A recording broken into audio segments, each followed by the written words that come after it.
Chickies, legit Texas barbecue. Hey, Sooner fans, score $300 and get your OU debit card when you open a new MidFirst checking account. And be sure to register your card for a chance to win the ultimate Sooner game day. Focus, and I think the message early to the team was that we're not going to, in today's game, we're not going to create an edge by just being a spirited team. We have to have the focus of execution. That's the way we have to play better football today, and that then is messaged to the staff in a way where if the team is going to be focused, the staff has to be focused. And then in moments and in times where we're not with the team in meetings or on the practice field, our attention is on building the necessary relationships and hosting, portal visitors. So, it's been an interesting month that way. We've stayed busy, but all of it in an effort to continue to elevate this program to where we believe it can go. Oh, by the way, Christmas with young kids mixed in as well. Let's talk about today's game. Head coach Clark Lee, Vanderbilt versus Georgia Tech. One of the more compelling, provided the fact that Haynes King is healthy with his shoulder, quarterback matchups in the country, I think, in bowl seasons between Diego Pavia and Haynes King. What's your perspective on that quarterback matchup today? Well, there's a lot about the two teams that is almost a mirror image. And when I started watching Georgia Tech, that was the first thing I picked up on, is this is a physical team that uses formations and motions to create space and generate a physical run game. The quarterback has the ability to run. He's a tough runner. He's also athletic. He can throw the ball. They have a really nice design for their shot plays off their run game, and it's everything that we talk about our offense being. So defensively, I know their defensive coordinator very well. We come from the same tree, so Tyler Santucci's a really smart, passionate coach who I follow and watch independent of us playing Georgia Tech. I watch his defenses because I can learn from how they play, and again, I can pick up pieces of the system that we came from embedded in what they do now. So there's a lot of similarities. They play hard on defense. They're physical. They're tough. Offensively, it centers around a creative run game that includes the quarterback. They have really nice shot design, and they play well in special teams between. This is a mirror image game, and it's a great matchup, and that's why our team's so excited to play in it. Coach, best of luck. Thanks so much. Our coverage of the Birmingham Bowl, Vanderbilt versus Georgia Tech, back after this on the Vanderbilt Sports Network from Learfield. This holiday, BMW has reunited 3 members of the family at the BMW Road Home Sales event. The Agile X3, engineered for any adventure. The plug-in hybrid X5, commanding the streets with unmatched presence. And the all-electric i4, charging into the future with impeccable performance. Hurry in to find what powers your journey at the BMW Road Home Sales event. BMW, the ultimate driving machine.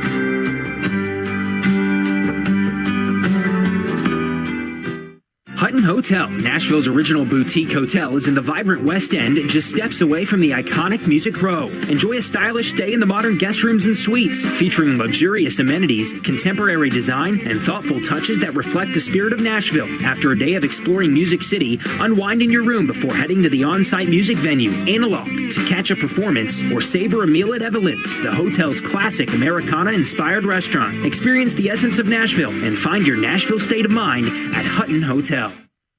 You're listening to coverage of Vanderbilt football in the Birmingham Bowl. More after this local break on the Vanderbilt Sports Network from Learfield. Hey, Doors fans, have a question for the radio booth, have a question for one of our football coaches, or for the Anchor podcast or the Commodore Hour. Drop us a note on vucommodores.com/radio. That's vucommodores.com/radio, and scroll to the bottom of the page to submit your question. The Vanderbilt Sports Network from Learfield is always glad to hear from you. Anchor down and go Doors.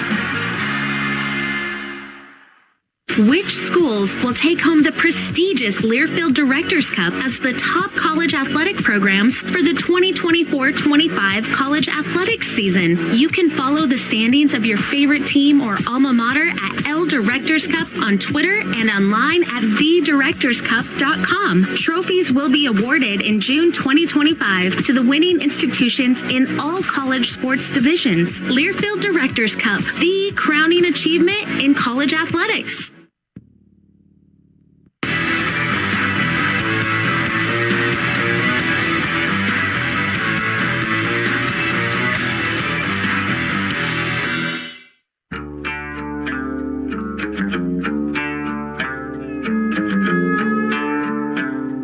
See, the stars burn a little brighter in the Music City. Let's play football. And the hits, they're a little louder in the SEC. They've got pressure. Nick Rinaldi. These next 60 minutes, they're ours. A 6-yard strike. Pavia to Johnson. It's heavy work. Beautiful play. But we're ready. He lunges. He is in. Touchdown. Vandy. It has picked off C.J. Taylor. Great effort right there. Just great effort. He dives for the pylon. That's a touchdown. Vanderbilt. Biggest win in Vanderbilt history. Is this real life? You bet. It's game day in Commodore Nation, and Vanderbilt football starts now. Live from Birmingham, you're listening to Vanderbilt Commodore football in the Birmingham Bowl against Georgia Tech. Live play-by-play coverage of today's Vanderbilt football game is brought to you by First Bank, the official bank of Vanderbilt Athletics. First Bank, member FDIC. Martin and Zerfoss Insurance Agency. Martin and Zerfoss, the no-problem people. Your Mid-South Ford dealers. Mid-South Ford and Ford F-Series trucks. Go Doors. Shelter Insurance, for your home, auto, and life that fits just right. Find an agent at shelterinsurance.com. SeatGeek, the official ticketing partner of Vanderbilt. Find tickets to Vandy games and more. And by Hutton Hotel.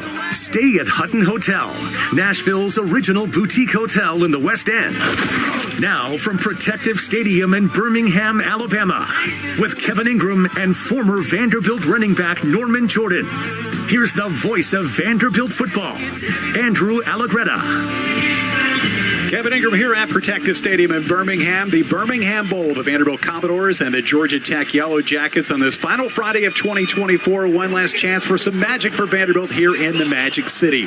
Kevin Ingram filling in for Andrew, sitting in this seat today. Andrew and his wife Jess have welcomed a new addition to their family yesterday. Baby Drew was born yesterday afternoon, so congratulations to Andrew and his family. And we'll be thinking about the Allegrettas as we move through the afternoon here, and hopefully the Commodores can deliver a big victory today in this bowl game. Norman, it's a pleasure and honor to sit alongside you, a guy who's a bowl game record holder still to this day for Vanderbilt going back to 1982, but it's going to be special to watch these guys get out here and perform. It really will be. I think it's one of the good matchups that we get this whole bowl season, that you got teams that stack up so well with each other, and I can't wait to see the way this thing comes out. Our Vanderbilt sports medicine for Miami, and they look and play the same ways. Strong up front, they're going to run the football, and then they're very disciplined. For Georgia Tech, only 7 turnovers on this season. On the other side, Vanderbilt, 8 on the year. But these are both teams that are led by strong quarterbacks that are pillars. They're foundational leaders in Diego Pavia and Haynes King. Excited to see these two teams that are motivated in this ballgame here today. We're looking forward to it for sure. Now, Maryland Payne is all dressed up for the elements down on the sideline. Let's start with the elements first, but then talk about the other factor in this bowl game, and that these two teams are genuinely glad to be here. Joe, you hit the nail on the head with the elements. It's been raining on and off throughout warm-ups, but both of these teams seem unfazed. Ball security is critical parts of how they've both been able to have successful seasons and end up in this postseason. So they haven't changed any business as usual as they prepare to play in what is a wet field down here. Now, these teams are very similar in their motivation, Jay, as you mentioned, and in their preparation preparedness, but one of the biggest differences is that the Georgia Tech Yellow Jackets are going to be without two of their best tacklers, linebacker Kyle Eford and Rodney Scheller, who is their best nickel. Their cover guy are not available. They're both injured for the Yellow Jackets. There are other missing players because of opt-outs or transfers, but when you talk about true players who wanted to play and who simply cannot because of injury, those two missing pieces have created a lot of opportunity for Vanderbilt's offense today. We'll see how the Yellow Jackets are able to handle it. Both teams on the field now. They're on the sidelines. Vanderbilt, black jerseys, white pants, white numerals, and the goldish helmet, the white helmets, as a matter of fact. Georgia Tech on the near sideline, white jerseys, gold numerals and lettering, gold pants with white helmets with a gold stripe. Before we get started here, let's visit the studio now for an update. Hoppy Kercheval and Brad Howe. All right, thank you, Joe. We're here at the Bowl Season Radio Studios. Now, just a few minutes ago, we wrapped up the Lockheed Martin Armed Forces Bowl. Navy defeated Oklahoma 21-20. Oklahoma jumped out to a 14-0 lead. Looked like they were going to roll. The Navy scores 21 unanswered points. And then with 11 seconds remaining, Oklahoma scores and then goes for two in the win. The two-point conversion for the lead. Snap back. He looks. He's pressured. He's sacked. Navy has done it. Oh, my. 6 seconds remain in the midshipman defense. How about that effort? Given how depleted Oklahoma was coming into this game, just 56 scholarship players, there was little doubt they were going to go for two and try and win it. Just an incredible job by Navy all day and the defense specifically to get that stop. Yeah, incredible game. Blake Horvath with a big game for Navy. 18 carries, 155 yards, and 2 touchdowns on the day for Horvath. He was spectacular. Right now, we're getting ready for the start of the Birmingham Bowl between Georgia Tech and Vanderbilt. Here again, Joe Fisher, Jason Halter, and Marilyn Payne. Guys.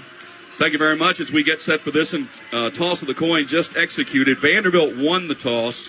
They deferred the second half, so Georgia Tech will get the football. These two teams have not met in a bowl game before, but they are familiar. They've met 30. This is the 39th meeting between the two. Tech leads the series 20-15-3. It's been a little while. Last meeting was 2016. Tech won that game 38-7. Starting lineups presented by Tapit. Understand how going cashless builds loyalty, engages fans, and boosts your bottom line. Jay, when we talk about the starters, the quarterbacks are the focus, and you've got two really good ones in Diego Pavia for Vanderbilt and Haynes King for Georgia Tech. Well, they're leaders, and I think one of the best parts of their games, Joe, is they don't turn the ball over, and they can stress a defense with their running ability and also their decision-making throwing the football. They've got strong arms, but that's really the key for them today is can you run the football to open up the play-action pass? Maryland, one other note on the conditions. We talked about the rain, but the wind seems to be a factor, too. Yeah, it's blowing straight into the left end zone, which is where Georgia Tech's receiving this kickoff. We'll have to see how that impacts special teams and the passing game for both of these teams as we progress through this one. Well, as we get set to go, and one of the factors in one of the opt-outs is wide receiver for Georgia Tech, Eric Singleton. He was their main kickoff return man, so it's going to be somebody else handling the duties. And I don't think they're going to have to worry about it because with the win, that was going to land out of the end zone. So Georgia Tech will start first down with the football. The quarterback, we said, Haynes King. And tremendous completion percentage, third in the nation, 72.5%, 1,910 yards, 11 touchdowns, only 1 interception. A really good offensive line. McKinney, Fusel, Franklin, Rutledge, a first-team all-conference, and Jordan Williams making his school record 53rd consecutive start, or career start, rather. Wide receivers are going to be Malik Rutherford, Chase Lane, and Abdul Jannah, and Avery Boyd, the tight end. The tailback is Jamal Haynes. It will start first down from the 25-yard line. Georgia Tech moving left to right as you listen, and they'll start with the ball on the far hash mark. They'll open up in a shotgun formation and go strong to the left side, moving the tight end to that side. Man in motion now in an empty backfield on first down. Pass is tipped into the air and falls incomplete. I believe it was Longwell, the linebacker, Brian Longwell, that got a hand on it. And those are dangerous, Jay, when they're tipped up into the air like that. Yeah, and those quick passing plays, the linebackers and defensive linemen, you've got to read it, get your arms up. And Longwell just batted it down, and he's known for his run-stuffing ability with leading the team in tacklers, but they're doing the job in the passing game. We'll set the Commodore defense for you here after this play. Pistol formation this time on 2nd and 10. Give straight up the middle to the 29-yard line, 28, 29-yard line on the carry, the first carry of the day. And that's going to be stopped, as we said after the game. They'll give him forward progress to the 29, so it'll be 3rd down and 6. Defensively, Sidnor, Thomas, Wataha, and Capers, the front 4. Longwell, Patterson, Fontanet, a good linebacking crew. Height and Lackey, the corners. Taylor and Wright are the safeties. On 3rd down and 6. Out of the shotgun, blitz coming up the middle. Being chased out of the pocket is King, running to his right, and he's going to be dropped for a loss all the way back to the 25 as he's run out of bounds by number 24 on the play. That's Nick Rinaldi, and a nice defensive 3 and out for the Commodores to start. And Clark Lee calls the defense for Vanderbilt, and he brought pressure. It was a delayed blitz, and Rinaldi continued to fight. Initially got blocked, and as Haynes King saw coverage was there, he tried to get outside of the pocket, and Rinaldi just tracked him down with his speed. So David Shanahan on to punt, standing back inside the 15-yard line.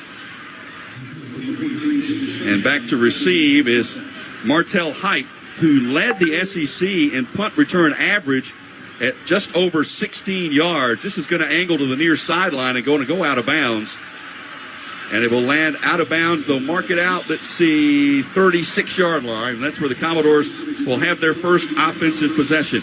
Diego Pavia has become a cultural icon at Vanderbilt with his season. Obviously, when you beat number 1 Alabama, that turns a lot of heads. The transfer from New Mexico State, 164 of 277, 2133 yardage-wise, 17 touchdowns, only 4 interceptions.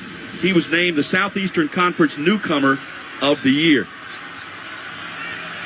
And the Commodores start good field position, moving right to left, first down from the 36. Pavia will go from the shotgun. 3 receivers split to the right. Pavia now brings one of those slot receivers in motion who reverses back to the right side. It's a swing pass, really a lateral, outside to the 35, to the 40, to the 42-yard line. On the reception, Junior Sherrill with the catch. Technically, that's a run because it was thrown backwards. Yeah, just a quick pass to the outside, and the challenge for the Georgia Tech secondary is going to be tackling in space today. This is a physical group of Vanderbilt wide receivers. They like to get the ball on the perimeter. Sherrill, Quincy Skinner, Cole Spence, the tight end, Richie Hoskins along with Skinner and Sherrill are the wide receivers. Gain of 7 on first down. 2nd down and 3 from the 43-yard line. Pistol formation this time. The tailback is Cedric Alexander standing behind Pavia. Wideouts on the numbers to each side. Now the man in motion is Sherrill. It's a handoff. Alexander tries the left side, pushes across the 45. He'll have a first down. Second effort gets him all the way out to the 48-yard line. Cedric Alexander, the sophomore, rushing for 554 yards and 6 touchdowns on the season. And Joe, he's only 5'9", and usually you want bigger backs, but the advantage of being smaller is you can kind of hide. And there's offensive linemen were pulling. Stephen Hubbard went towards the defensive end. He just kind of slowed down, then went back towards the middle.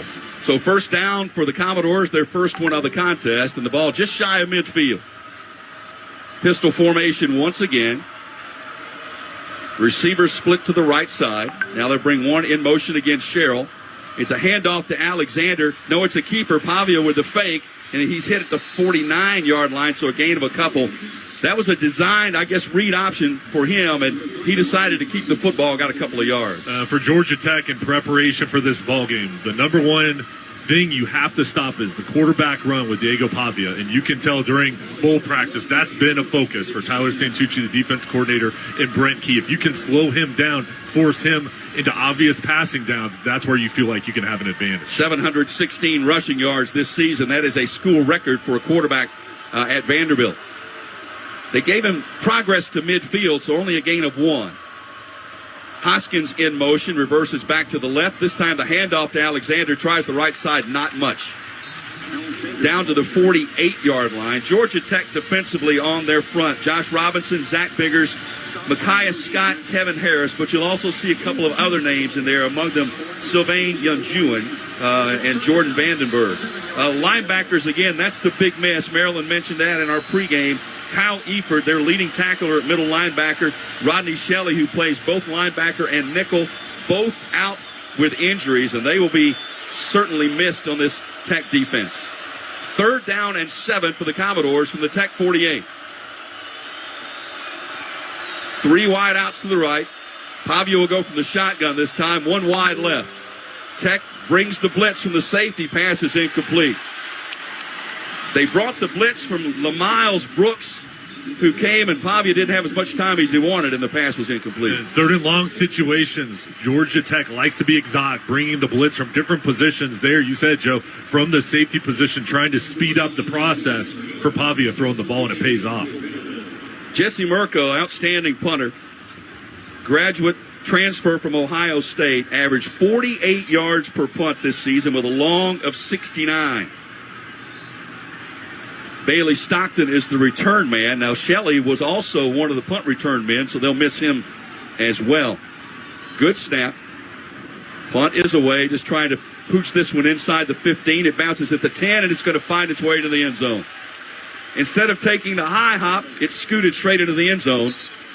So Tech will get its second offensive possession. With the score, 0-0 in the Birmingham Bowl on Bowl Season Radio. We're back after this from the Jefferson County, Alabama. Did you know that Jefferson County, Alabama has more? We do.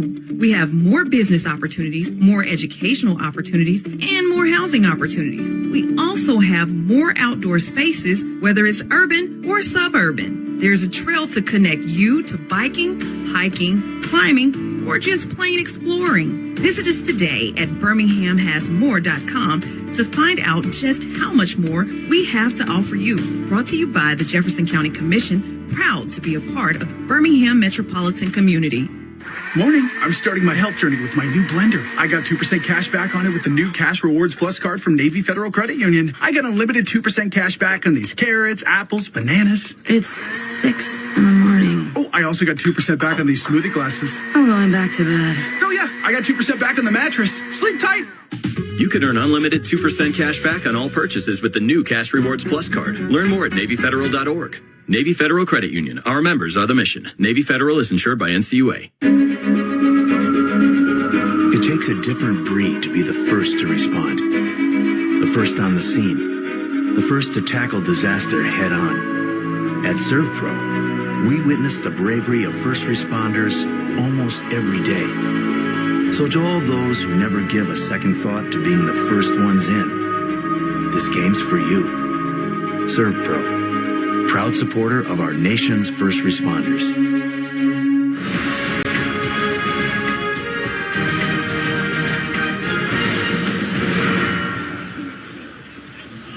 Back to the Birmingham Bowl. Score 0-0 between Vanderbilt and Georgia Tech. College football fans, go to pick'em.bowlseason.com to play the official bowl season pick'em game. Predict the winners of all 47 college football bowl games and the college football playoff to be eligible to win prizes including tickets and airfare to next year's college football playoff championship game. Go to pick'em.bowlseason.com to play now. Let's get down to the sidelines. Maryland Payne on one of the outstanding quarterbacks in this game. After the first offensive drive for Georgia Tech, Haynes King sat down beside quarterbacks coach Chris Winkie. And yeah, that's the former Florida State and Carolina QB now helping Haynes King out. And the entirety of their conversation as they looked over the iPads in the first part of this game was around the timing of both the snap to King in regards to the movement of Vanderbilt's defensive front. He was kind of explaining where that tipped pass happened and taking a look at the timing of that defensive front movement in the context of the blocks that he had as he was trying to gain a little more momentum. You know, it's interesting you mentioned the tablets. That's a relatively new thing in college football to have that ability technology-wise on the sideline. In real time, you can see what the defense is, where they're aligned at, and how the play develops. And when you have an excellent coach that you can rely on, with Chris Winkie, who's played at the highest levels, coached in the NFL, won the Heisman Trophy, go down, sit with him, and go over what happened on that drive. It's such a benefit for Haynes King. After the touchback, Georgia Tech gets the ball first down from their own 20-yard line. Out of the shotgun is King. Hands off to Haynes running right. Big hole across the 25 and the 30 and gets the first down to the 34-yard line. Really nice job. We talked about the right side of that Georgia Tech offensive line with Rutledge and Williams, two outstanding players. And Williams, one of the captains in this ball games. And Joe, you mentioned all the starts he's had, over 50 in his career. That's where they like to run. And nice job from Haynes getting to the outside and using his speed. First down to the 35 after the gain of 15. Haynes will try the left side. Not as much luck that time as he was snowed under Good defensive pursuit coming from the outside, and that was Issa Wataha who helped finish that play off. And a loss of a yard on the play. Wataha, 6'7", 311 pounds, and he is a presence down on that defensive line. Looks like a basketball player in some sense, because even though he's 311 pounds with his height, he is lean, and that's going to be a challenge to the left side of the Georgia Tech O-line. Boy, you notice that in the middle. Demarion Thomas, 334 pounds for Vanderbilt as well. 2nd and 11 from the gun, rolling right. King still with the football. Now he's going to fire to the sideline. Pass, did he get the toes in? I think he did. Catch made at the 44-yard line. That was Malik Rutherford. Nice job of knowing exactly where the sideline was and getting the foot down. Yeah, Rutherford with the chemistry with King, and you said it, just going right to that line, getting close, and you can see with King going to the outside, the stress that puts on the edge defenders with him either running the ball or trying to keep his eyes up and throw it. Well, 2 notes from that. One, he now has a catch in 29 consecutive games. And he picked up 10 yards, and now they just do the quarterback sneak, the tush push, if you will, to get the first down across the 45 to the 46. The other note, with that pass, Haynes King needed 3 yards to move into 6th on Georgia Tech's all-time career passing list, and he got it. Just a great career in this season for him. He's played through pain, and there's been ball games that he's fought through it, and here today, much healthier than even the Georgia ball game. They form a diamond of receivers on the left side. They throw it to one man in a great pursuit defensively to blow up the blocking of the other 3 receivers and make the tackle for a very short gain on the play, and that was Brian Longwell, closed in a hurry. Well, and for a secondary player, it's all about shedding the blocks. First of all, you've got to read it, but then getting off the block, you guys stay low and use your arms to shed the shoulder pads, and he did it there making the play.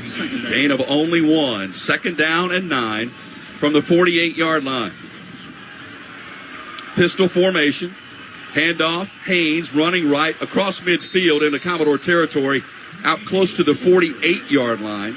That'll bring up a 3rd and about 5 on the play. Glenn Seabrooks made the tackle. It'll be 3rd and let's call it 6 for the Yellow Jackets. Clark Lee playing a single high safety with C.J. Taylor, the only safety back on that play. Now on 3rd down, he's shown different looks, moving to a cover 2 right now, but moving pre-snap here. We'll see if they bring the blitz. 3rd down and 6 from the shotgun. King. It is a 5-man rush. Pass over the middle is just a little bit low and incomplete.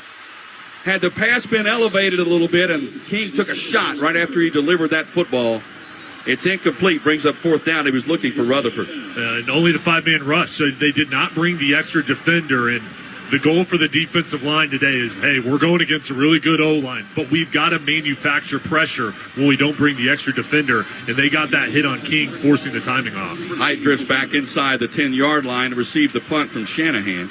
You mentioned Clark Lee a moment ago, the head coach for Vanderbilt, also acting as defensive coordinator this season. Of course, that was his role at Notre Dame before he took the head coaching job at his alma mater. Punt is away, low end over end, fielded by Height, and he's hammered immediately at the 13-yard line. I don't think he called fair catch, but he was swallowed up the minute he caught the football, so there was no advance on the punt. So 7:06 left to go in this opening quarter with the score Vanderbilt nothing, Georgia Tech nothing. You're listening to the 2024 Birmingham Bowl on Bowl Season Radio. We asked parents who adopted teens to share their journey. We just kind of knew from the beginning that we were family. They showcased a sense of love that I never had before. I mean, he's not only my parent, like he's like my best friend. At the end of the day, it's all been worth it. I wouldn't change a thing about our lives. Learn about adopting a teen from foster care. Visit adoptuskids.org to learn more. Brought to you by Adopt US Kids, the U.S. Department of Health and Human Services, and the Ad Council. Helping your inner circle prepare for emergencies can start in many ways. Put together an emergency kit with Wipewall. Create a family communication plan with your tita. Remind Bai to keep a backup battery charged. It all starts with a simple step, telling those you care about to be ready for the worst. So start a conversation and plan for emergencies together. Get more tips at ready.gov/start. Brought to you by FEMA and the Ad Council. A 43-yard field goal with a ticket to the championship on the line. Here's At this moment, who you voted for doesn't matter.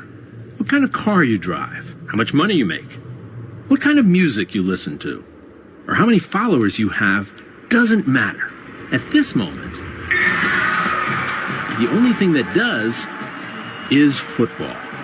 Visit footballmatters.com.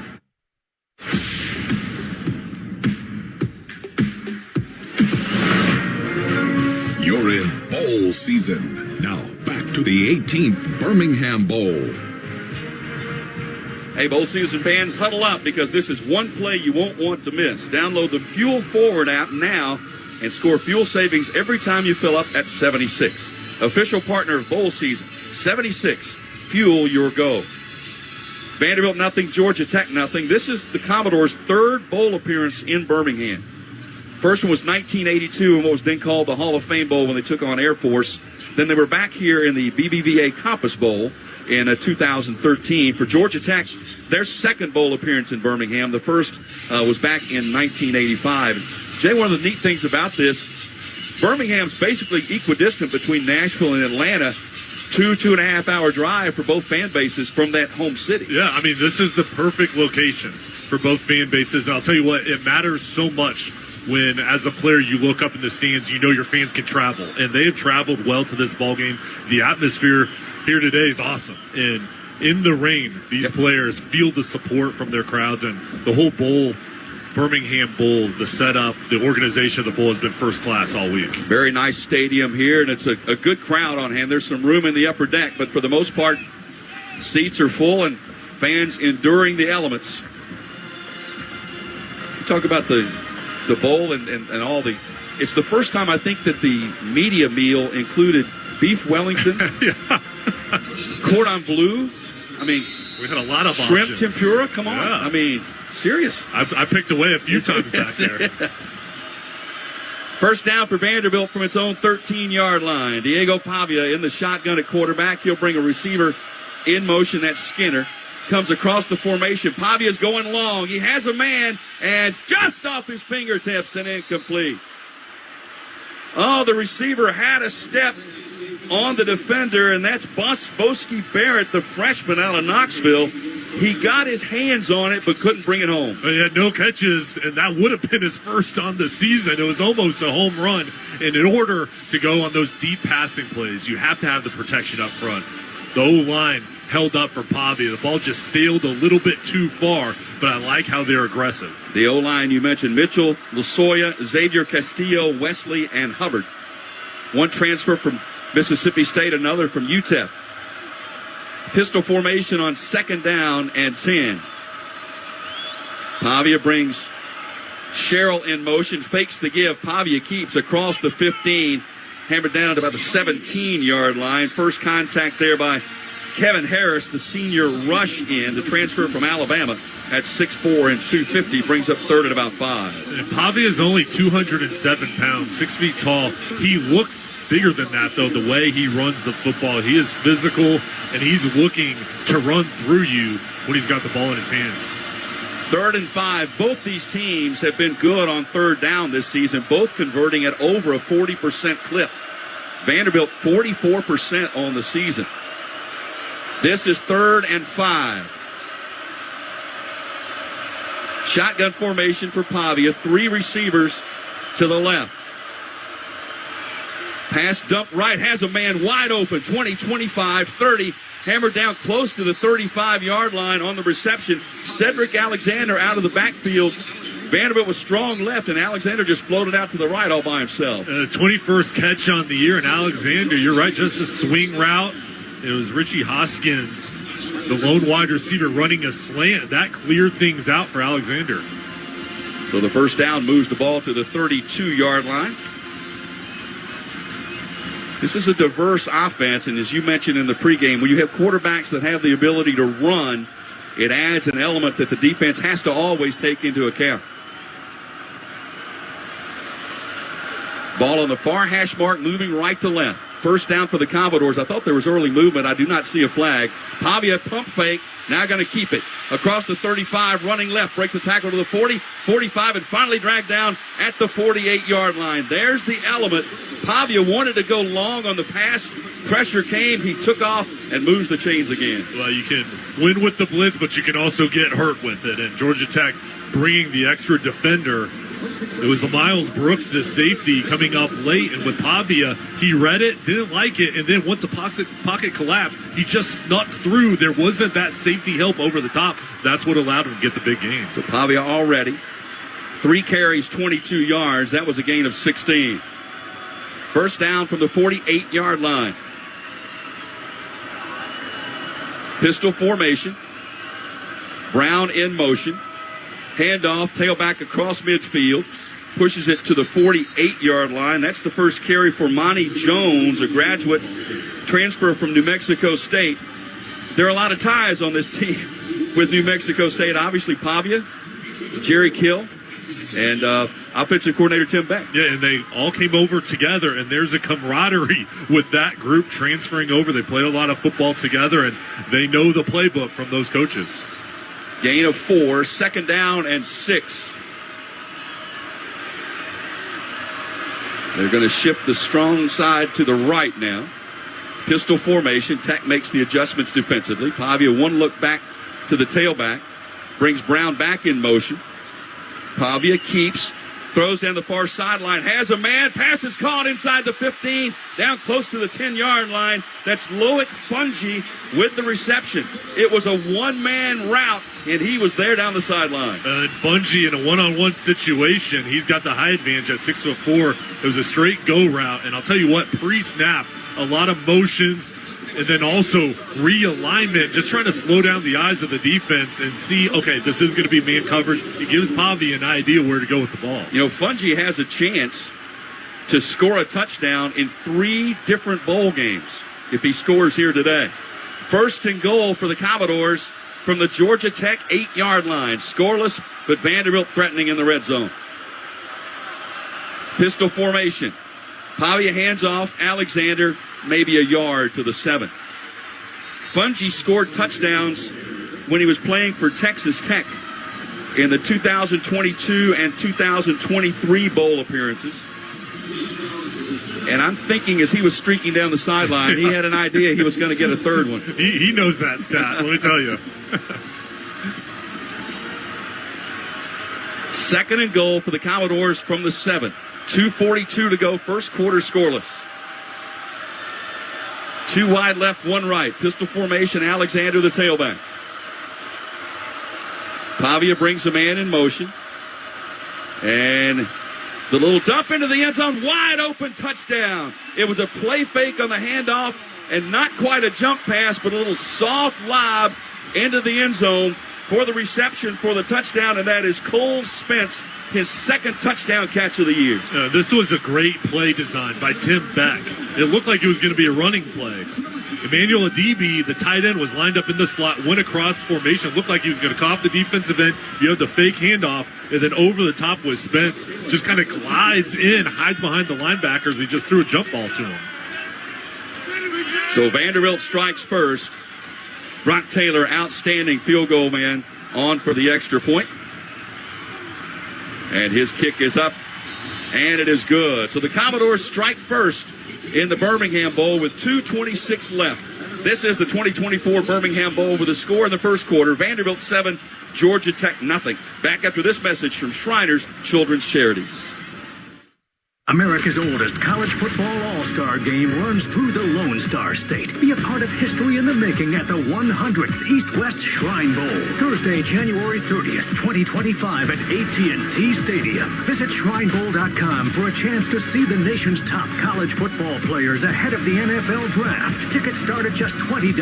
Don't miss the historic 100th East-West Shrine Bowl. Get your tickets today at shrinebowl.com. Today's all-stars, tomorrow's legends. It takes a different breed to be the first to respond. The first on the scene. The first to tackle disaster head on. At ServPro, we witness the bravery of first responders almost every day. So to all those who never give a second thought to being the first ones in, this game's for you. ServPro, proud supporter of our nation's first responders. Bilt's own 100 years of tradition. 10,000 players opt in each year for this one-of-a-kind experience.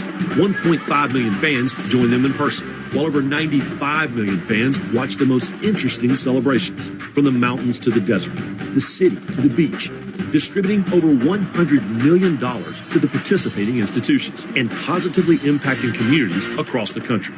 This means something. This is bowl season, a celebration of college football.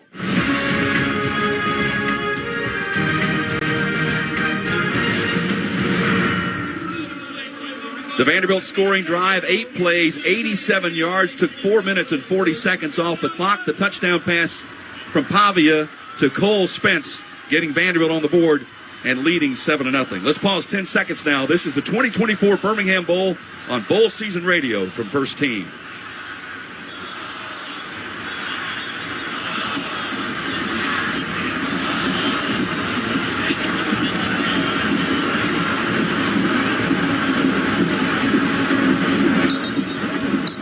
You know, coming up at the end of the season is the annual East-West Shrine Bowl, and this is the 100th season for the East-West Shrine Bowl. There are 3 players in this game that have been invited to, and I believe accepted to play. For Vanderbilt, to Ricky Wright, linebacker, safety, and Eli Stowers, the tight end. For Georgia Tech, defensive lineman Zach Biggers.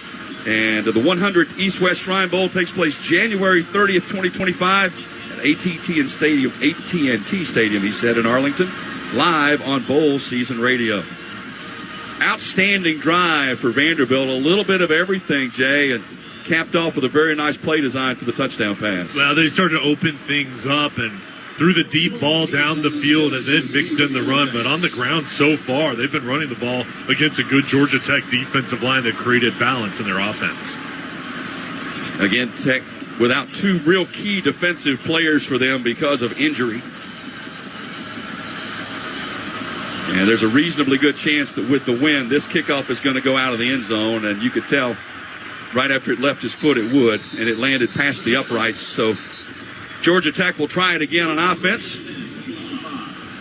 Haynes King, one of 5 Division I quarterbacks since 1959 to throw for 1,900 yards, 10 touchdowns, and only 1 interception.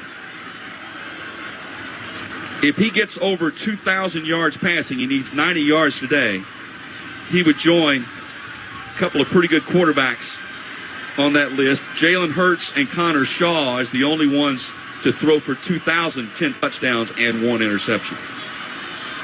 First down play action fake, dumped in the flat, caught at the 25 across the 30, and trying to stay on his feet, grinding across the 30, and they're going to mark him out at the 32-yard line on the reception. Jackson Hall is a senior tight end, his 16th catch of the year. And King will use his tight ends and his passing game. And back to those stats, it shows me production, first of all, and then also you can trust him. With only 1 interception, he's the guy, you can give him the game and let him go out and handle it, direct the offense, but you can trust him in any circumstance. Second down, toss. Running right, Haynes off the 45 to the 49-yard line with the carry. That'll be more than enough for the first down. Just a toss sweep running to the right. And he hit it on full go and had plenty of room. Yeah, he can change the game with his speed. 13 carries for 91 yards in their last ball game against Georgia. I think he's got to finish with around 20 carries or more in today's game. Over 800 yards rushing this season. And he'll get the handoff, trying the left, cuts it up the middle. Big hole, 45, dragged down at the 40-yard line. That'll be enough for another Georgia Tech first down. Good read. It was supposed to go left. He saw the hole in the middle and hit it. And a difference now for Georgia Tech. Instead of running the ball in between the tackles, they're using the pitch to get Haynes to the outside. And officials timeout for an injury, and I believe that's DeRicky Wright, the senior, that's down at the 40-yard line, and they're tending to him right now. 47 tackles and an interception on the season for Wright. One of the veteran players on this team has really come into his own, was kind of searching for a position in his earlier years with the Commodores, has found a home in that secondary. But right now, Jamal Haynes has found a home running the football for Tech with back-to-back first down carries. And good to see Wright get up on his own, and he's going to walk off. Actually looks like an arm injury of some kind. Kind of holding that left wrist, forearm area. As soon as the whistle was blown, he immediately looked over towards the trainers. But you're right, good sign for him getting over to the sideline. But Tech has moved the ball quickly into Vanderbilt territory. The ball spotted at the 40-yard line. Commodores leading 7-0. Clock is running, 1:20 left in the opening quarter of this Birmingham Bowl. 2 receivers left. In the shotgun, they'll hand it off to one of those receivers, and he's tackled for no gain, maybe even a loss of a yard. Alexander was handed the football, and Sewell was there to say no thanks. The tackle for no gain on the play. Third play in a row where the Yellow Jackets have gone to the perimeter, and Sewell came up in run support and just drilled them, got off his block, and forced it a second and long. Sewell got to be excited. He's a Birmingham, Alabama native. Makes the tackle for a gain of about a half a yard. King changing the play now. He's bringing receivers from the left side to the right. He had 3 receivers left. He's moved them all, now consulting the wristband one more time. Play clock is down to 3. They get the snap away. King with plenty of time. Fires on the crossing route, and it's incomplete. It would have been a short gain, and the receiver intended, Janah laid out for it, but when he hit the ground, the ball came loose. So the secondary was excellent in coverage. There was a couple deep crossers going over the middle of the field, then underneath shallow, and that ball just sailed a little bit to the right through the hands. And now 3rd and long coming up, where the defense has shown blitzes on different third down conversion opportunities. Now Georgia Tech converted 41% of their third downs. Vanderbilt's defense gave up 48% on third down this season. This is 3rd and 9. Handoff to the tailback, and he's going to be hit and stopped maybe a yard or 2 shy of the first down. And a little bit of shoving at the end of the play, and the officials are right there to break it up. No damage done, but now a decision for Brent Key. And I would think from the 32-yard line on 4th down and 2, they might consider going for it. And he's got the quarter break to think about it. Well, and with an offensive line you rely on, I think they're going to draw up a play here. That is the end of the first quarter at the Birmingham Bowl with the score Vanderbilt 7, Georgia Tech nothing. Now this from Navy Federal Credit Union. Morning. I'm starting my health journey with my new blender. I got 2% cash back on it with the new Cash Rewards Plus card from Navy Federal Credit Union. I got unlimited 2% cash back on these carrots, apples, bananas. It's 6 in the morning. Oh, I also got 2% back on these smoothie glasses. I'm going back to bed. Oh, yeah. I got 2% back on the mattress. Sleep tight. You can earn unlimited 2% cash back on all purchases with the new Cash Rewards Plus card. Learn more at NavyFederal.org. Navy Federal Credit Union. Our members are the mission. Navy Federal is insured by NCUA. Did you know that Jefferson County, Alabama has more? We do. We have more business opportunities, more educational opportunities, and more housing opportunities. We also have more outdoor spaces, whether it's urban or suburban. There's a trail to connect you to biking, hiking, climbing, or just plain exploring. Visit us today at birminghamhasmore.com to find out just how much more we have to offer you. Brought to you by the Jefferson County Commission, proud to be a part of the Birmingham metropolitan community. When the game's on the line, every play counts. And when it comes to protecting what matters most, so does your insurance partner. Higginbotham covers the big moments on and off the field. Whether we're protecting your home, your business, your car, or your health, we've got more coverage options than the coach's game plans. This season, don't just play it safe, play it smart. Higginbotham. Higginbotham.com. If your child has a common orthopedic condition, that doesn't mean you can only get common treatments. You can choose Shriners Children's. Our world-class care is not limited to insurance networks or to what's been done before. The same doctors who innovate treatments for the most complicated orthopedic issues will help your child grow and develop properly. See what we do at shrinerschildrens.org. Shriners Children's, the most amazing care anywhere.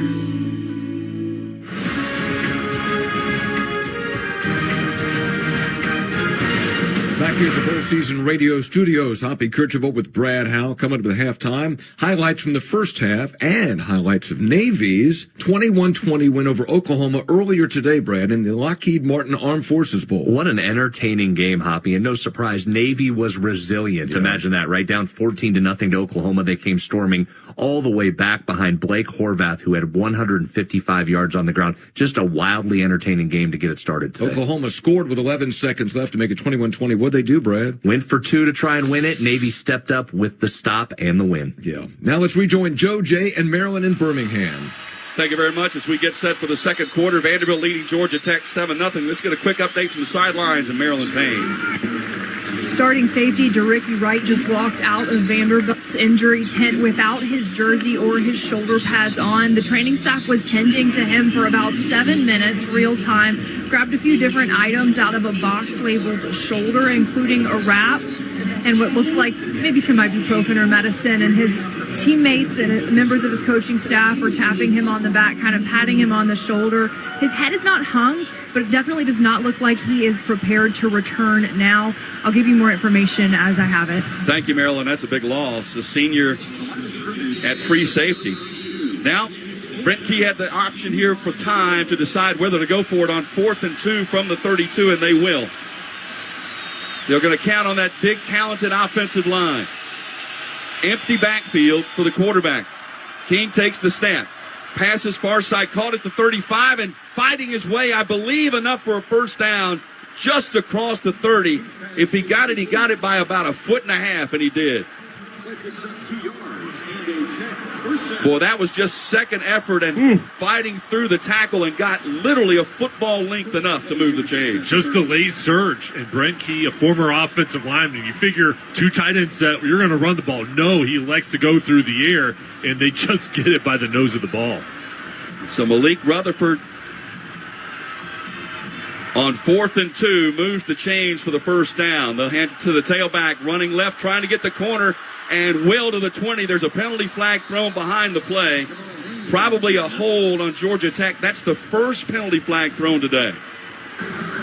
Holding. Offense number 85. 10-yard penalty. Repeat first down. And sadly, it's been my experience when the first one comes, about 20 more will follow. Yeah, hopefully not.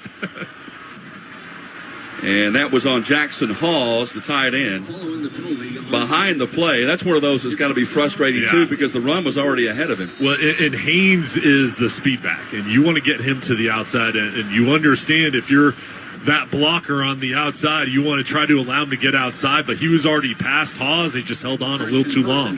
Mark Kluzinski is our referee today. So the first penalty walks it back to the 35-yard line, so it's first down and 15. Swing pass far side caught by Haynes.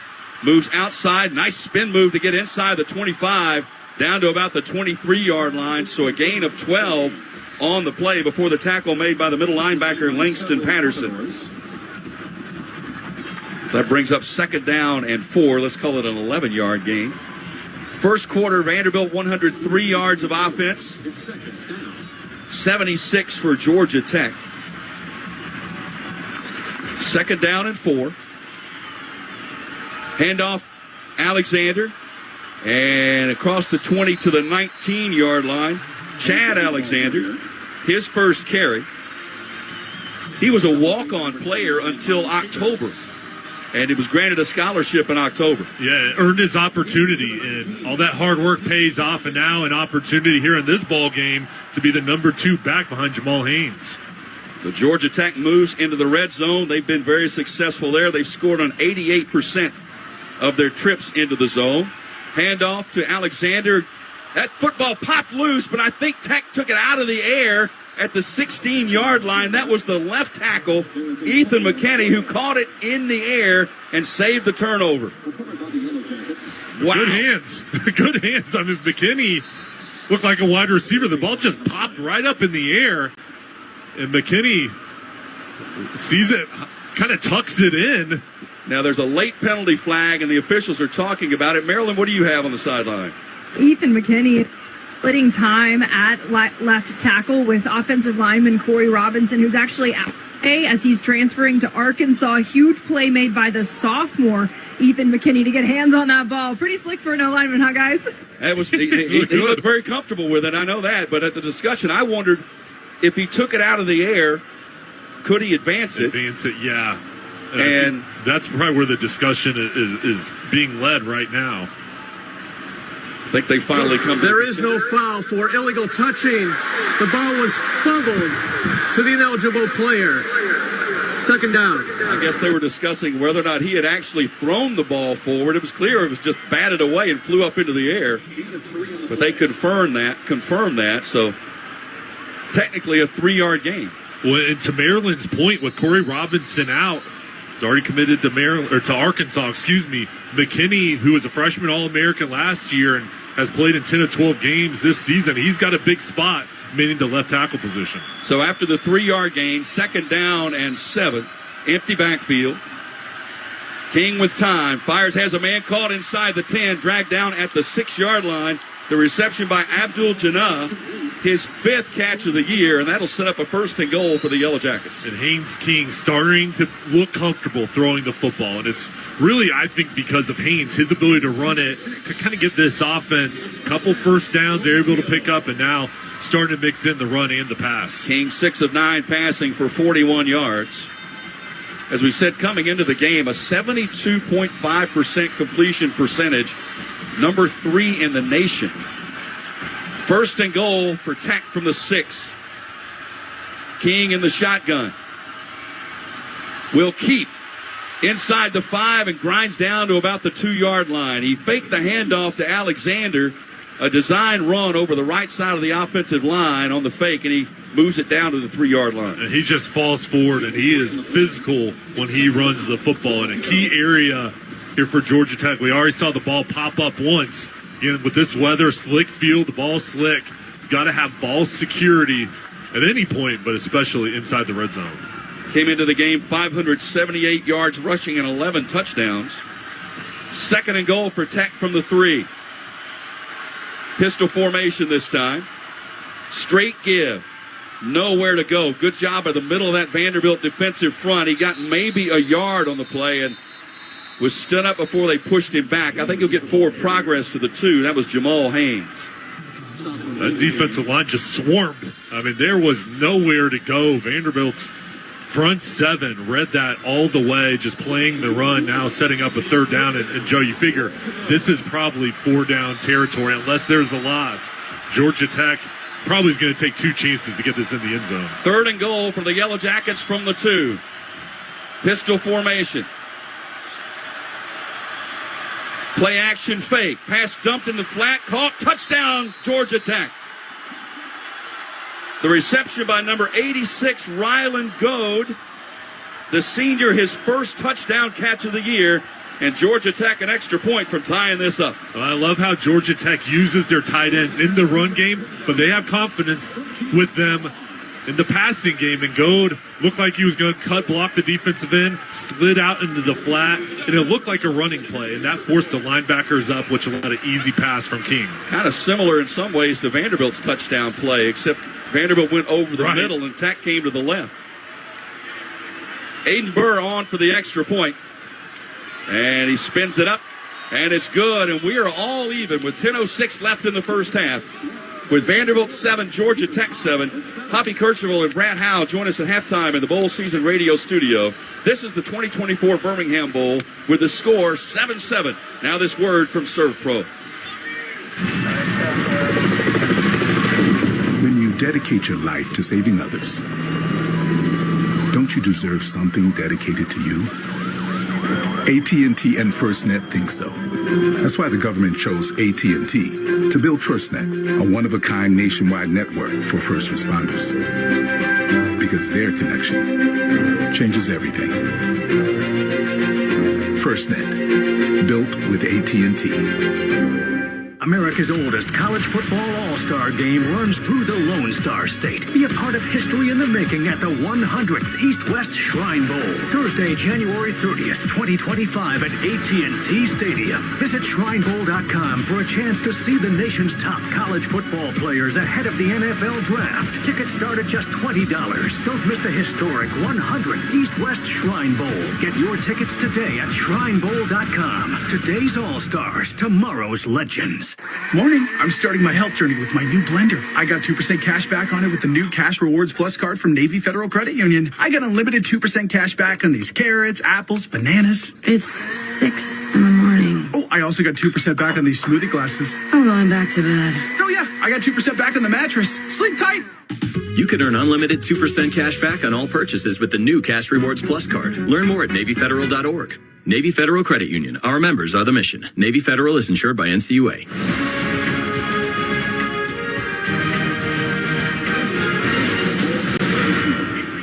The Georgia Tech scoring drive, 15 plays, 74 yards, took 7 minutes and 20 seconds to cash it in for the 2-yard touchdown pass to even this contest at 7-7. Looking for the ultimate bowling experience? Discover everything you need at GoBowling.com. Find local bowling centers, sharpen your skills with pro tips, stay updated with the latest news, and grab exclusive deals. Whether you're a seasoned bowler or just playing for fun, start the fun now. Visit GoBowling.com.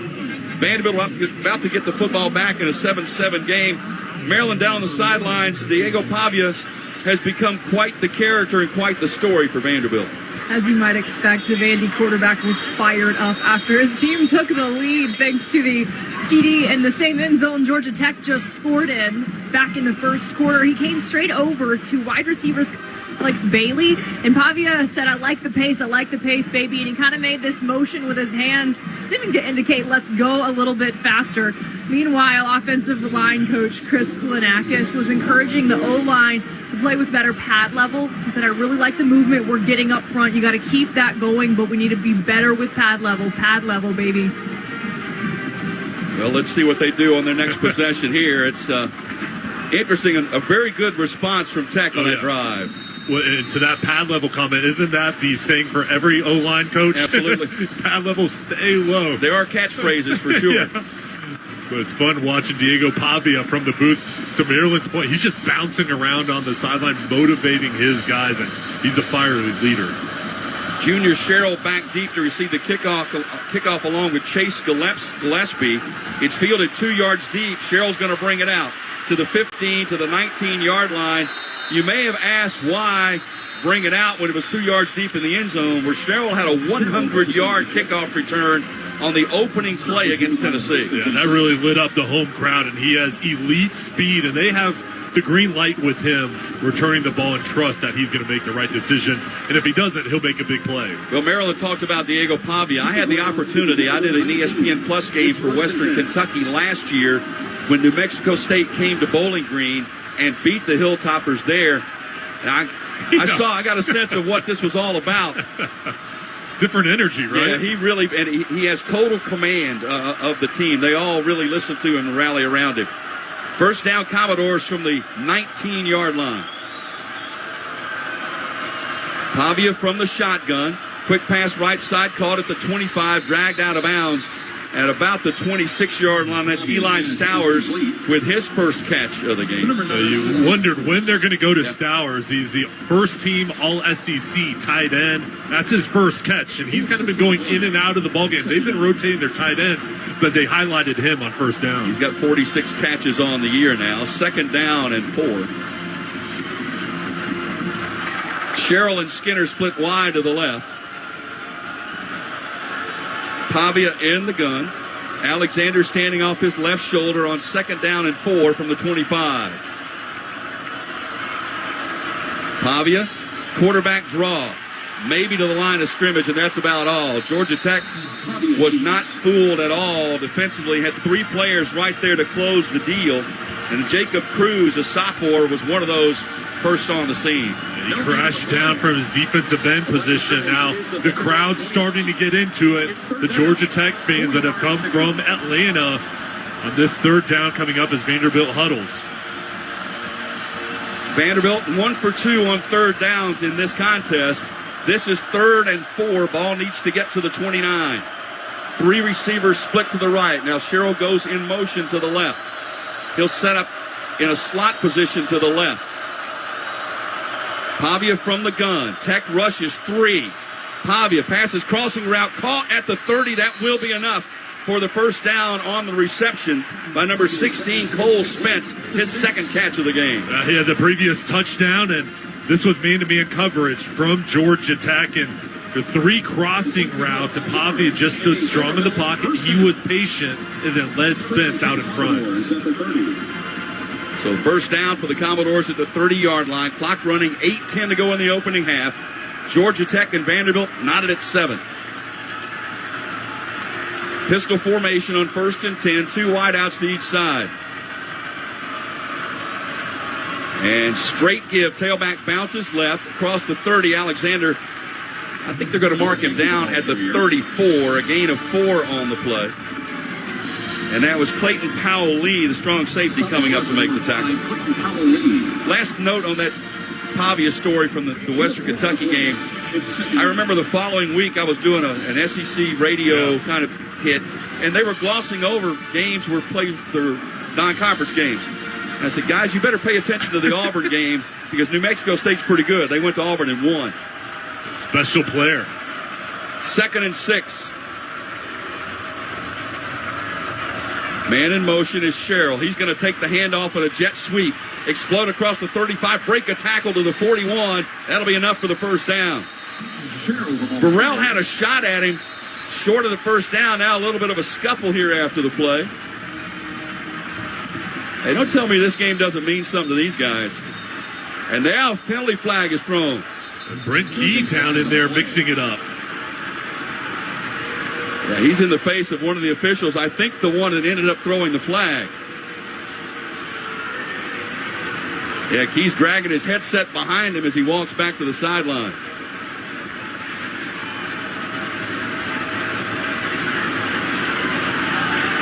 One of the Tech people down on the sideline tried to hand him the headphones. He didn't want to have them yet.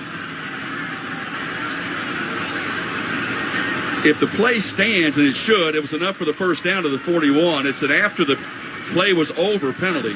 There is no foul on the play. 2nd down. That's interesting. That was. I'm surprised there wasn't anything. I mean, didn't we think there was at least one foul by the reaction? Yeah, there was something there, and I wondered.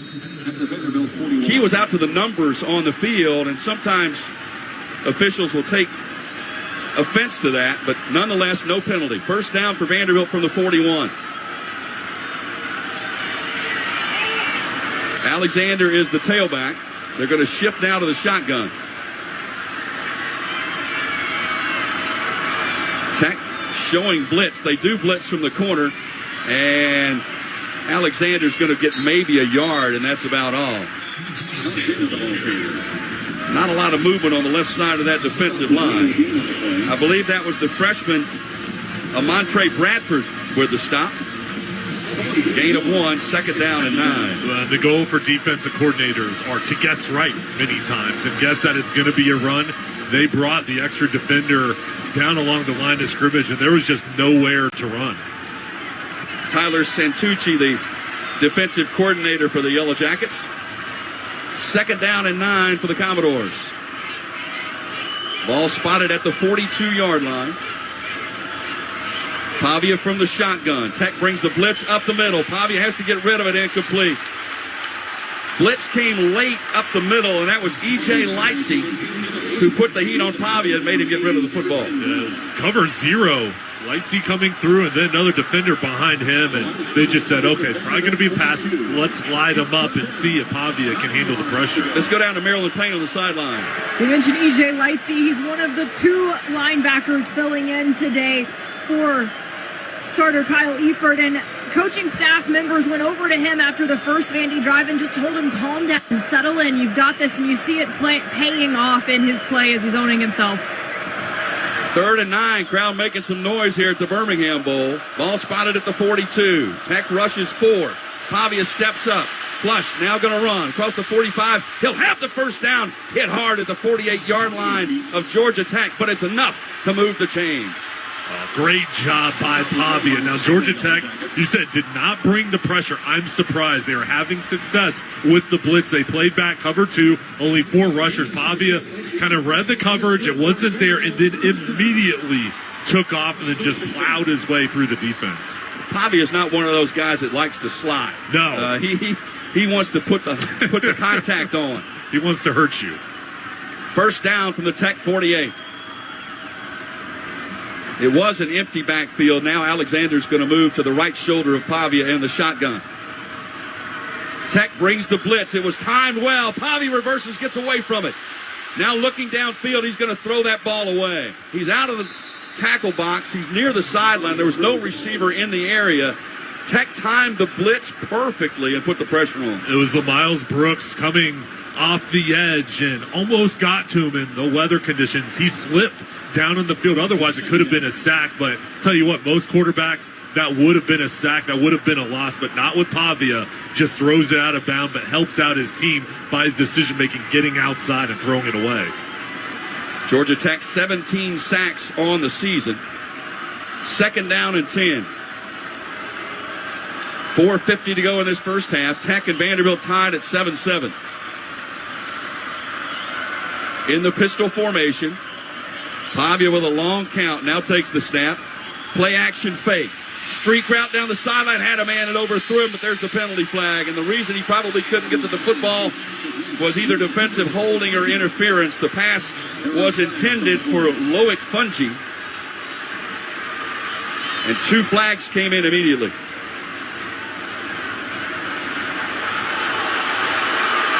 So now the officials are going to discuss. They're going to get together again and have a discussion. Warren Burrell was there on the coverage. Personal foul. Face mask. Defense number 4. 15-yard penalty. Automatic first down. Well, there were several options there, whether it was holding or whether it was the face mask or pass interference. It turns into the 15 yards, which gives Vanderbilt the first down. When Vanderbilt going back to Fungi, just being aggressive and giving him an opportunity where there's not a safety over the top, and there was contact on the outside, and those guys both shoving each other back and forth. They were tugging at it. And you can tell by the Georgia Tech faithful in attendance, they do not agree. Brent Key's going wild on the sidelines. Oh, he's all the way down at the 20-yard line. You thought it should have been on the opposite way, going against Vanderbilt. First and 10 from the 33. This Big Ten officiating crew, not a favorite of the Tech fans right now. Out of the pistol. They're going to run a reverse as they flip it to Skinner, running right, has blockers in front, including Pavia, who threw a great block, and Skinner out of bounds at the 10-yard line. And the block that Pavia threw, he went low on the Tech defender, and he's up and hobbling. And that, I believe, is Josh Robinson. And Robinson drilled Pavia, too. I mean, he hit him with the shoulder.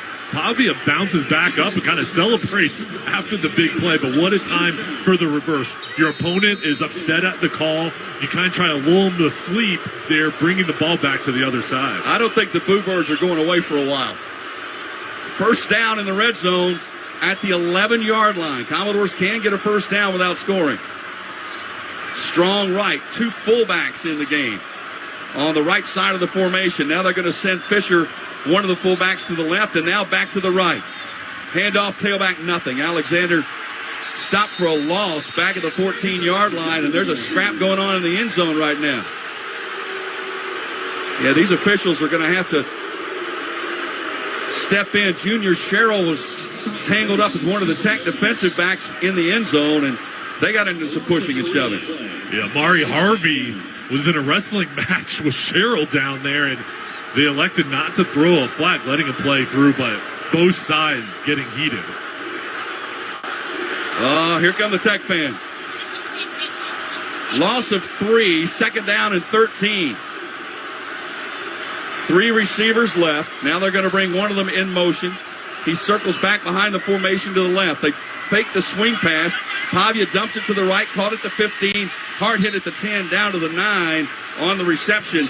And that is Cole Spence with his third catch of the contest. Kevin Harris with a big hit, and the tackle brings up 3rd down and 8. These are some slick play calls with the pre-snap motions, the fakes, the looking over towards the left, coming back towards the right. I mean, I know that was a small game, but right now these offensive coordinators doing a nice job mixing up the looks. Vanderbilt 3 for 4 on 3rd down. Tech players on the sideline waving their arms to their fans to continue to make the noise. I don't think they really have to be encouraged. 3rd and 8. 3 receivers left, 1 right. Pavia in the shotgun, and he's going to take a timeout. And I don't think it's the noise. He just didn't like the look of the Tech defense. So with the score tied at 7, you're listening to the 2024 Birmingham Bowl on Bowl Season Radio. If your child has a common orthopedic condition, that doesn't mean you can only get common treatments. You can choose Shriners Children's. Our world-class care is not limited to insurance networks or to what's been done before.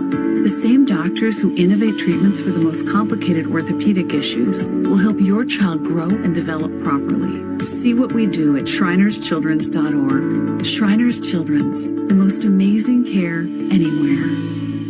He's going to hit one deep down the field, and it's caught! It's a touchdown!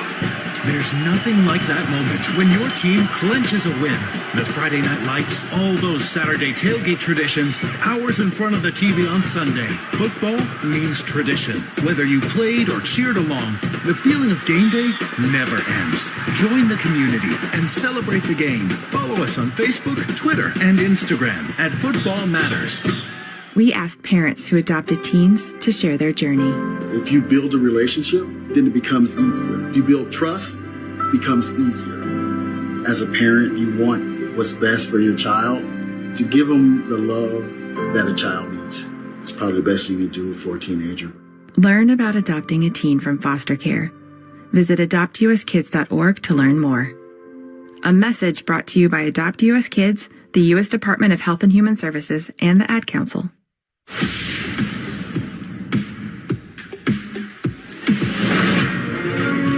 This is the 18th Birmingham Bowl from Bowl Season Radio. 2:36 left in the first half. Vanderbilt, Georgia Tech tied at 7. Commodores facing a 3rd and 8 from the Tech 9-yard line. Let's get a quick update from Marilyn Payne.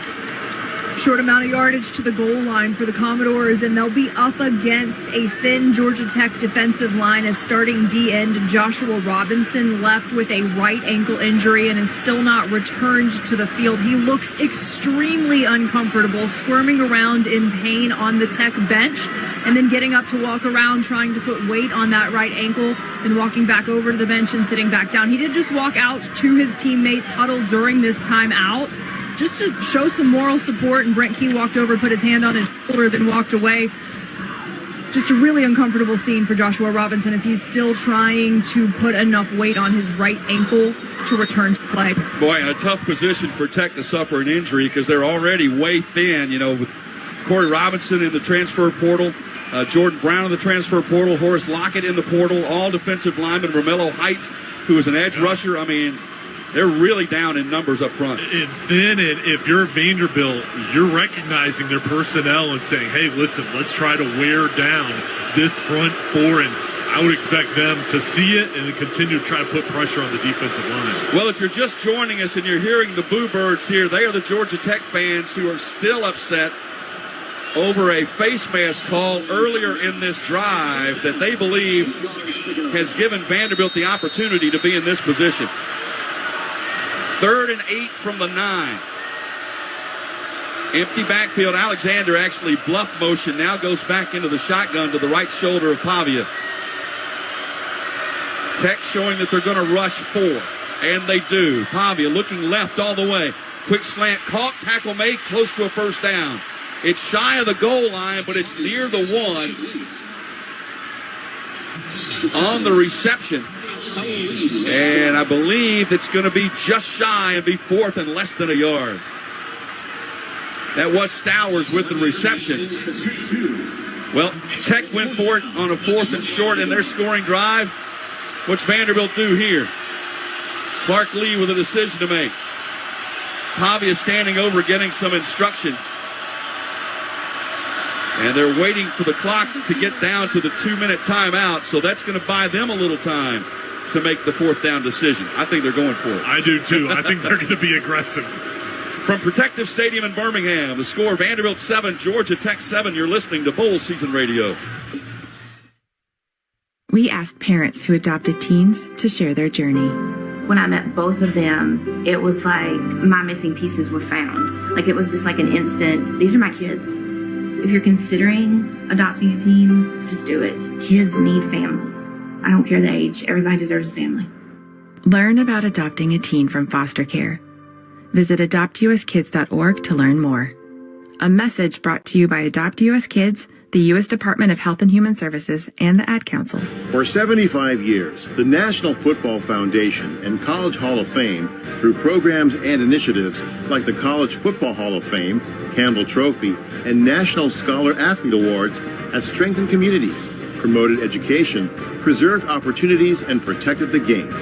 To learn more and become a member, visit footballfoundation.org. That's footballfoundation.org. If your child experiences a burn, Shriners Children's is here with world-renowned burn care. The same doctors who innovate procedures for the most serious burn cases are ready with the most advanced treatments for pediatric burn injuries, no matter the degree. Best of all, our care is provided regardless of a family's ability to pay or insurance status. Visit us at shrinerschildrens.org to see why we're the place to turn for any burn. Shriners Children's, the most amazing care anywhere.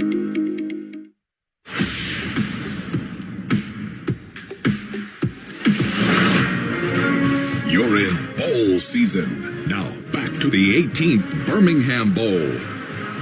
2 minutes left, first half, and a good one. Just what we expected. Vanderbilt 7, Georgia Tech 7. Commodores facing a 4th and 1 from inside the 2-yard line when play resumes. Navy Federal Credit Union proudly serving all branches of the armed forces, veterans and their families. No matter where you are in your military careers, Navy Federal has the products and resources to help you navigate your finances. Learn more at NavyFederal.org. Our members are the mission. Joe Fisher's Jay Sonhalter, sorry about that. Marilyn Payne with us. No question in your mind, Jay, that Vanderbilt's going for this, right? You've got to go for it. I was mentioning to you guys, I think their own fan base would boo them if they came out here in a field goal formation. So I think this is give the ball to Diego Pavia, let him go to work, and I think you go under center and play power football and test this front for Georgia Tech. Commodores converted 54% of their 4th downs. And Tech waited until Vanderbilt sent its offensive group out to send their confirmed defense out for this play. They'll line up in an I formation, Pavia under center. Fisher the fullback, Alexander the tailback. 4th and less than a yard from the 2. Pavia, they're going to hand it. No, they're going to fake it. Pavia looking. Now he's going to get to the end zone and score a Vanderbilt touchdown. They faked the handoff to Alexander. Pavia rolled to his right, kept pointing to the end zone like he was going to throw, and then finally realized he could get it on his own. He just improvised there, and that's where you trust your star quarterback. And that's why you want to have an elite decision maker. Vanderbilt has it with Pavia. It's a power formation, 3 tight ends, 2 backs. And all 3 touchdowns have been play action, but there Pavia wanted to throw it, but then finally decided, hey, I can roll into the end zone here with power if I get hit, and he ran it in. His 7th rushing touchdown of the season. Taylor on for the extra point. And his kick is up, and it is good. So with 1:55 left in the half, Vanderbilt takes the lead once again. Commodores leading Georgia Tech by a score of 14-7 here at the Birmingham Bowl. More from bowl season after this from Higginbotham Insurance. It's the college football postseason, and you're focused on the game and your team's odds of winning. But if there's one thing you shouldn't leave to chance, it's your insurance.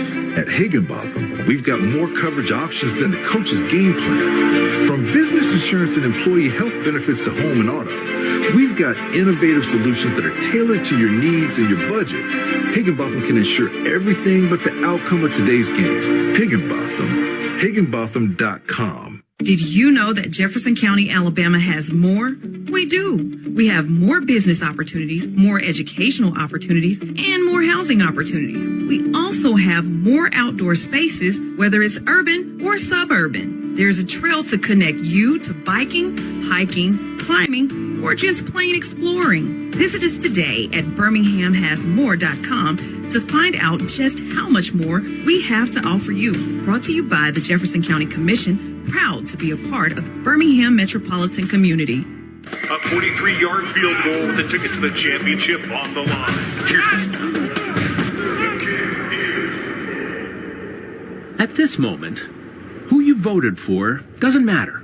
What kind of car you drive, how much money you make, what kind of music you listen to, or how many followers you have doesn't matter. At this moment, the only thing that does is football. Visit footballmatters.com.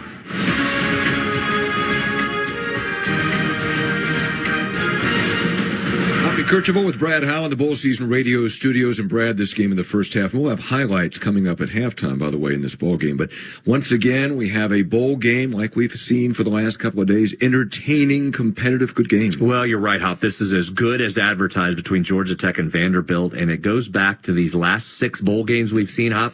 That's featured 13 overtimes that have been decided by a total of 23 points, and we've got another one lining up to match that. Absolutely. Coming up at the half also, we'll tell you about that Navy-Oklahoma game. Navy storms back and stuns Oklahoma. All that and more at the half, but right now back to Joe, Jay, and Maryland in Birmingham.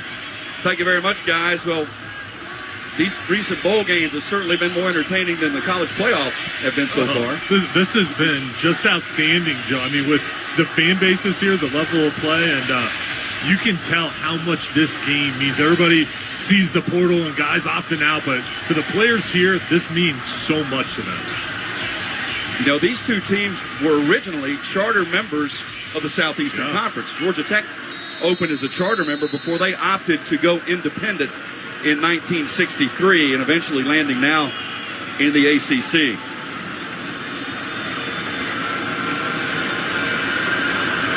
So it will be Taylor to kick it away, this time into the wind for the first time. And angling to the far side, and he still has the leg to get it into the end zone. Again, Tech without their main kickoff return man who entered the transfer portal, and Eric Singleton Jr. So that looked to me to be designed to say, don't even try it. Just let it go. We'll start at the 25. Right, just looking to play it safe, and you have plenty of time here with 3 timeouts, minute 55 to get a drive going and gain some of the momentum back going into the halftime break. Now, Vanderbilt still has 2 timeouts remaining as well, so depending on what happens on this first down, that could come into play. Ball on the near hash mark, moving right to left. King with a keeper on play action, dumps it to the right, and a nice open field tackle after a short gain of 2 on the reception by Avery Boyd, his 23rd of the year. But a nice open field tackle by Brian Longwell. We've already seen the talent from the sophomore right out of Nashville, out of Lipscomb Academy. Clock continues to run. 2nd down and 8. 1:30 left in the half. Looking left the whole way. Pass is caught at the 35 and finding a way out of bounds. And he's thrown a little late as well. That could have drawn a flag, as I believe that was Height, that after already running the receiver out of bounds, did a little extra sling of the jersey. Yeah, right in front of Brent Key, too. And he's had the ear of the officials down on the sideline. Georgia Tech, though, started to move quickly and play up-tempo. Reception by Janah that gets the first down to the 36. Toss sweep running left, turning back in, hit hard after a very short gain of a couple is Jamal Haynes. He's marked down at the 39. Clock continues to run. 1:14 left in this half. Remember, Vanderbilt won the toss, deferred. They'll get the football to open the third quarter. And the Commodores making wholesale defensive changes on this 2nd down and 7. And taking a lot of time to get everybody off the field. They finally did. Looking to throw over the middle. Pass caught at the 45 by Haynes. hit immediately with a tackle made there by number 24. That's Rinaldi. And it is shy of the first down by a yard.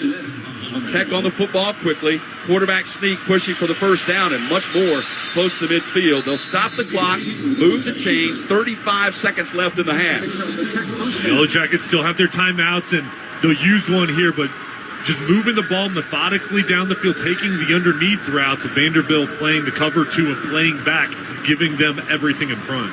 Keep in mind, the wind is actually not as strong as it was when this game began, but it is at the back of the Yellow Jackets. That could certainly factor into a field goal opportunity.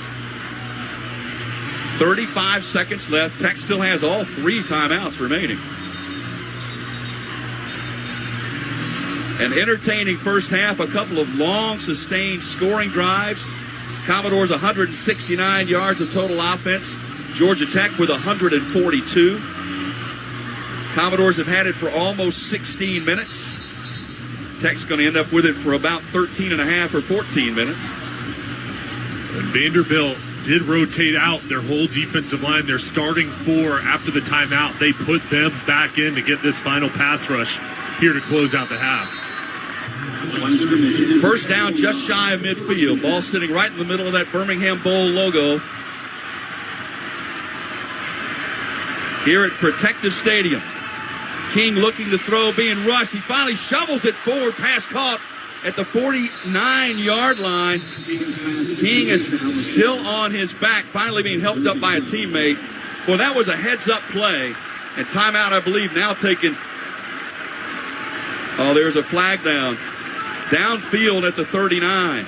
That was a nifty move by King just to get rid of that football. Just amazing that he was able to just get loose enough to the pass. Release it. Holding. Defense number 6. 10-yard penalty. Automatic first down. So that carries with it the automatic first down as they'll walk it upfield to the downfield rather, to the 41-yard line.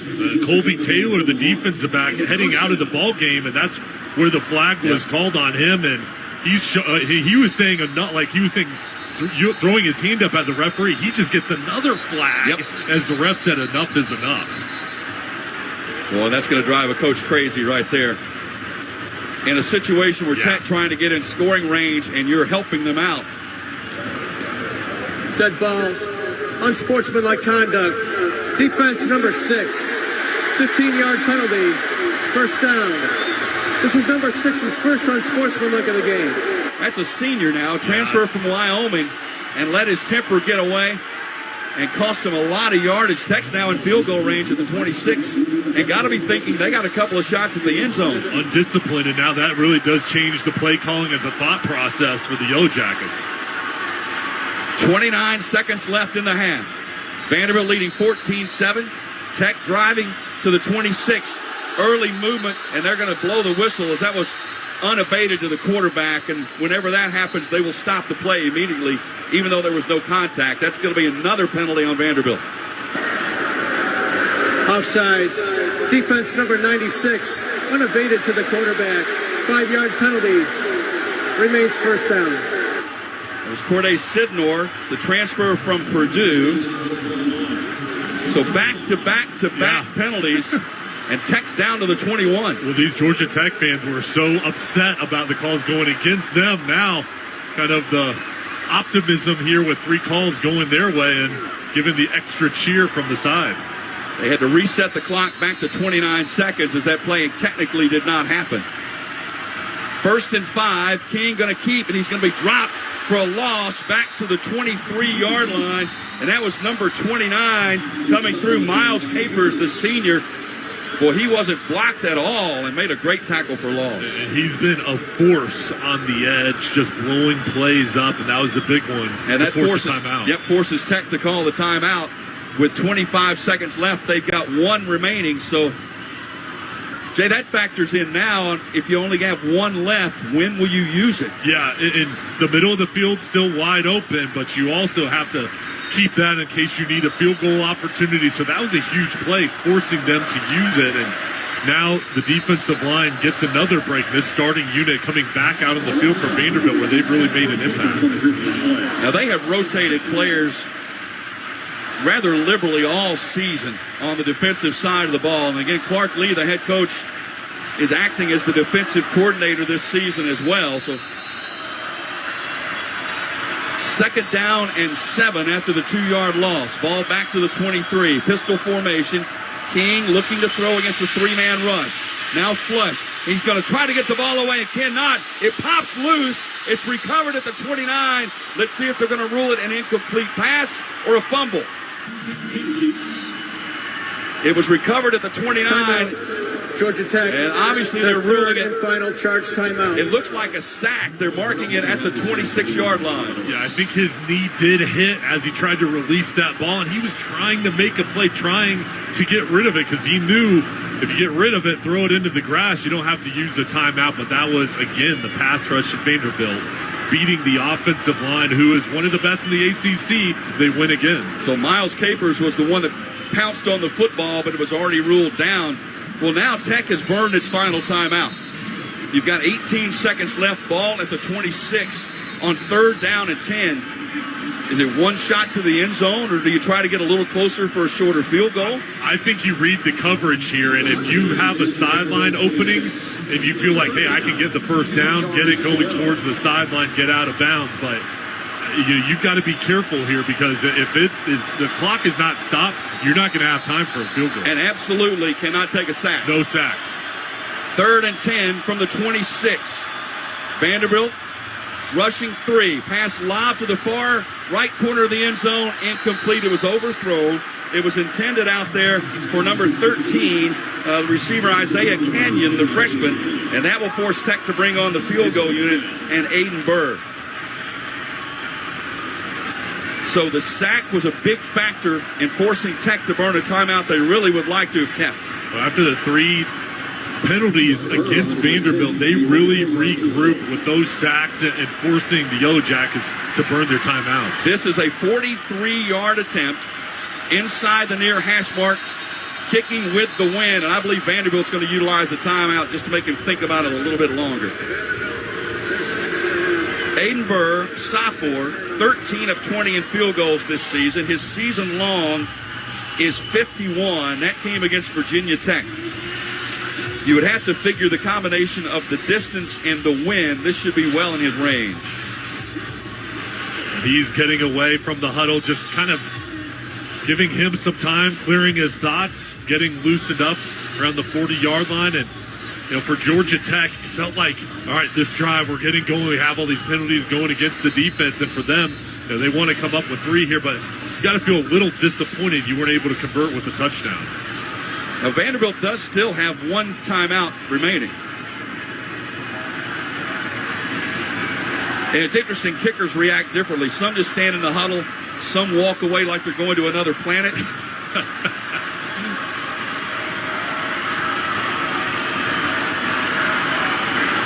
Now we're ready to go. 43-yarder.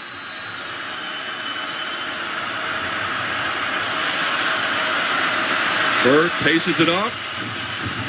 Ready to go. Good snap and hold. Kick on the way, has plenty of lag. And the kick is good. And a little pushing and shoving at the end of that play as well. Emotions have run high in this game, but Tech at least gets some points on the board before halftime, cutting the deficit now to 14-10. A 9-play, 49-yard scoring drive that took 1:47 off the clock. And Jay, Vanderbilt tried to help them all they could. 3 key penalties in that drive that really put Tech into field goal range. They've got to thank their defensive line for really bailing out the whole defense overall with those penalties, because otherwise Georgia Tech was really given a gift with their field position and just moving the ball with those penalties. And that defensive front, who has size and speed, just took over. And again, I mentioned how Georgia Tech's offensive line is one of the best in the ACC. That's one of the strengths of this team. They've got to make some adjustments at the halftime break. So Tech set to kick it away with 8 seconds left in this first half.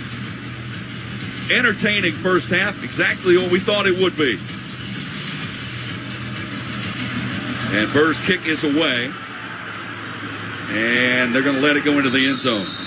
Now remember, Vanderbilt gets the football to open this third quarter, so what does Clark Lee do with 8 seconds left and 1 timeout? Well, I know Diego Pavia wants to throw a bomb here, but I think we'll see the smart play, just take a knee, get to the halftime break. You have the momentum, everything's going your way, and you're going to get a big cheer from your fans as you go into halftime.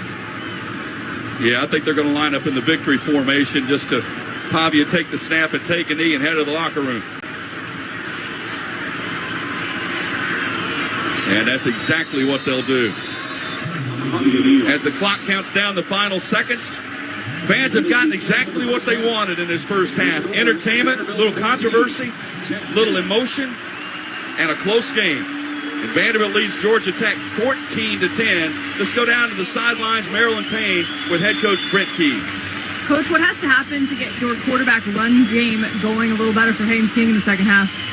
Well, I mean, we're not just driven by the quarterback run game. We got to get other things, too. We got to be able to get some of the shot plays. We got to be able to complete some of the passes, sustain and finish some blocks up front, continue to get the running backs going and play with tempo. As Vandy gets the ball to start the second half, what do you have to do defensively to keep them out of the end zone? Well, we got to stop them. How can your defense do that? The big thing is third downs. We can't let the scrambles and third downs. We got to be disciplined in our rushes on him. He's a really good player, especially when he gets himself out of the pocket. And that's what we're not doing right now. We're not keeping contained. Thank you. Thank you. Brent Key stating the obvious. Got to stop him. That makes perfect sense. Coming up next, we'll join Hoppy Kercheval and Brad Howe in the Bowl Season Radio Studio. Now, this message from Navy Federal Credit Union. Morning. I'm starting my health journey with my new blender. I got 2% cash back on it with the new Cash Rewards Plus card from Navy Federal Credit Union. I got unlimited 2% cash back on these carrots, apples, bananas. It's 6 in the morning. Oh, I also got 2% back on these smoothie glasses. I'm going back to bed. Oh, yeah. I got 2% back on the mattress. Sleep tight. You can earn unlimited 2% cash back on all purchases with the new Cash Rewards Plus card. Learn more at NavyFederal.org. Navy Federal Credit Union. Our members are the mission. Navy Federal is insured by NCUA. It takes a different breed to be the first to respond. The first on the scene. The first to tackle disaster head on. At ServPro, we witness the bravery of first responders almost every day. So to all those who never give a second thought to being the first ones in, this game's for you. ServPro, proud supporter of our nation's first responders. America's oldest college football all-star game runs through the Lone Star State. Be a part of history in the making at the 100th East-West Shrine Bowl. Thursday, January 30th, 2025 at AT&T Stadium. Visit ShrineBowl.com for a chance to see the nation's top college football players ahead of the NFL Draft. Tickets start at just $20. Don't miss the historic 100th East-West Shrine Bowl. Get your tickets today at ShrineBowl.com. Today's all-stars, tomorrow's legends. It's halftime at the 18th Birmingham Bowl. From the Bowl Season Radio Studios, here are Hoppy Kercheval and Brad Howe. And at the half, Vanderbilt leads Georgia Tech 14-10. Hoppy Kercheval with Brad Howe in the Bowl Season Radio Studios. And we'll get to halftime in just a second, but right now, let's pause 10 seconds for station identification. This is Bowl Season Radio on First Team.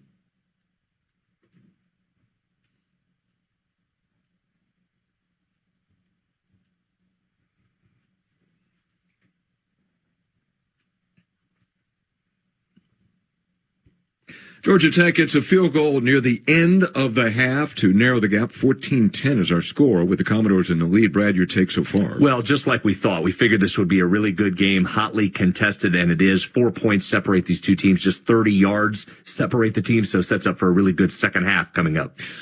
Highlights from the first half. Vanderbilt gets on the board first. Diego Pavia leads the Commodores down the field on 2nd and 7 from the 7. The Commodores are on the board first. Pavia brings the man in motion, and the little dump into the end zone, wide open touchdown. It was a play fake on the handoff and not quite a jump pass, but a little soft lob into the end zone for the reception for the touchdown, and that is Cole Spence, his second touchdown catch of the year. Pavia running it and throwing it on that drive as he accounted for 75 yards on the 8-play, 87-yard touchdown drive. Now Georgia Tech is on the move. On 4th down and 2 from the Vanderbilt 32, Georgia Tech is going for it. Hayes King with a short pass to Malik Rutherford for first down. The drive continues. 3rd and goal for the Yellow Jackets from the 2. Play action fake. Pass dumped in the flat. Caught. Touchdown, Georgia Tech. The reception by number 86, Ryland Goad. The senior, his first touchdown catch of the year.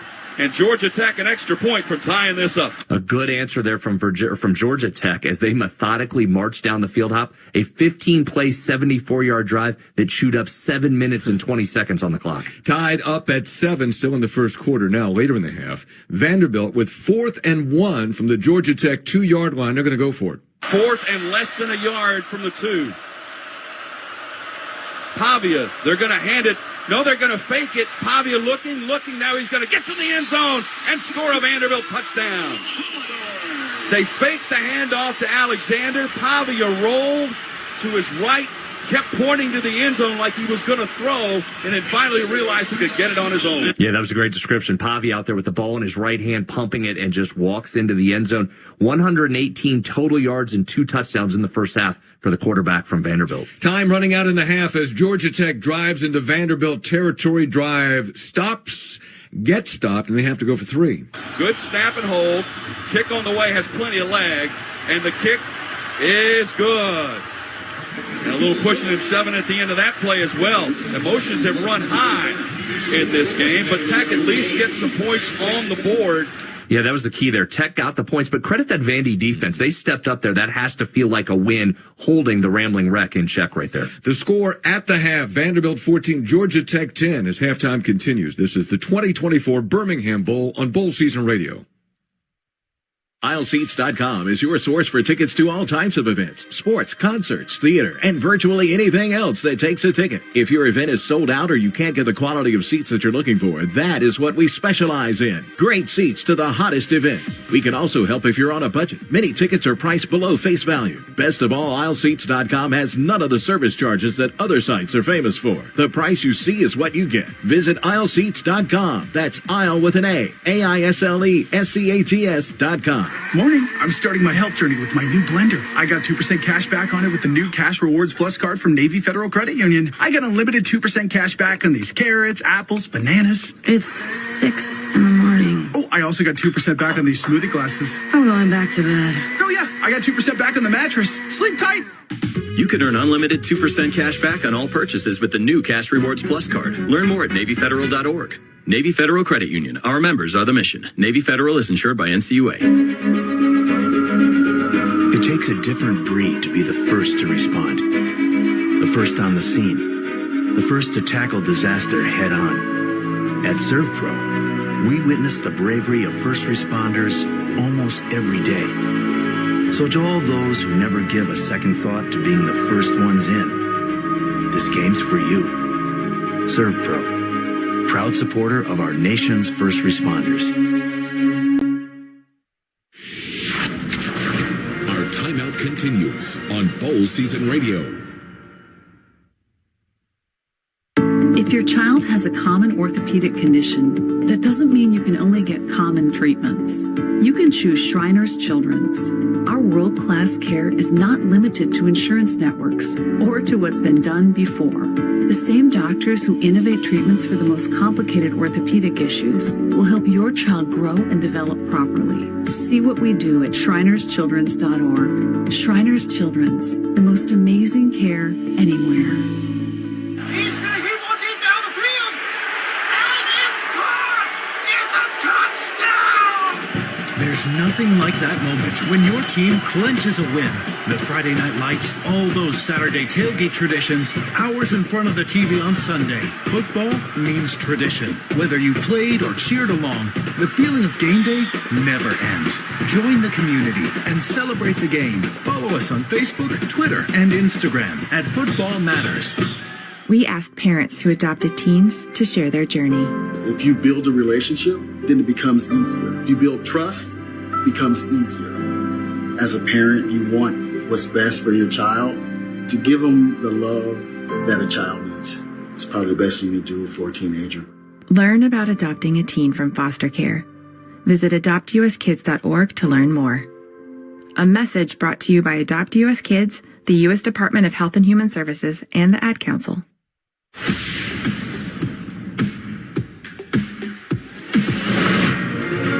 You're listening to the 18th Birmingham Bowl from Bowl Season Radio. And at the half, Vanderbilt leads Georgia Tech 14-10. Now, earlier today, it was the Lockheed Martin Armed Forces Bowl, Brad, between Oklahoma and Navy. Yeah, these two teams were looking to get together for the first time in nearly 70 years, but really in opposite points of their arc here. Navy looking to go 6-1 in bowl games over the last 7 seasons. Oklahoma, a totally different deal. About a third of its scholarship players were already in the portal or out for this game. Set up for an intriguing matchup. Yeah, Oklahoma, though, started fast, scored 14 points in the first quarter, got out to a 14-0 lead. Navy claws back. Navy quarterback Blake Horvath was huge. This time they slow mesh, and Horvath keeps it. Right up the middle he goes. Here goes Blake Horvath at the 30, at the 40, at midfield, down to the 30, to the 20, to the 10, dives. Give it to him. Oh, they're going to mark him down to the 1 yard line. Give it to him. Oh, my. And they did give it to him upon review. He got all the way into the end zone. And what a day for Horvath. 18 carries, 155 yards, and 2 touchdowns. Yeah, Brian Estridge with the call, by the way. Great call by Brian. Now, Navy is leading 21-14 with 11 seconds remaining in regulation. Oklahoma scores, and they're going to go for 2 and go for the win. The 2-point conversion for the lead. Snap back. He looks. He's pressured. He's sacked. Navy has done it. Oh, my. 6 seconds remain in the midshipman defense. How about that effort? What a comeback by Oklahoma to get all the way down the field, aided by a penalty there late that kept that drive alive. And when they scored, Hoppy, I don't think there was any doubt they were going for 2, given how few players they had and where that program was. They were going to try and win it right there. Just credit to the Navy defense for stepping up and getting that final stop. You know, that Navy defense was outstanding all day, Brad. I mean, they gave up those 14 points early and then really stiffened for the rest of the game. Yeah, imagine that. Some resilience from the Naval Academy, right? Those guys had a heck of a day today. So Navy holds on for the 21-20 upset win over Oklahoma. Navy quarterback Blake Horvath summed up what the victory meant. It's really emotional, honestly, for the entire team. And win the CIC, beat an SEC team like Oklahoma, beat Alabama, beat a lot of good teams. It's just an honor, honestly, and I'm so glad to be a part of it.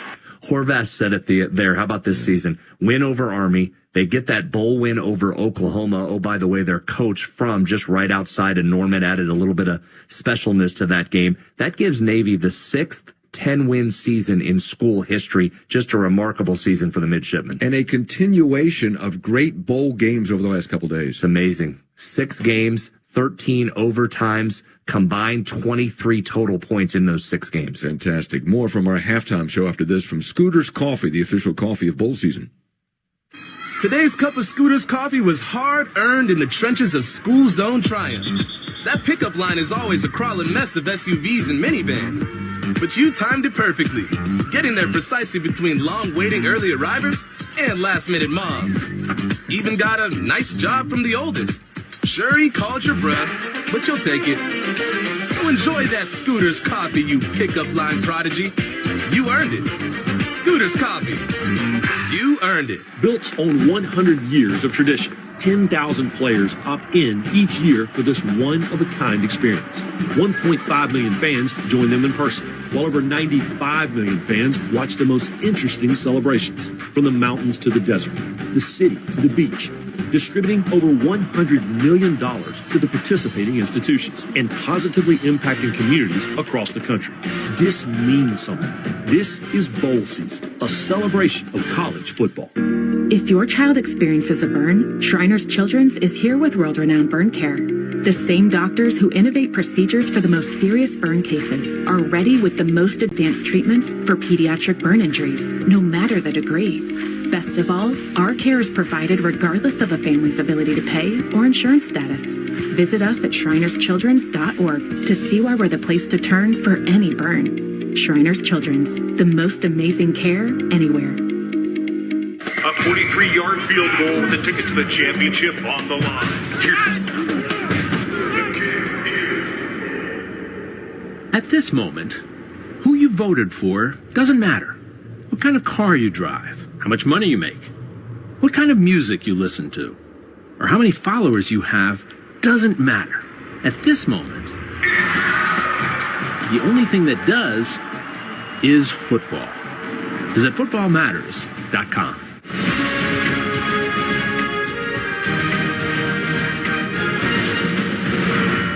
Coming up tonight in bowl season, Brad, Texas Tech and Arkansas meet in the AutoZone Liberty Bowl. Yeah, Arkansas, a bunch of players in the portal, so they're going to be next man up on that side of the ball. And on the other side for Texas Tech, closed strong in Big 12 play, but they won't have their starting quarterback in Baron Morton, who threw for more than 3,000 yards this season. The only Red Raiders that have attempted passes all season other than Morton, there's just been 36 of those. So next man up for Texas Tech as well. Holiday Bowl tonight, Syracuse and Washington State. Story there. What a great first year for Fran Brown as head coach of the Orange. 9 regular season wins. They're ranked. They had that final regular season game win over Miami, knocking the Hurricanes out of the playoffs. So Syracuse looking for its 10th win on the season. Texas A&M and USC battle in the SRS Distribution Bowl tonight. Yeah, USC, another program with a bunch of guys out for this one. How about just the weird scheduling quirk for them? They started the season in Las Vegas with a win over LSU, now finishing it against A&M in this bowl. You can just go bowl games tomorrow all day, starting 11 o'clock Eastern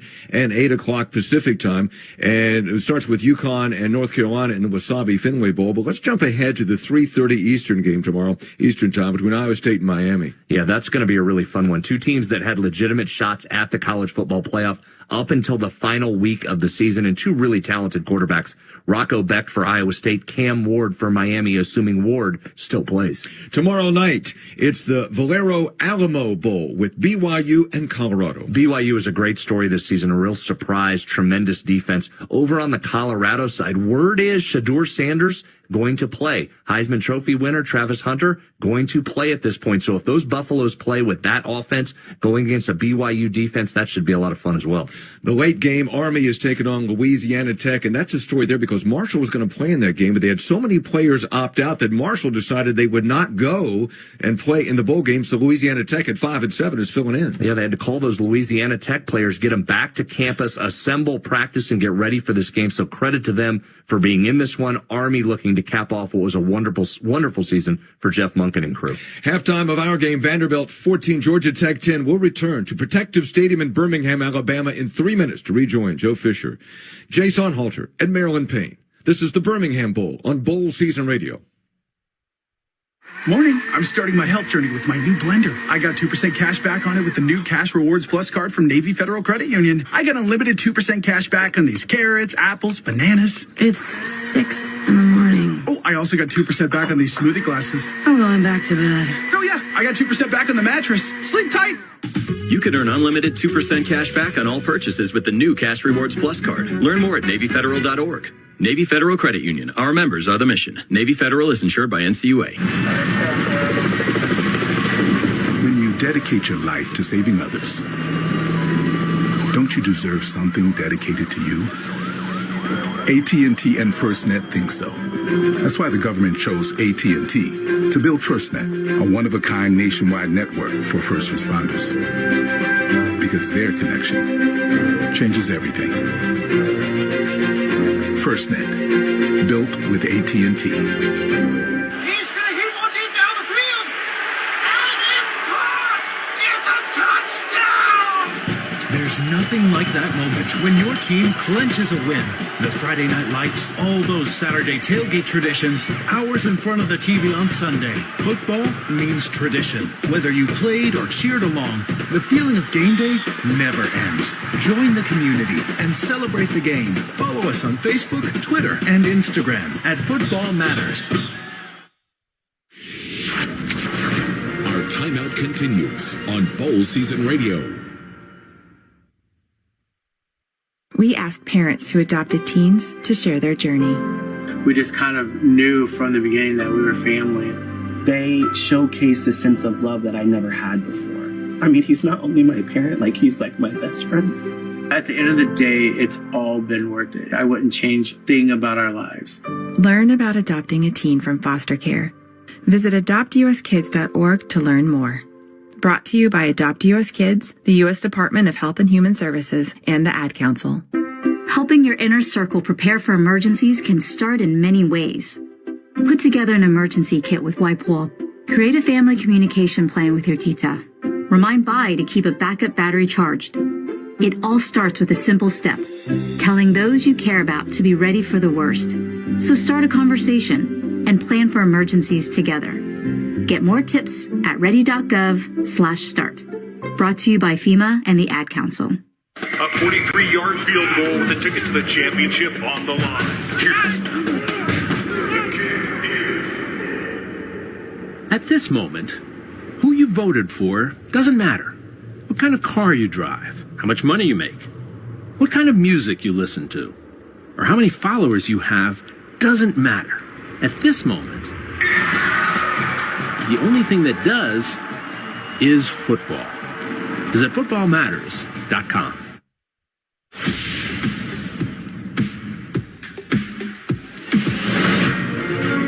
You're listening to the 18th Birmingham Bowl. It's time for the second half kickoff. Once again, here are Joe Fisher, Jay Sonhalter, and Marilyn Payne. Just about set for the second half from downtown Birmingham. Vanderbilt leading Georgia Tech 14-10. Commodores will get the football to open the third quarter. Statistically, in the first half, Vanderbilt with 84 yards on the ground, 168 through the air. So total offense, when you add that all together, at 252. For Georgia Tech, 77 yards on the ground, 137 on the air. So 214 rather in total offense. 16:01 time of possession for Vanderbilt, 13:59 for Tech. And individually, Diego Pavia, passing-wise, when you look at the stats there, let's see, rushing-wise, he had 6 carries for 34 yards, passing 7 of 11 for 84 yards and a touchdown. Haynes King for Georgia Tech, 10 of 14 for 60 yards and a touchdown. Haynes, the leading rusher for Tech, 9 carries, 58 yards. Kickoff is in the air, fielded at a big hole across the 25. Oh, and upended at the 25-yard line. It looked like Junior Sherrill might be on his way, but a shoestring tackle stopped him at the 25. Halftime stats brought to you by Genius Sports, a global leader in sports technology. Just a moment ago, Marilyn Payne caught up with Vanderbilt coach Clark Lee. Coach, when you get the ball back to start the half, how do you ensure that you score on a third straight drive? Well, I don't know that we can ensure anything. I think we got to keep playing to our identity, take care of the football. Obviously, Diego's done a nice job converting when things aren't open, but it's going to be a team effort. We got to play a little firmer up front and get our run game going. It'll be an exciting second half. I'm looking forward to it. Defense has been commanding up front. They've controlled Haynes King's ground game really well. How do you continue the limitation of what he does in that way? It's execution and fundamentals. I think we've leaked a little bit in the alleys and on the perimeter in their screen game, so we got to shore that up. But the run wall's got to be built inside out and outside in. So fundamentals, execution will be the key. And let's go have some fun in the second half. Thanks for the time. Thanks so much. On first down, Pavia, a little swing pass to Alexander, who was tackled by Kevin Harris after a gain of 5. Second down and 5, ball just shy of the 32-yard line. Just underway, third quarter. Vanderbilt 14, Georgia Tech 10. Pistol formation, Commodores moving right to left in the black jerseys, white pants, and helmets. Pavia going to keep on the play action fake, going to roll to the right. He'll have the first down and scoot out of bounds at about the 38-yard line. Boy, that's just that element, Jay.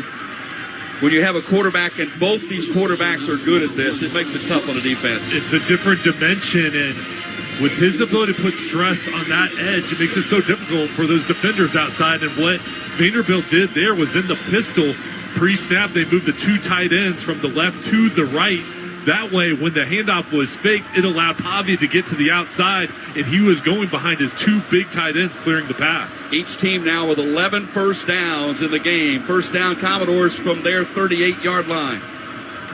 Play action fake, blitz coming up the middle. Pavia is going to get the ball away as he was being thrown to the ground. He got it away, and there's the penalty flag. I wondered if he was outside the tackle box or not, but I'm not sure he got the ball to the line of scrimmage. That was Zach Biggers. Intentional grounding. Offense number 2. The ball did not reach the line of scrimmage. The penalty is lost it down at the spot of the foul. Second down.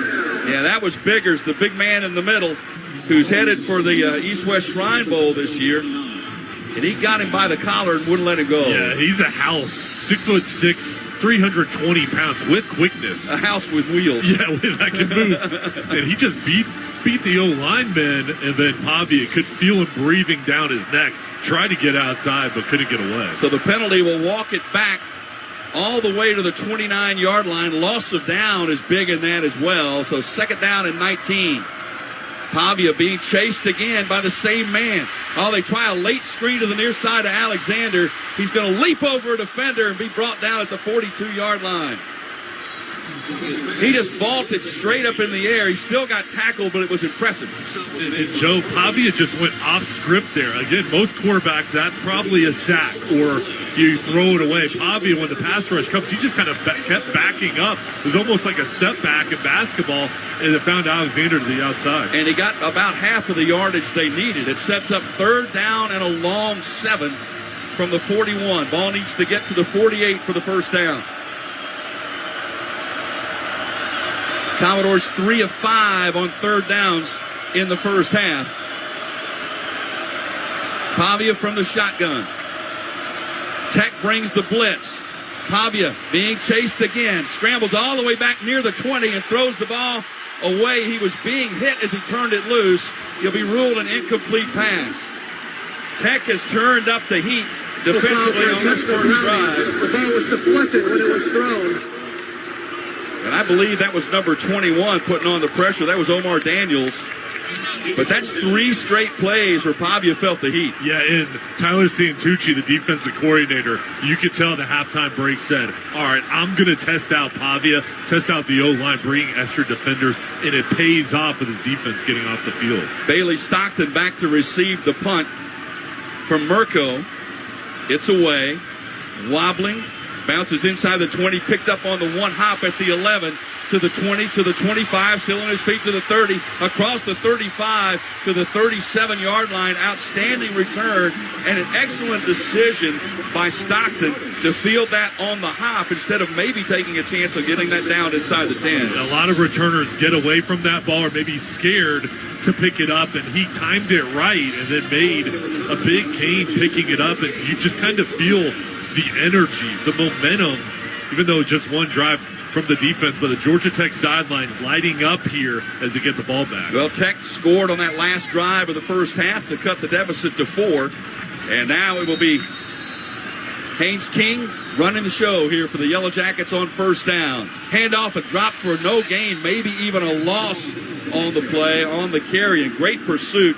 Defensively getting in there was Corday Sidnor to make the tackle for a loss of a yard on Haynes' carry. And as we went to the halftime break, we were just gushing at this D-line for Vanderbilt and talked about the Georgia Tech offense line needing to make adjustments. We'll see how they play in this drive. Vanderbilt had 63 tackles for loss in the season. King being chased out of the pocket. Now sends it Van downfield. Has a man who makes the diving catch at the 42-yard line of the Commodores, and that was Malik Rutherford. Outstanding reception. And there's the adjustment for Georgia Tech. How do you get away from the pass rush? Move your quarterback, Haynes King, with a flood route over to the right side on the run, throwing a nice dart. And Tech going to pick up the tempo here, going from the pistol, snapping the football, handoff.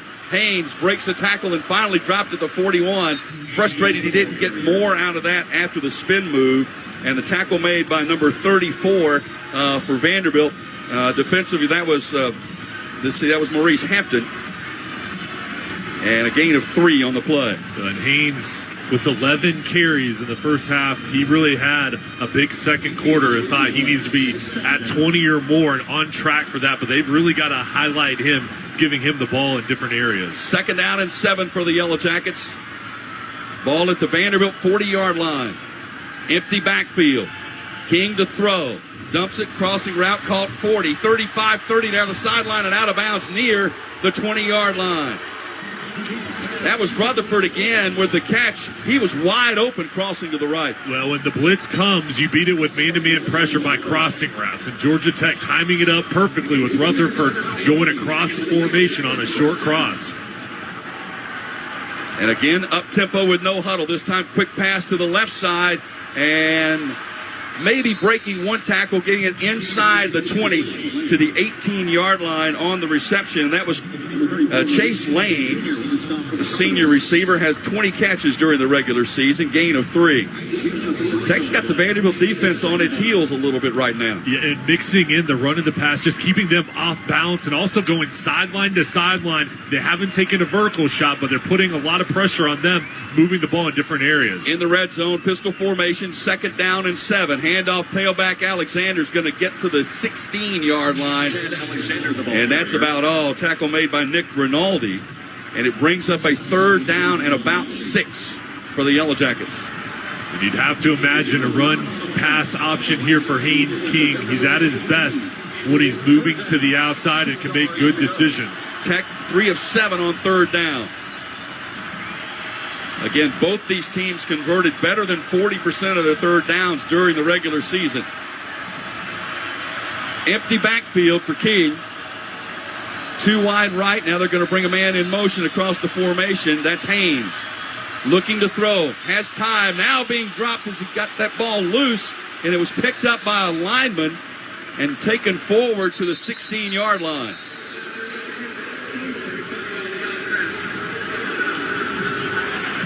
That was stripped out. And it was the offensive lineman, Joe Fusel, that picked that ball up. That's the 2nd time a lineman's had a carry today. They're having a big day. The O-line for the Yellow Jackets showing off their hands, but for them, again, the pass rush hurting them, forcing this field goal opportunity.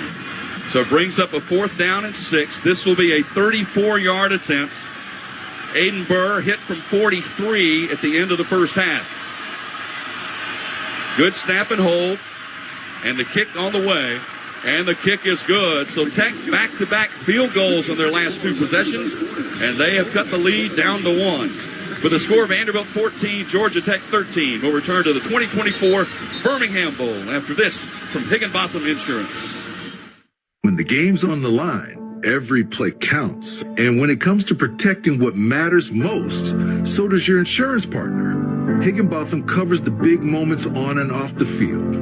Whether we're protecting your home, your business, your car, or your health, we've got more coverage options than the coach's game plans. This season, don't just play it safe, play it smart. Higginbotham.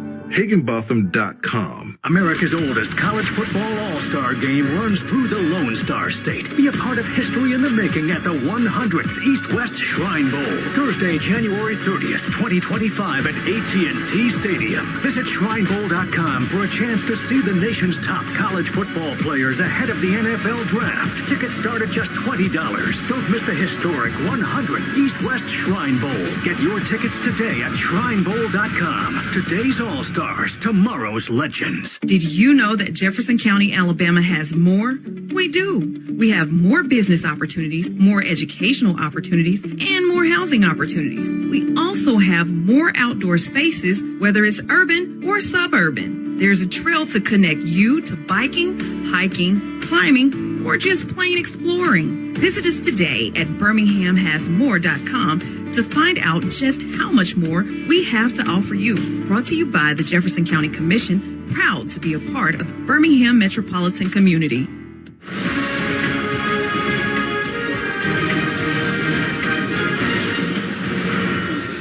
Vanderbilt 14, Georgia Tech 13. Tech scoring drive, 8 plays, 46 yards, ended in the 33-yard field goal to cut the lead to 1. Wherever your adventures lead, beach, trail, or mountain, Vapor Apparel has you covered.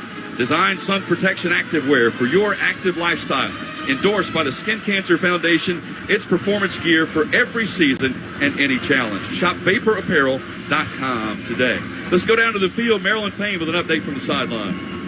Guys, it'll be interesting to see how Vanderbilt's offensive line is able to adjust on its upcoming drive to what Georgia Tech showed coming out of halftime, because as that offensive line and the coaching staff were trying to rehash what they saw and where they were not able to find success against the Tech D-line, all of the iPads kind of started cutting out one by one, and they were running up and down the sideline to the space where they hold them all and charge them up, and were just frustrated before they could really reaccount for what they needed to change when they got the ball back. They were dealing with technical difficulties. We'll see if they had the opportunity to settle in and focus on what they wanted to focus on when they take the field here.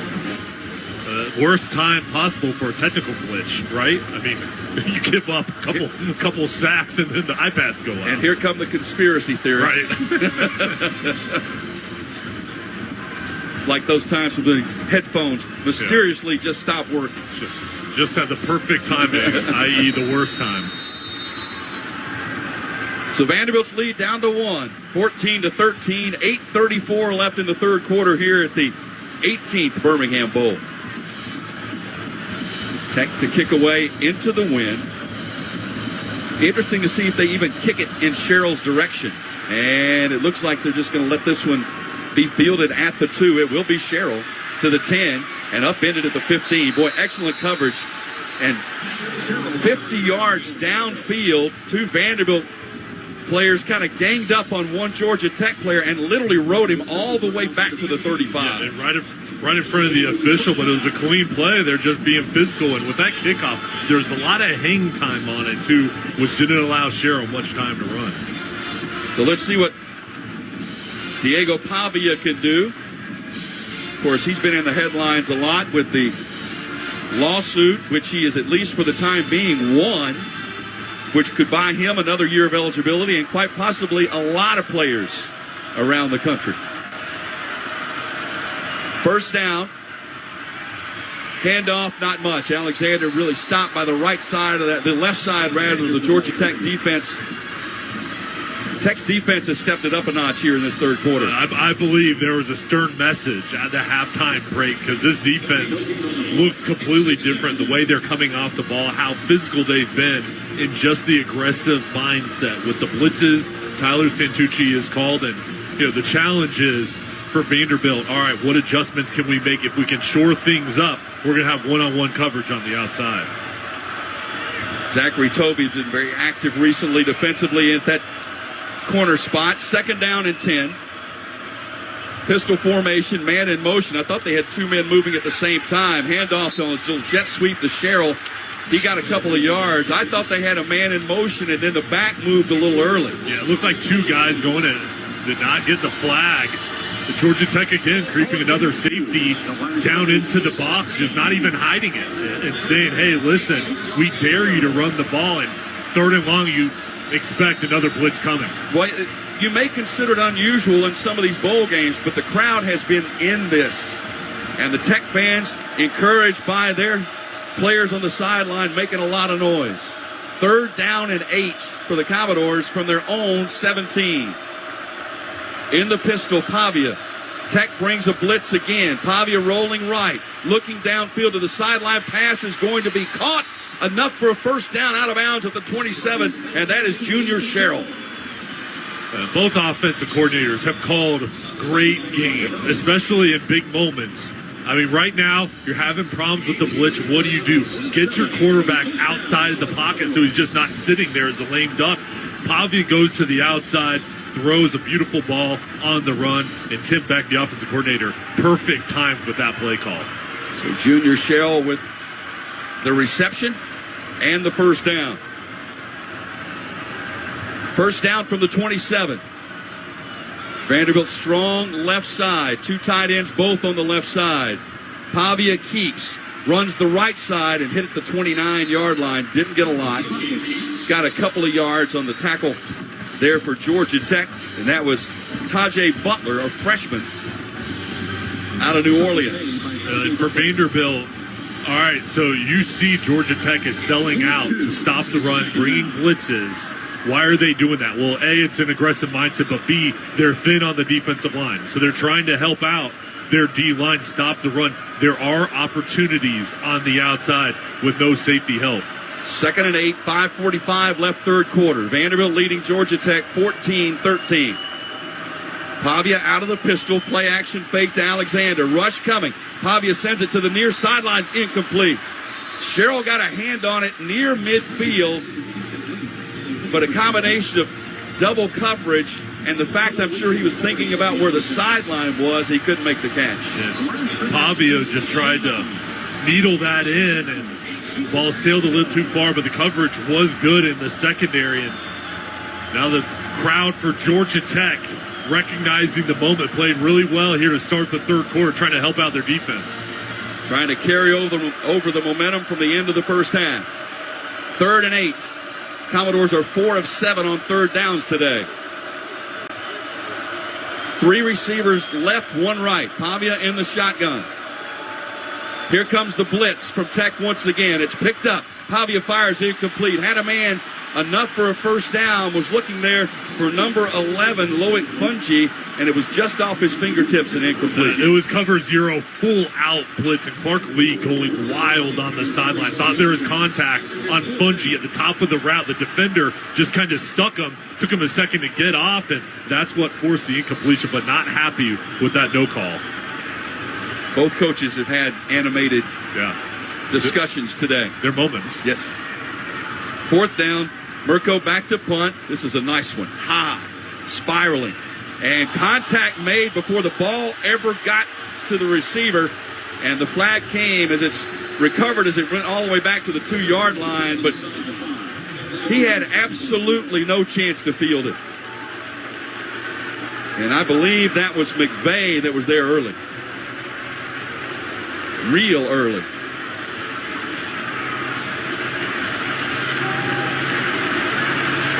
Yeah, there's discussions here again. On most of our calls today, there has been a huddle of the officials.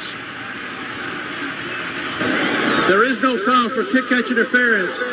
The player was blocked into the receiver. The ball became dead at the 2-yard line. First down. I got to admit, I'd like to see that again because I didn't think there was a blocker involved. Obviously, they discussed it, but. And the crowd's going to boo, and they're going to have time to boo during this timeout. The ball was recovered all the way back at the 2-yard line. From Birmingham, the score Vanderbilt 14, Georgia Tech 13. This is the Birmingham Bowl on Bowl Season Radio. We asked parents who adopted teens to share their journey. When I met both of them, it was like my missing pieces were found. Like it was just like an instant, these are my kids. If you're considering adopting a teen, just do it. Kids need families. I don't care the age. Everybody deserves a family. Learn about adopting a teen from foster care. Visit adoptuskids.org to learn more. A message brought to you by Adopt US Kids, the U.S. Department of Health and Human Services, and the Ad Council. For 75 years, the National Football Foundation and College Hall of Fame, through programs and initiatives like the College Football Hall of Fame, Campbell Trophy, and National Scholar Athlete Awards, has strengthened communities, promoted education, preserved opportunities, and protected the game. To learn more and become a member, visit footballfoundation.org. That's footballfoundation.org. If your child experiences a burn, Shriners Children's is here with world-renowned burn care. The same doctors who innovate procedures for the most serious burn cases are ready with the most advanced treatments for pediatric burn injuries, no matter the degree. Best of all, our care is provided regardless of a family's ability to pay or insurance status. Visit us at shrinerschildrens.org to see why we're the place to turn for any burn. Shriners Children's, the most amazing care anywhere.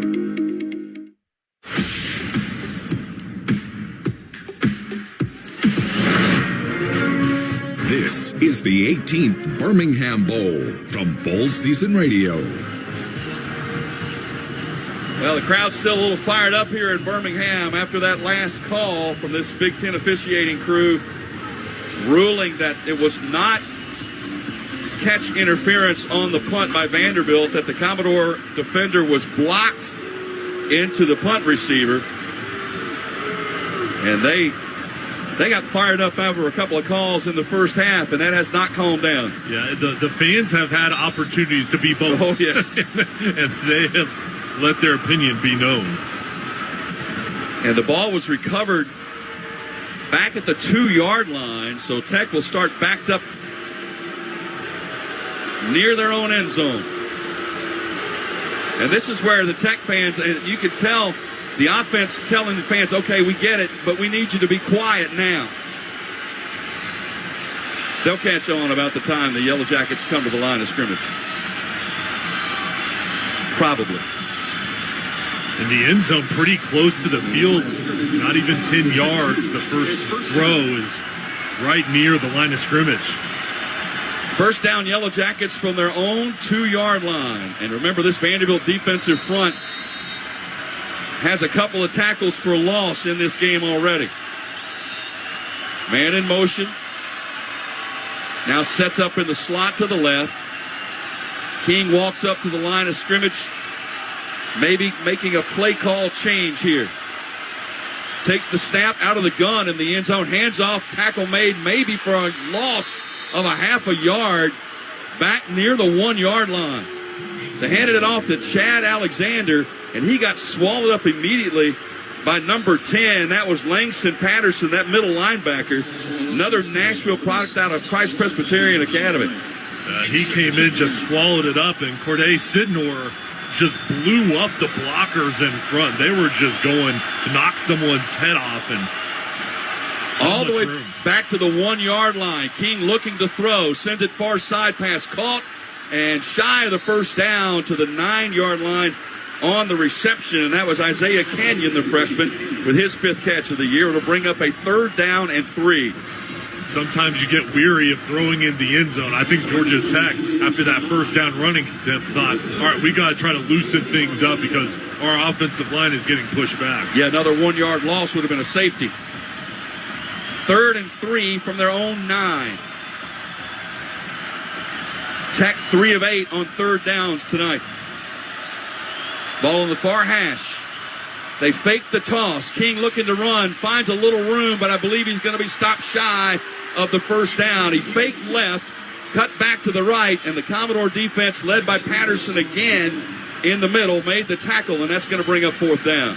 Patterson, one of the leading tacklers on Vanderbilt, has really made an impact, and just his ability to read the play and then go in there and just have no regard for his body, blowing it up. King was slow to get up, and he's hurting, and I think he got hit in a rather uncomfortable place. And he has played through so much pain this season. And wasn't healthy in some of his starts. Wasn't healthy against the last ball game against Georgia. And his jersey, he's got red all over it, stains from the emblem. And walking off the field, that he is a physical player, and his teammates feed off of his leadership and his toughness. Well, he missed the Notre Dame and Virginia Tech games, and they said even when he came back for the next 2 games, he was still limited. And he is in some pain coming off the field. So now Shanahan will have to stand back in his end zone to get this punt away. So the Commodores stand to get excellent field position. Height back deep to receive it. He's standing at midfield. Punt is away. It's a good one. Height going all the way back inside the 40-yard line and breaks one tackle, leaps another, gets across the 40, and he was hammered at the 44-yard line going out of bounds. Right on the Vanderbilt sideline, a big-time hit after a nice return. Got the ball to the 44 where the Commodores will start first down.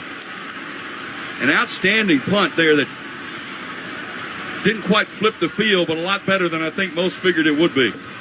With the score, Vanderbilt 14, Georgia Tech 13. Now this from AT&T FirstNet. When you dedicate your life to saving others, don't you deserve something dedicated to you? AT&T and FirstNet think so. That's why the government chose AT&T to build FirstNet, a one-of-a-kind nationwide network for first responders. Because their connection changes everything. FirstNet, built with AT&T. Built's own 100 years of tradition. 10,000 players opt in each year for this one-of-a-kind experience. 1.5 million fans join them in person, while over 95 million fans watch the most interesting celebrations, from the mountains to the desert, the city to the beach, distributing over $100 million to the participating institutions and positively impacting communities across the country. This means something. This is bowl season. a celebration of college football. Morning. I'm starting my health journey with my new blender. I got 2% cash back on it with the new Cash Rewards Plus card from Navy Federal Credit Union. I got unlimited 2% cash back on these carrots, apples, bananas. It's 6 in the morning. Oh, I also got 2% back on these smoothie glasses. I'm going back to bed. Oh yeah, I got 2% back on the mattress. Sleep tight. You can earn unlimited 2% cash back on all purchases with the new Cash Rewards Plus card. Learn more at NavyFederal.org. Navy Federal Credit Union. Our members are the mission. Navy Federal is insured by NCUA.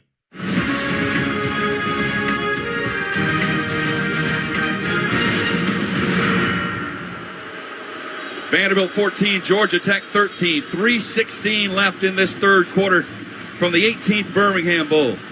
Jay Sonhalter, Marilyn Payne, Joe Fisher with you. Scooter's Coffee, the official coffee of bowl season, would like to congratulate the athletes and staff on the hard work and commitment that earned them a place in today's exciting bowl game. Scooter's Coffee, amazing drinks, amazing people, amazingly fast. And twice now I've said Sonhalter or something. I'll get it right. No, it sounds good. Sonhalter. Sounded good. Well, the Tech fans are still, their eyes are on the sideline because their quarterback, Haynes King, limped off, and he is still on one knee on the sideline. He finally stands up, but he's not moving real fast. Maryland is down there checking up on him. We'll get an update from her in just a moment. Vanderbilt's football first down from their own 44-yard line after an excellent punt of 53 yards. Pavia will start in the pistol. Vanderbilt flips the formation to go strong to the left side. Man in motion is Sherrill right to left. Pavia handoff left side up into across the 45 out to the 48 is Cedric Alexander. And the tackle was made by Trinillis Tatum, senior linebacker. That was just a simple zone play towards the left. But almost on every single play, there's a shift, there's a motion. On that play, there was two pre-snap. And just trying to make your defense kind of get on your heels or wonder what's coming, that dressing pre-snap makes it difficult. And they really dress up their plays in different ways to try to slow down the defense. Second down and 7 for the Commodores from their own 47-yard line. Pavia in the pistol once again. Tech brings a blitz. Pavia is going to heave it downfield to the sideline looking for Sherrill. Couldn't get his hands around it.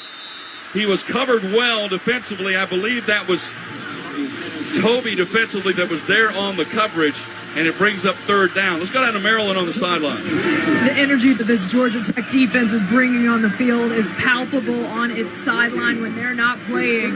Linebackers coach Bill Stewart, as well as Toby, who you just mentioned, and Clayton Powell-Lee have everybody along the defensive sideline lit all the way up. They're saying, we're getting after him. We've got him now. Talking about Diego Pavia. Don't let up is their message to one another. Well, it's certainly been evident here in this third quarter. They have gotten after him and gotten to him early and often. 3rd and 7. Pavia in the shotgun. He tried to set up a screen. Pavia eludes the rush. Now sends it downfield on the sideline. Pass was caught. There's a penalty flag down near the 30. It was caught. I believe he was out of bounds when Alexander made the catch. I believe that was Tatum on the coverage. And looks like they're going to rule contact. Pass interference. Defense number 0. 15-yard penalty. Automatic first down. And Brent P just earned a penalty flag. He was literally in front of the line judge, jumping up and down in front of his face, pumping his fist, and there was no way he wasn't going to get a penalty there. Yeah, and I think this is a frustration from previous calls as well, and he is not happy down in the field, and this is going to upset the fan base even more than show the replay. Unsportsmanlike conduct. Georgia Tech head coach.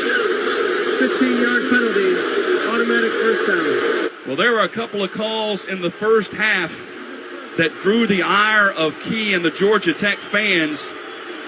They've been lit pretty much all afternoon and evening since then, and this is just going to fire them up even more. And you do that, too, to fire up your team. And right now, Vanderbilt moving down the field, you're going to get the ball about the 22-yard line after this penalty, but you're hoping your defense will come alive here and support you. Maryland, emotions are running high down there right now. And the stadium live events crew is willing to pile on. Just moments ago, they put a 2-shot up of one of the officials and lit up the Grinch right beside him, just to light a little more fire under these Georgia Tech fans here today. So they are leaning into the environment, even in-house. First down from the 22-yard line. Pavia with a play-action fake, rolling right, looking back to his left, overthrows the intended receiver at the goal line, was looking for Junior Sherrill. Sherrill wanted another penalty flag and actually got one. Back of the 10-yard line. Oh, my. Tech defensive players beginning to show their frustration on the field. Prior to the pass, holding, defense number 3, 10-yard penalty, automatic first down. Amari Harvey called for that. Yeah, it was a deep crossing route, and Harvey just held up Sherrill long enough to get the flag, and Brent Key still talking with the officials. Well, this is a low penalized team, 38 yards a game for the season. They've been penalized 5 times for 65 yards tonight. 1st and 10 for the Commodores from the Tech 12-yard line. Vanderbilt scoring at a 93% clip on trips into the red zone. Pavia, play action fake, now going to keep and breaks a tackle, works back to the right, inside the 10, dropped at the 8-yard line, but he got something out of nothing, and now there's a fight going on inside the 5, penalty flag flies. Georgia Tech defender in it with Sherrill. The Tech player has his helmet off, and another Tech player was going to run from the sideline out there, and there's a second flag.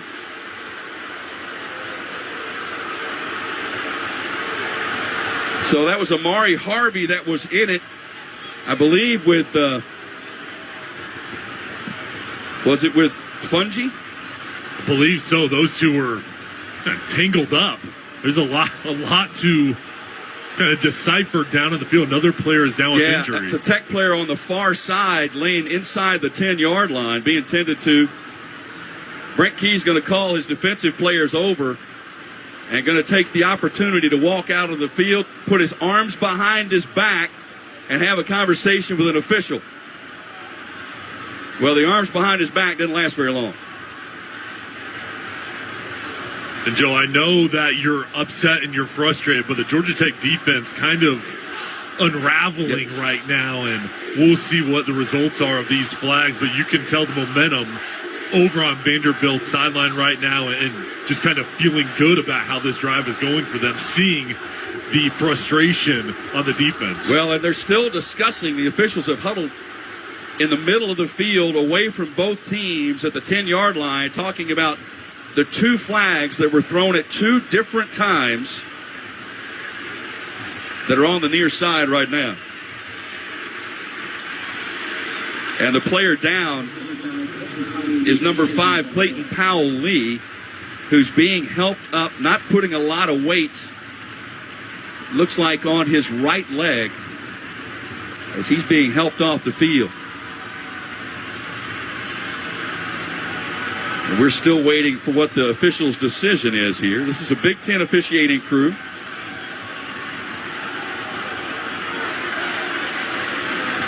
Yeah, they pick up 1 flag at the 2-yard line. After the play was over, there are offsetting unsportsmanlike conduct fouls. Unsportsmanlike conduct, Vanderbilt, number 0. Unsportsmanlike conduct, Georgia Tech, number 3. Unsportsmanlike conduct, Georgia Tech, number 23. The penalties all offset. Second down.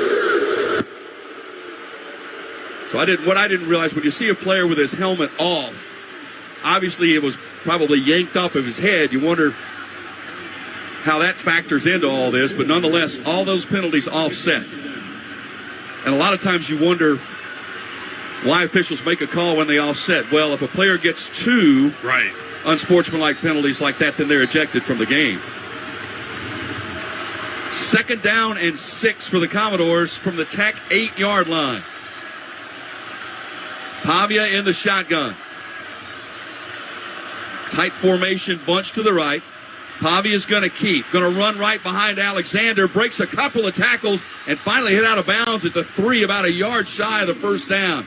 Boy, he is strong and does not shy away from contact. And they play with a physical style, whether it's Pavia running the ball or the blockers in front. Cameron Johnson, the tight end, was lined up as a wing and just demolished the defender, clearing out the alley for Pavia. And Joe, this is where Vanderbilt has had success inside the red zone using the play-action pass. Watch them to try to get the tight ends involved.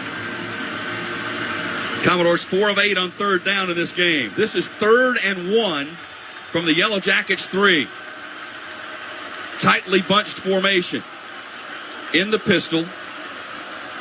Quick pass far side. Caught, touchdown Commodores. A little sidearm sling pass to the front right quarter of the end zone. And Vanderbilt converts again in the red zone. Now the reception, Eli Stowers.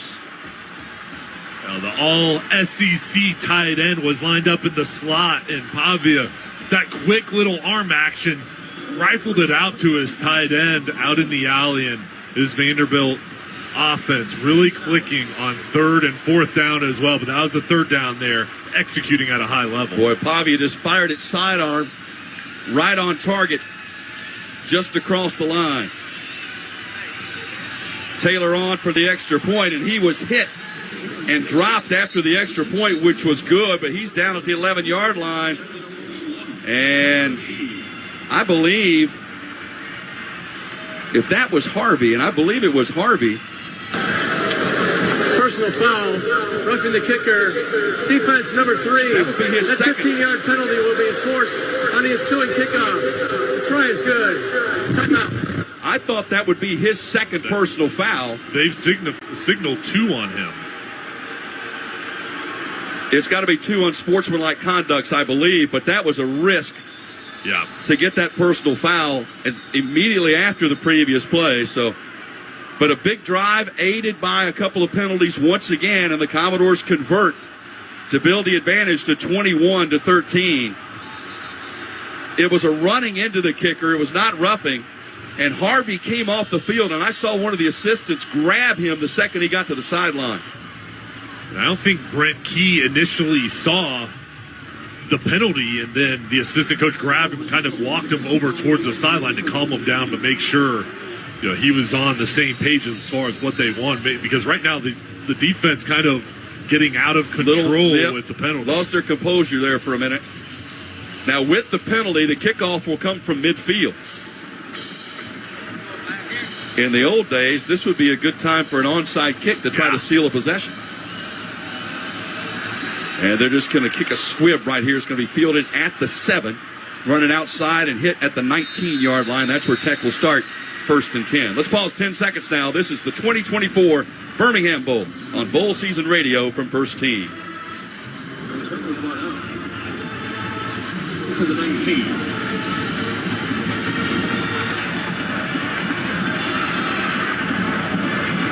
Tech will have it 1st and 10. So 1st down for Georgia Tech, and the one thing I wanted to see is which quarterback was coming out on the field. It is Haynes King. He's a tough young man. He's played through injury and was on the sideline for a while, but he's out there taking the snap on 1st down. Looked right, now looks over the middle, and it's intercepted. Intercepted 30, 25, 20, 15-yard line, upended at the 11 on the interception by number 1 for the Commodores, and that interception was picked by C.J. Taylor. And Haynes King initially looked over towards the left on the play fake, came down the middle looking for his tight end, and C.J. Taylor, the recognition to not get fooled. He stayed at home, he was disciplined, then went across and just picked it off like a center fielder and got good yardage after the interception. Only the second interception Haynes King has thrown this season. Rare, and he thought he was going to have a crease. That was just a better play by Taylor, reading the eyes. So Vanderbilt will start 1st down from the 11-yard line, as Pavia will come out and line up in the shotgun. on first down. Again, the Commodores looking to convert, and I saw when Tech's defense was taking the field, they had assistant coaches exhorting them, saying, hey, make a stand here, force a field goal. First down from the 11. 3 receivers to the right, empty backfield for Pavia, quarterback draw. Tried the middle, nothing. Bounces to the left, it scoots out of bounds at about the 8-yard line. Let's go down to the sidelines, Maryland. Georgia Tech is now as thin at linebacker as it has been in defensive line. Sam linebacker Clayton Powell-Lee, who was playing in place of the injured Rodney Shelley to start this game, was that last athlete hurt on the field moments ago before Vanderbilt's TD. He was taken off of the sideline in a Birmingham Fire and Rescue mini ambulance. He has not been brought back out yet. He has a ankle injury based on the amount of weight he could not put on his lower right leg. 15-yard. I'll give you more information as I have it. But Georgia Tech now in a tough position with fewer and fewer available defensive players out there. Yes, indeed, Maryland. And then after the play was over, a late penalty flag off the sideline, and it was an unsportsmanlike conduct penalty on Diego Pavia. So they walk it back to the 22. We thought for a moment it was going to be on Amari Harvey, which would have gotten him ejected from the game. They threw the flag right at Harvey, and it looked like Pavia just flipped the ball over to the sideline, and that must be where they gave the call to him. Well, that's a big penalty. Walks it back to the 22-yard line. Second down now.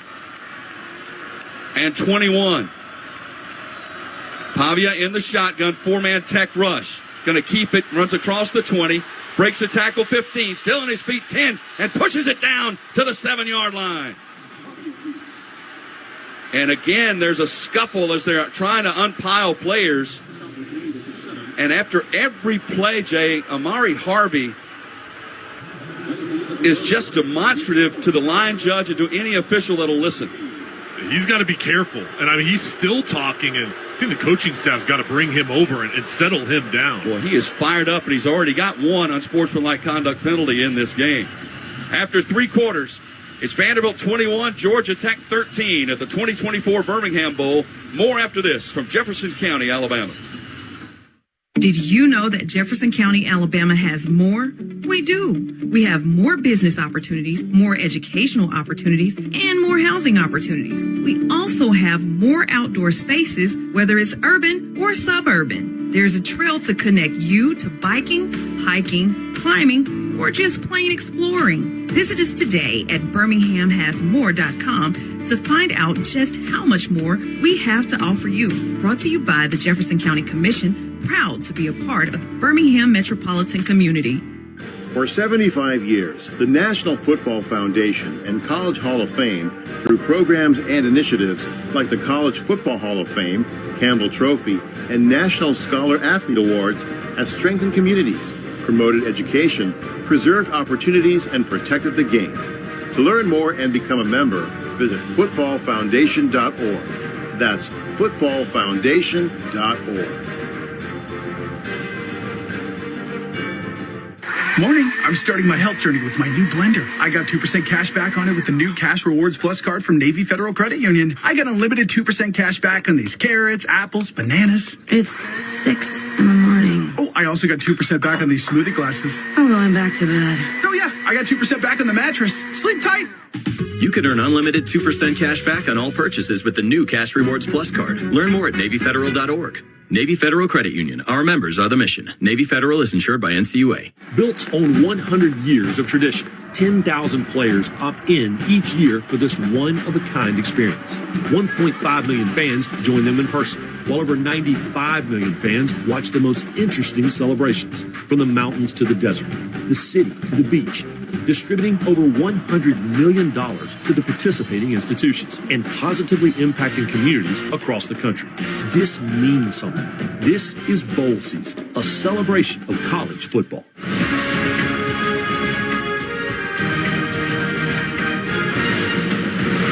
Back at the bowl season radio studios, Hoppy Kercheval with Brad Howe. 3 more bowl games tonight, and the nightcap starts, Brad, with Texas Tech and Arkansas in the AutoZone Liberty Bowl. Yeah, and Hoppy, this is really next man up bowl here for both teams. Arkansas's got a bunch of guys out for this one, and on the Texas Tech side, keep an eye on the quarterback position. Baron Morton is out for the Red Raiders. He was outstanding this year, 3,300 yards passing, 27 touchdowns. The Red Raiders only had 36 pass attempts from someone other than Morton. So, next man up bowl coming up next. Absolutely. Now back to Joe Fisher, Jay Sonhalter, and Marilyn Payne in Birmingham. We get set for the fourth quarter. Vanderbilt leading Georgia Tech 21-13. Navy Federal Credit Union proudly serving all branches of the armed forces, veterans and their families. No matter where you are in your military careers, Navy Federal has the products and resources to help you navigate your finances. Learn more at NavyFederal.org. Our members are the mission. During that quarter break, Tech head coach Brent Key huddled not only the defense, but his entire team on the field and gave them a bit of a talking to as we get set for the fourth quarter. 3rd down and 6 for the Commodores from the 7-yard line. Pavia in the gun, 2 receivers left. Play fake to Alexander. Lobs one to the end zone. It is caught. Did he get the foot down? Yes, he did. Touchdown, Commodores. A lob to the left sideline of the end zone, and it was Quincy Skinner who hauled it in and got the foot down. And Skinner was in the slot, and it was a rub route between the outside receiver going with a slant, Skinner going towards the corner. And this was a beautiful pass from Pavia over the top, going against Amari Harvey. Clearly got the right foot down when he made the reception. So Skinner with the catch, his 3rd touchdown catch, and a little bit of breathing room for the Commodores. Their largest lead in this game. First time they've led by 2 scores. So Taylor on for the extra point. Good snap. Nice hold on a little bit of a low snap. And the extra point is up and good. So on the first play, Vanderbilt extends the lead to 28-13. Let's go down to Marilyn Payne on the sidelines. Despite all the theatrics that have played out over the last few minutes, Vanderbilt head coach Clark Lee is completely emotionless after his team's most down as he walks up toward Diego Pavia to give him a high five. He does not smile. He barely makes eye contact. His body language does not change. The man is completely a clinician. You know, it's interesting, Marilyn. We talked about it before the game. There was a time in his coaching career at Vanderbilt where some of the Commodore fans were a little irritated because he didn't show a lot of emotion, and they wanted a little fire at times, and he's had his moments. Yeah, and I think as a player, when you see your coach, you feed off of that consistent approach, but also there are times when you need to see the fire, and seems to me he's got a perfect grasp on his team as far as right now, being composed, being stoic with his team, playing so well, and on the other sideline, they're the sideline that's showing frustration. Well, the rare turnover by Georgia Tech, only the 2nd interception thrown this year by King, leads to the touchdown. Now a short kickoff, it's going to bounce. It's fortunately picked up at the 13-yard line, and that's about as far as he's going to go. Boy, you never want to see a kickoff hit the ground like that because you never know where the bounce is going. Well, and especially, too, a lot of the up men aren't players that are used to handling the ball, and it's kind of one of those things where you never know where the hands are going to come into play and who's going to receive it. And for Georgia Tech, lucky to regain the possession here, but there's going to be bad field position on their own 14. So total offense, Vanderbilt 238, Georgia Tech 191. Tech starts backed up inside the 15, first down from their own 14-yard line, and in need of a score here, trailing now 28-13. Handoff, tailback running right, has some room, 25, 30, 35, 38-yard line. Jamal Haynes busts through a gap on the right side, and a big gain of 30 to the 38. Well, and he had a quiet third quarter, and he had the first carry that got him 11. Now that's only his 12th carry, and you can see how explosive he is. They've got to continue to feed him the ball and let him get big plays. Tech going with a no-huddle, toss this time, trying the left side. Haynes dragged down from behind at about the 44-yard line, but a nice gain of 6 or 7 on the play. Number 20 defensively making the tackle for Vanderbilt. That was Prince Colley. Prince Colley, a transfer from Notre Dame, missed last season because of an injury. 2nd down and 4. Man in motion is Rutherford. They hand him the ball in the jet sweep. Turns up midfield. 45. Cuts it back to the left. Oh, great move. And fumbled the football. Football rolling toward the sideline. And sliding to recover it are the Commodores. At the 26-yard line. The fumble is recovered by number 0. That is Aeneas DeCosmo. Rutherford made a terrific move, but that last move exposed the football and it was not free.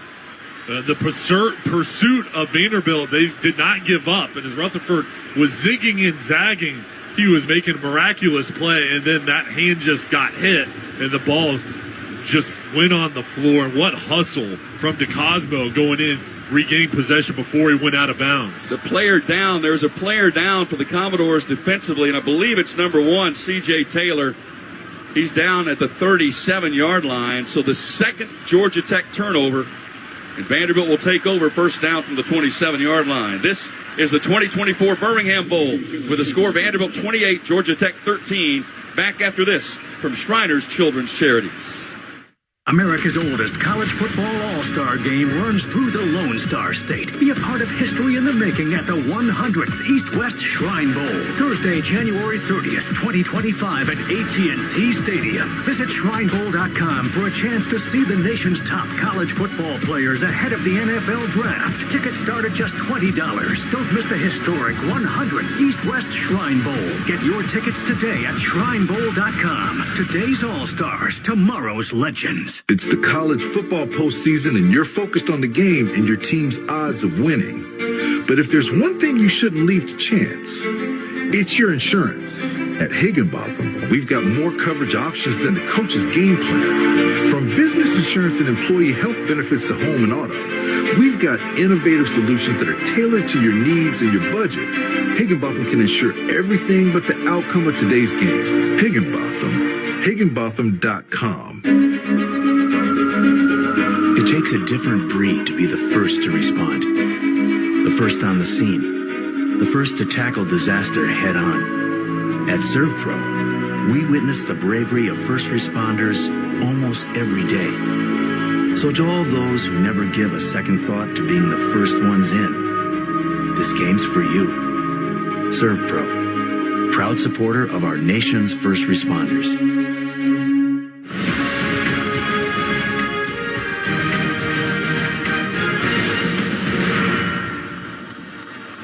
Vanderbilt leading Georgia Tech 28-13, 13:40 left in the 4th quarter. College football will continue on Bowl Season Radio tomorrow with 5 games on Bowl Season Radio. And I love the names. Wasabi Fenway, Estella, New Mexico, Snoop Dogg, Arizona, Go Bowling Military, and Radiance Technologies Independence. All of it begins at 11 a.m. Eastern on many of these same stations. There's some creative names there. Oh, man, you got to wonder what the swag gift bag is exactly. for the Snoop Dogg Arizona Bowl. And I'll tell you what, for the players, that's one of the biggest highlights of the season is getting the swag bag and finding out what's in it. It's like Christmas when you get that bag. A lot of fans may not realize players find out what bowls give what. Oh, yeah. And it can fire them up. Some of them got to the point where they basically give a gift card of a certain amount, and you're free to buy whatever you want from whoever the provider is, and it can be very nice. First down for Vanderbilt after the second Georgia Tech turnover. Commodores now this season +9 in turnover margin. First down from the 27.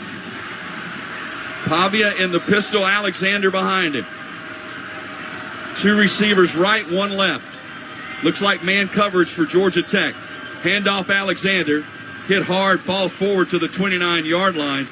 Jay's 13:30 left in the game. Probably too early to try to ice this thing and just run the football.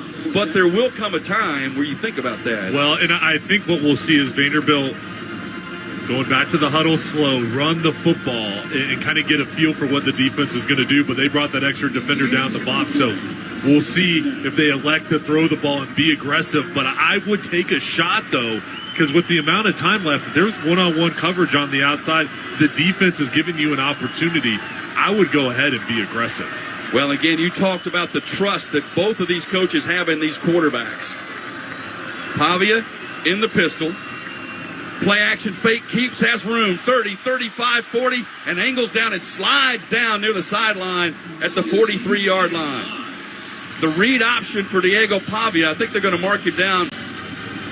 It's where the slide actually began, and it's really going to be marked down back at the 42. Well, and Joe, that's one way to get away from the run pressure is the different looks, the option where you get the fake and then try to get the defense out of alignment. That's what Pavia did there, starting off towards the left, then going to the right. Pavia, 14 carries, 74 yards, and a touchdown. He's approaching 800 rushing yards for the season.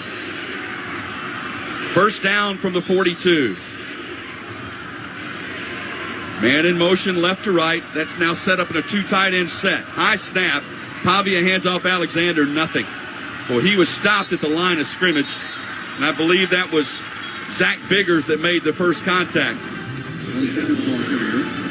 Well, it's tough to run the ball against a loaded box, but I think we'll see Vanderbilt start to be more aggressive on second down. They've used the option the previous second down is run the ball, use the clock now inside of a minute 40 seconds.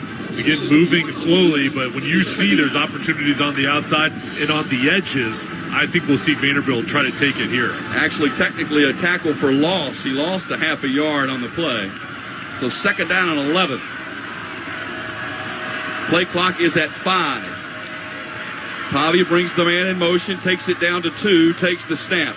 Straight give, Alexander just pushes the pile forward, and they still push forward, and still going, and down finally at the Tech 45. Oh, my goodness. He was hit 10 yards back from where he stopped. And he just refused to go down, keeping his legs moving. For Georgia Tech, you've got to regroup here, because right now Vanderbilt has that extra push, the momentum in the drive. Boy, and those kind of plays are demoralizing. First and 10, Pavia looking to throw, thinking long, firing long, down the far sideline, contact, and the Bass is caught and out of bounds at the 5-yard line. Boy, they were wrestling for the football, and the catch was made, no flag.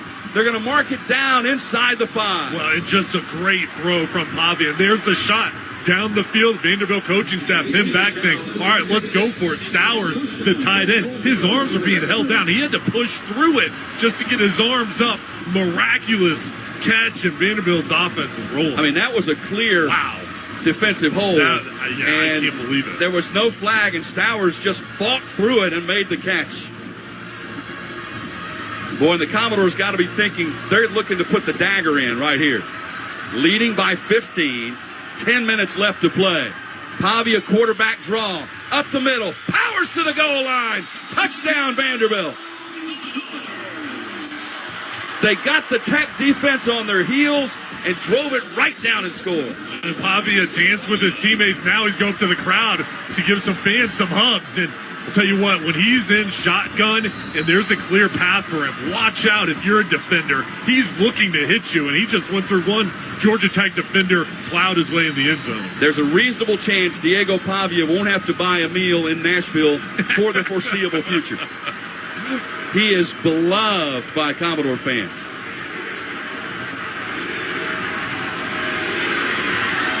And that's the Vanderbilt fans now making the noise. Extra point is good. And the Commodores, 2 turnovers by Tech, 2 touchdowns, 14 points off those turnovers.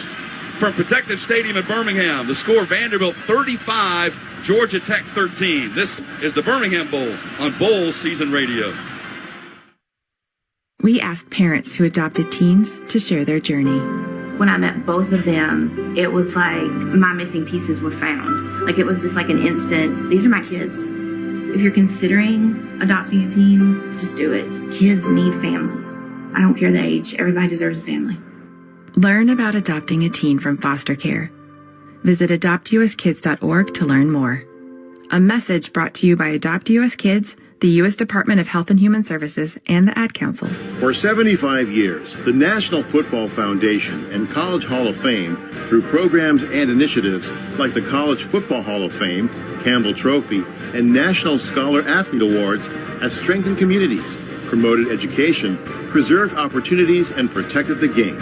To learn more and become a member, visit footballfoundation.org. That's footballfoundation.org. If your child experiences a burn, Shriners Children's is here with world-renowned burn care. The same doctors who innovate procedures for the most serious burn cases are ready with the most advanced treatments for pediatric burn injuries, no matter the degree. Best of all, our care is provided regardless of a family's ability to pay or insurance status. Visit us at shrinerschildrens.org to see why we're the place to turn for any burn. Shriners Children's, the most amazing care anywhere.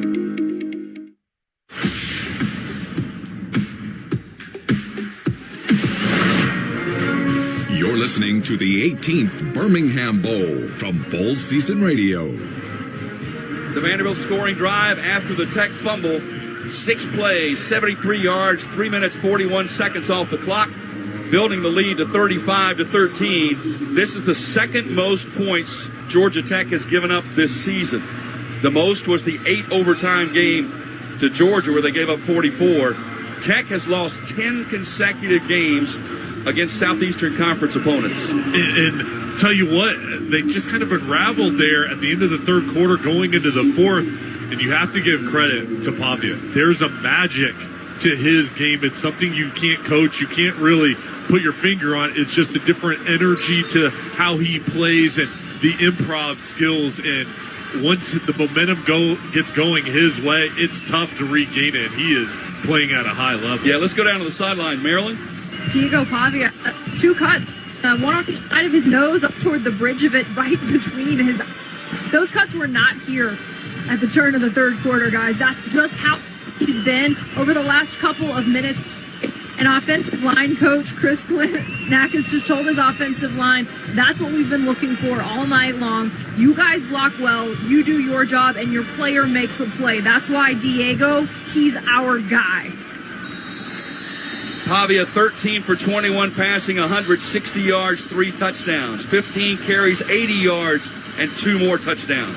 Not a bad stat line. And now for Georgia Tech trying to come back here, it's a downpour starting to rain, and they're going to try to field this kick in wet conditions. I think they're just going to let that kick go into the end zone, and it does. Yeah, we've been fortunate. It was raining heavily before the game, slacked up when the game started, been quiet for a while, and now has decided to show up again. Maryland is thrilled about Maryland. That. Yes. Sorry, Maryland. We're not in Honolulu anymore, gentlemen. Yes, both of you have had busy bowl schedules. This has been an awesome game, Joe. Yep. I mean, back and forth, the emotion, and now Georgia Tech going to try to get a strong comeback. Yeah, they just want to put a good drive together. King in the rain, swing pass far side, caught at the 20, 25-30 down the sideline and out of bounds at the 37-yard line on the reception. And that was number 33, I believe. That's a number that has not been. No, it was not 33. It may have been Isaiah Canyon with the catch. After the first down, King crossing route caught at the 40-yard line, and that's caught by Haynes, who slides down, actually stayed in bounds at the 40-yard line. Yeah, he was trying to turn back in and fake out the defender, get extra yardage, kind of backfired on him with the clock not stopping. Haynes King 15 for 20 passing, 127 yards, 1 touchdown, and 1 interception. Only his second interception of the season. 2nd down and 6. Official Steps out of the way. Man in motion. They fake the handoff to him. King, with plenty of time, is now going to swing the pass to the man that came by in motion. He'll make the move down the sideline and scoot out of bounds at the 50-yard line. That was Bailey Stockton, the redshirt freshman. Some nifty moves on the sidelines to get a few more yards. Well, and for Vanderbilt and Clark Lee calling the defense, he's keeping both safeties back, willing to give up the underneath routes, just does not want to give up the big play over the top. Don't give up the quick score. That's right. First down in Commodore territory at the 48. King tosses, running left, across midfield and hammered down after a short game, maybe back to the line of scrimmage, maybe about a half a yard on the carry by Chad Alexander. That was Longwell who was there to make the hit, along with Maurice Hampton Jr. No gain on the play. Yeah, the defense playing with 3 safeties, 2 back about 15 yards, another one about 12 yards. So they're playing deep and, again, using this clock is against Georgia Tech. They changed the defensive line again. Rush is coming. King gets the pass away, incomplete. And King got knocked down as he turned that ball loose. He has spent quite a bit of time on the turf here in Protective Stadium today. Just getting up gingerly. You can tell he's in pain, limping as he's looking over towards the sideline, showing toughness. And, you know, for him, just the unquestioned leader. Same thing with Pavia. These two guys are not only leaders, but foundational pieces for their programs. Came into the game with a 72.5% completion percentage, facing a 3rd and 10 here. Out of the shotgun, Vanderbilt rushes 3, dropped the football on the snap. I think he got back on it, but lost yardage back to the 48. That'll bring up 4th and long. Well, we really haven't seen a whole lot of an impact for the weather in this one, but obviously a slick football, and he could not hang on. Yeah, Weston Franklin, the center, put it right back into King's lap. He just wasn't looking at the ball. He was looking out at his wide receiver and just missed it. And down 35-13, 7:25 left to go. They'll go for it on 4th down and 14. King being rushed, steps up, eludes it. Midfield, 45, penalty flag down. He's at the 49 or the 39-yard line. And there's another penalty flag, 2 more down at the point where King was hammered as he was trying to get the first down. He gets up. And one of the Vanderbilt players come down. This is where you got to get in trouble.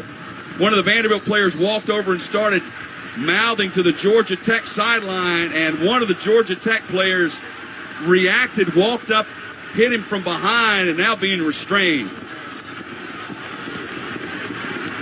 Well, certainly frustration a part of it, but the Vanderbilt player, and I believe that was Jalen Lackey, number 27, who walked over and started mouthing off to the Georgia Tech sideline. That is a big no-no. Yeah, and he's from Atlanta, Georgia, so he was looking over to his home city team, and should not have done that. That's what caused Georgia Tech to be furious.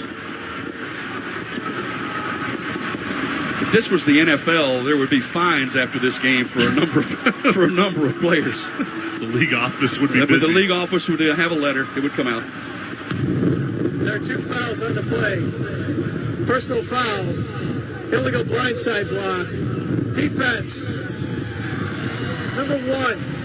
15-yard penalty. Automatic first down.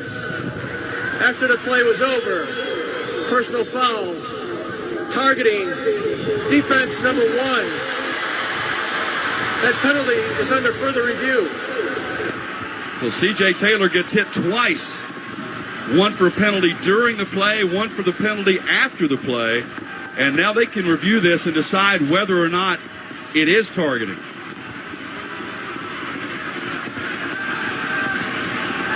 Now Clark Lee pleading his case. He may be the only guy on the sideline that doesn't have a hat on. Everybody else, a hood or a hat. The only one. Well, he lowered a shoulder to Taylor. And the only question is whether he made contact with the helmet or he hit the shoulder of King.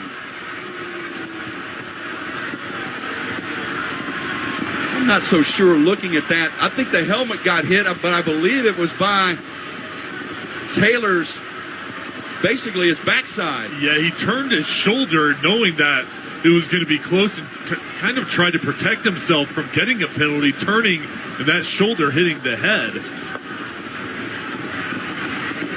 After review, there is no foul for targeting on the play. It will be Georgia Tech's ball, 1st and 10. I would agree with that after seeing the replay. I know Tech fans feel like they've gotten the bad end of the deal much of this night, but that one I would agree with. The game is being stopped for a lightning delay. I had a feeling that might be the case. 7:17 left to play, and there's a system now, a technology that detects lightning within a certain radius from the stadium, and if the lightning strike is detected inside that radius, the stoppage is automatic. Now the problem with this, and there are a number of them, one is this is a 35-13 game with 7 minutes left. But the delay on this requires the stadium to be evacuated. It's usually a minimum of 30 minutes. And if lightning is detected again, the clock starts again. Restarts. Yeah, it just refreshes every time there's lightning. So for some, I would imagine for quite a few in the stands, this will be the cue to go ahead and go home. Yeah, I mean, the fans here disappointed that they're going to have to leave, the ones that have stayed with this rain, but I'll tell you what, just not the timing to get this weather delay that both sides, I think, were looking for. We could have gotten just 7 more minutes out of it, but nonetheless, we are in a weather delay. With the score, Vanderbilt 35, Georgia Tech 13. We'll return to the Birmingham Bowl. You're listening to Bowl Season Radio. If your child has a common orthopedic condition, that doesn't mean you can only get common treatments. You can choose Shriners Children's. Our world-class care is not limited to insurance networks or to what's been done before. The same doctors who innovate treatments for the most complicated orthopedic issues will help your child grow and develop properly. See what we do at shrinerschildrens.org. Shriners Children's, the most amazing care anywhere. He's going to hit one deep down the field, and it's caught! It's a touchdown! There's nothing like that moment when your team clinches a win. The Friday night lights, all those Saturday tailgate traditions, hours in front of the TV on Sunday. Football means tradition. Whether you played or cheered along, the feeling of game day never ends. Join the community and celebrate the game. Follow us on Facebook, Twitter, and Instagram at Football Matters. We asked parents who adopted teens to share their journey. If you build a relationship, then it becomes easier. If you build trust, it becomes easier. As a parent, you want what's best for your child. To give them the love that a child needs. It's probably the best you can do for a teenager. Learn about adopting a teen from foster care. Visit adoptuskids.org to learn more. A message brought to you by Adopt US Kids, the U.S. Department of Health and Human Services, and the Ad Council.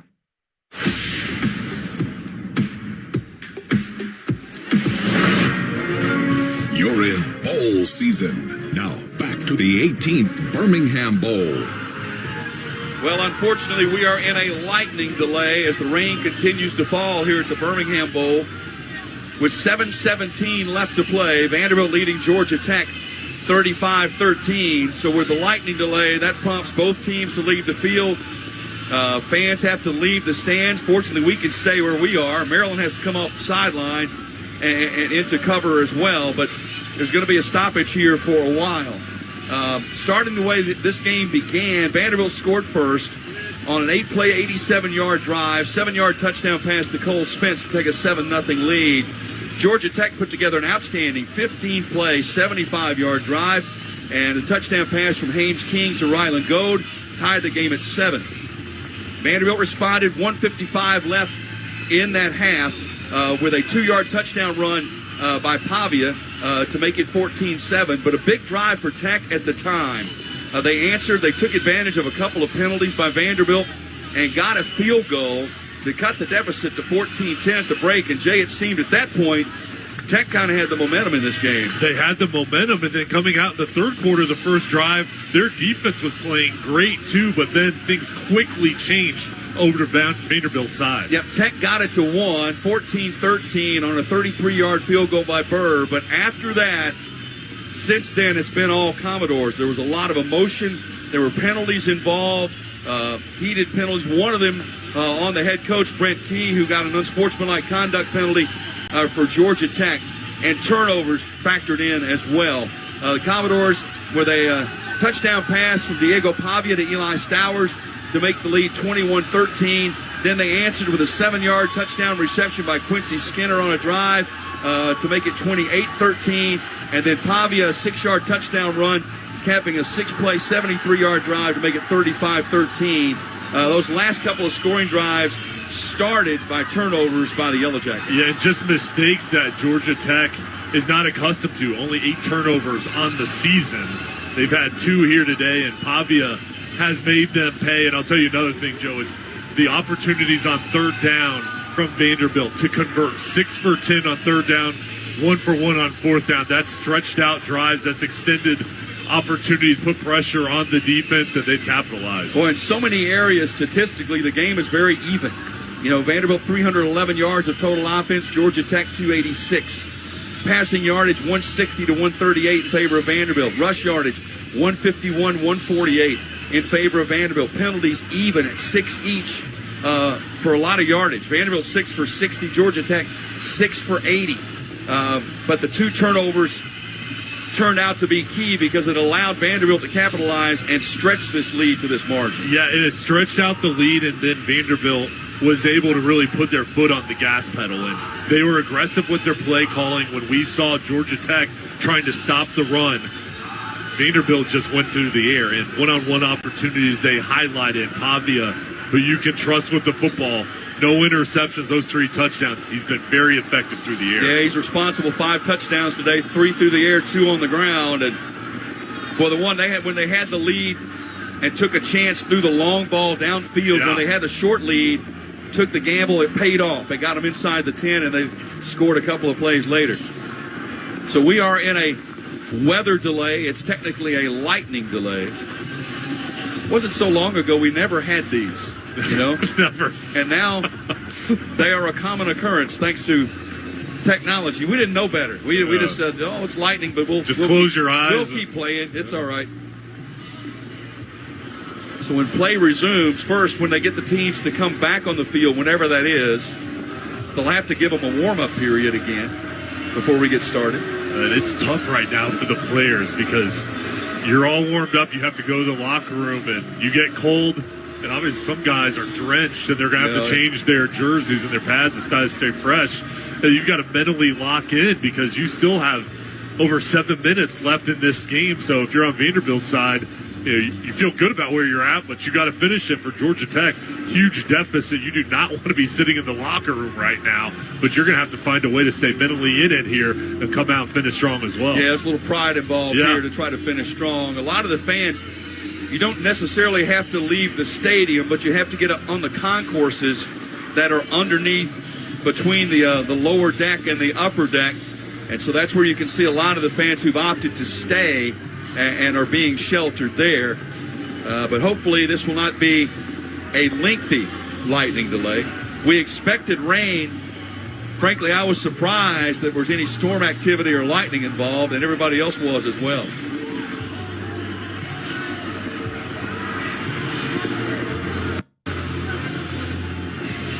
And down in the stands, it looks like there's fans that were running out on the field and now security going after them. Well, that's going to be a violation on a couple of fronts. Yeah, there's a couple of fans that are entertaining themselves in the rain and not supposed to be out there, so let's see how long that lasts.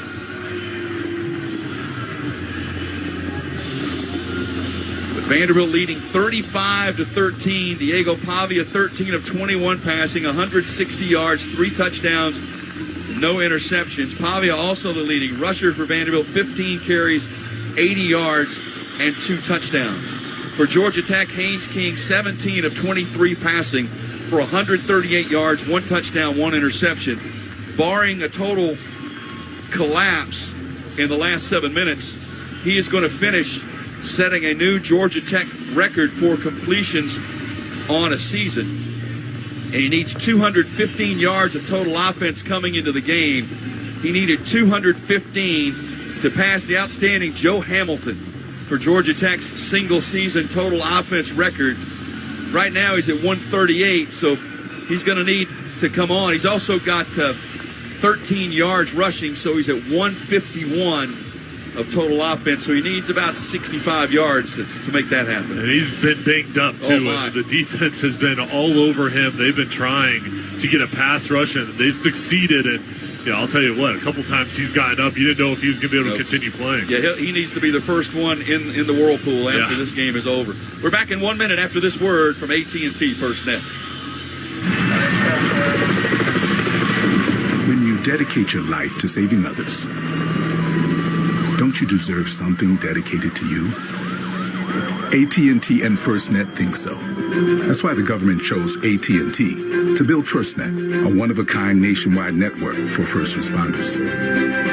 Because their connection changes everything.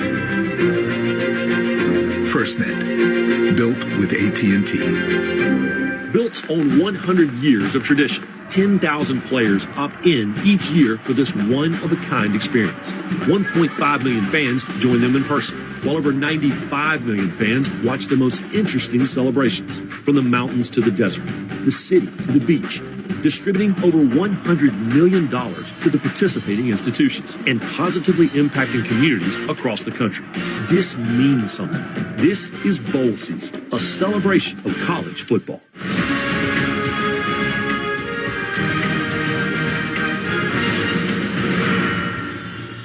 Welcome back to the Birmingham Bowl. We are in a weather delay. Lightning was detected and forced a stoppage of play with 7:17 left in the fourth quarter. Vanderbilt leading Georgia Tech 35-13. Let's get an update from the studio from Hoppy Kercheval and Brad Howe.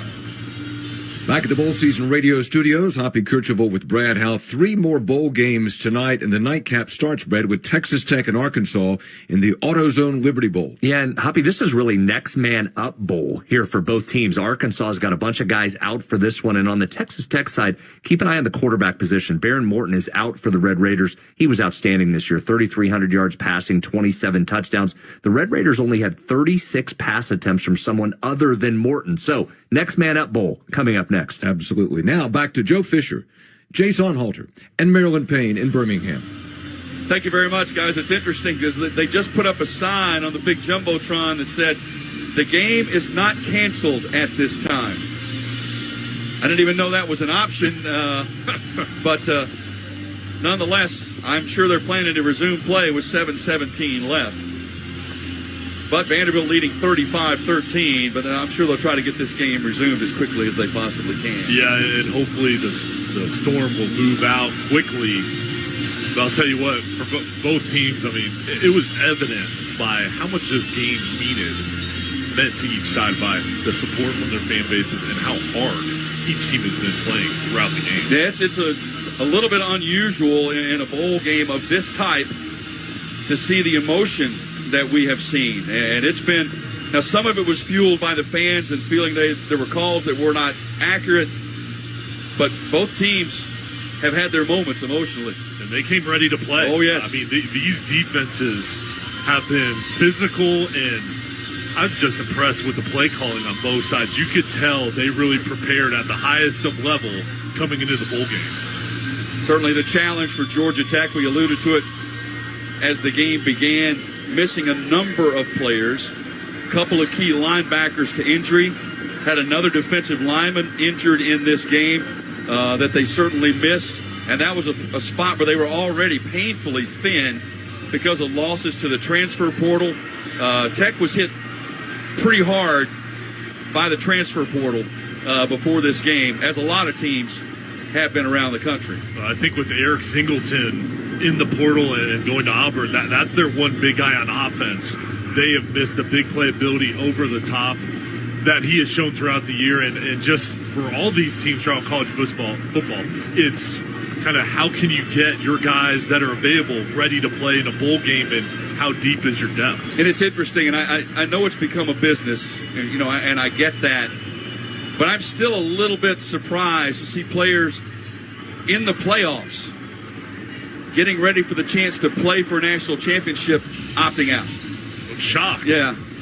I just can't believe it, and I know each player has their own individual reason, but you just feel like you need to stay with your team and finish out the season no matter what your decision is later on, but it's surprising. And I guess players, as I said, understanding now the business of college football, probably get it for the most part, but I can see there would be some teams that would have players who would be irritated that it's like you abandoned us, at the biggest time. And I'll tell you, whether guys are declaring for the NFL, and that's a whole separate issue, and sitting out, or if you're going in the portal, if I'm a coach recruiting that player, I'm going to have questions, maybe not a red flag, but I'm going to have questions why you didn't finish the season. Is this somebody I really want to take in my program if they're going to leave their team? Because I may have to deal with the same thing next year if he joins my team. Yeah, and I wonder if coaches are getting to the point now where maybe they don't think about that as much, because as far as they're probably concerned, everything's a one-year deal. Well, and you're correct in that, because it's a one-year season,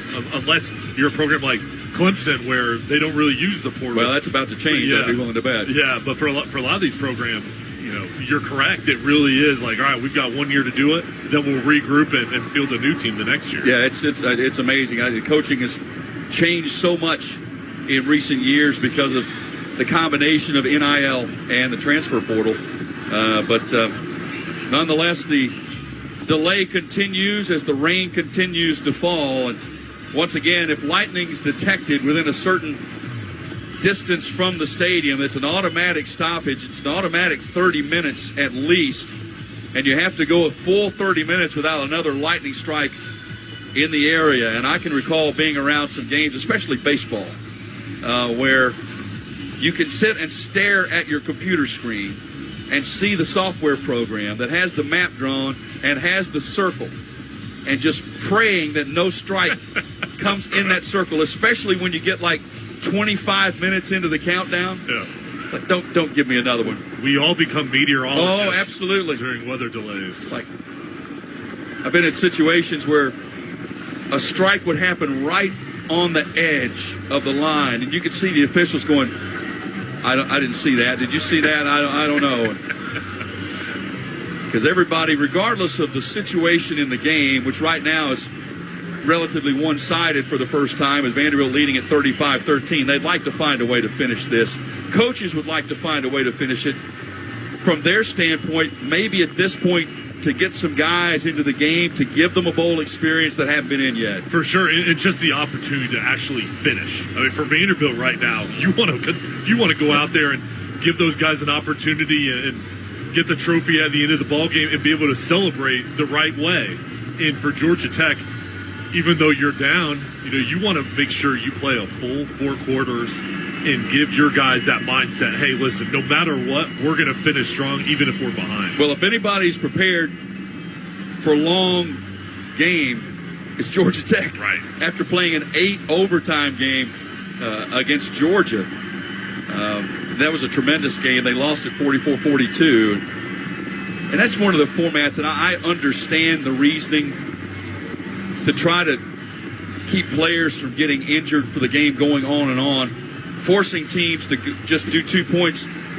I think it takes away the option. I like for the coach to have the option when I'm going to go for 2 or if I'm going to kick a field goal, and that's taken away. I agree, and then just kind of turns into by chance who wins and who has the best play call. And I don't know. To me, I agree with you. I just think it's too much. I know the reason behind is player safety, but still I think there's other ways you can do it. Yeah, I know. And different states, I'm sure, have different rules. But, for example, in college, it's on your first 2 overtimes. It's from the 25-yard line. You can get first downs. Then third possession, you have to go into and we got a fan that's run out on the field and laying on the logo at the 50-yard line is going to get up with a red back because the Birmingham logo is painted red I don't think they probably are in a condition to care right now. Yeah, they may not know. They may not know where they're at. Well, there's a chance they may be in jail shortly because this is not supposed They'll learn where they're at soon. No, that's exactly right. Hey, we're back in 1 minute after this from the National Football Foundation. He's going to hit one deep down the field. And it's caught. It's a touchdown. There's nothing like that moment when your team clenches a win. Bragging rights, the electric feel of the crowd, your fight song filling the stands. Whether it's Friday Night Lights or waking up on Saturday ready to tailgate, or the hours of excitement of watching games on Sunday. Football means tradition. It's synonymous with the fall. Whether you played, cheered, performed in a band, or just like to try your hand at armchair quarterbacking, the feeling of game day never ends. Imagine life without football? You can't. And why would you want to? Football is a powerful motivator for all who take part. Football matters in our lives. What a finish! I can't believe we witnessed that today. Join the community and celebrate the game. Follow us on Twitter, Facebook, and Instagram at Football Matters.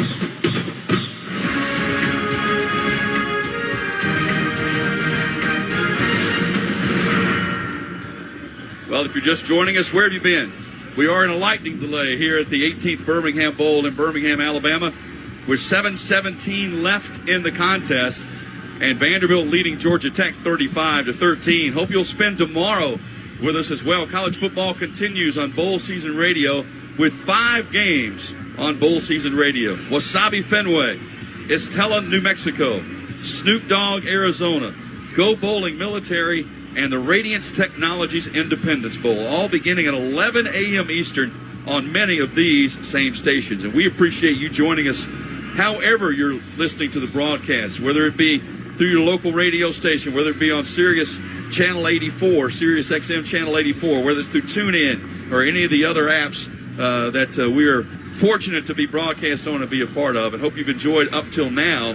Well, it's been a very entertaining game here in Birmingham, and it had a little bit of everything. It really has. I mean, it's been a fun ball game, and I think the biggest thing is you could tell both teams really enjoyed being at the Birmingham Bowl, the preparation coming here to Birmingham and enjoying all the festivities, and that's what it is. It's a reward for the season. For the players and coaches, though, the biggest reward is the trophy, but this has been an awesome week for the players and the fan bases. And one of the big bonuses, and coaches will tell you, having the opportunity to get the extra practices after the regular season and before the bowl game does so. It's almost like a bonus spring practice, especially for your younger players and your backup players. You spend more time with them during this time.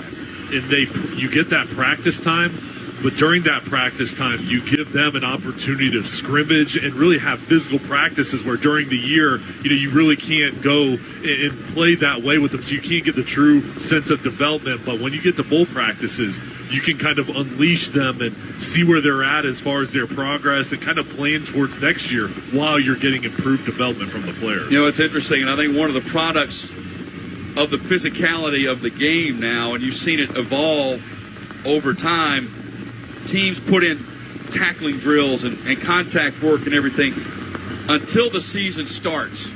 And then once the season starts, a lot of teams don't tackle at all. I mean, they'll have some, they call it thud or whatever.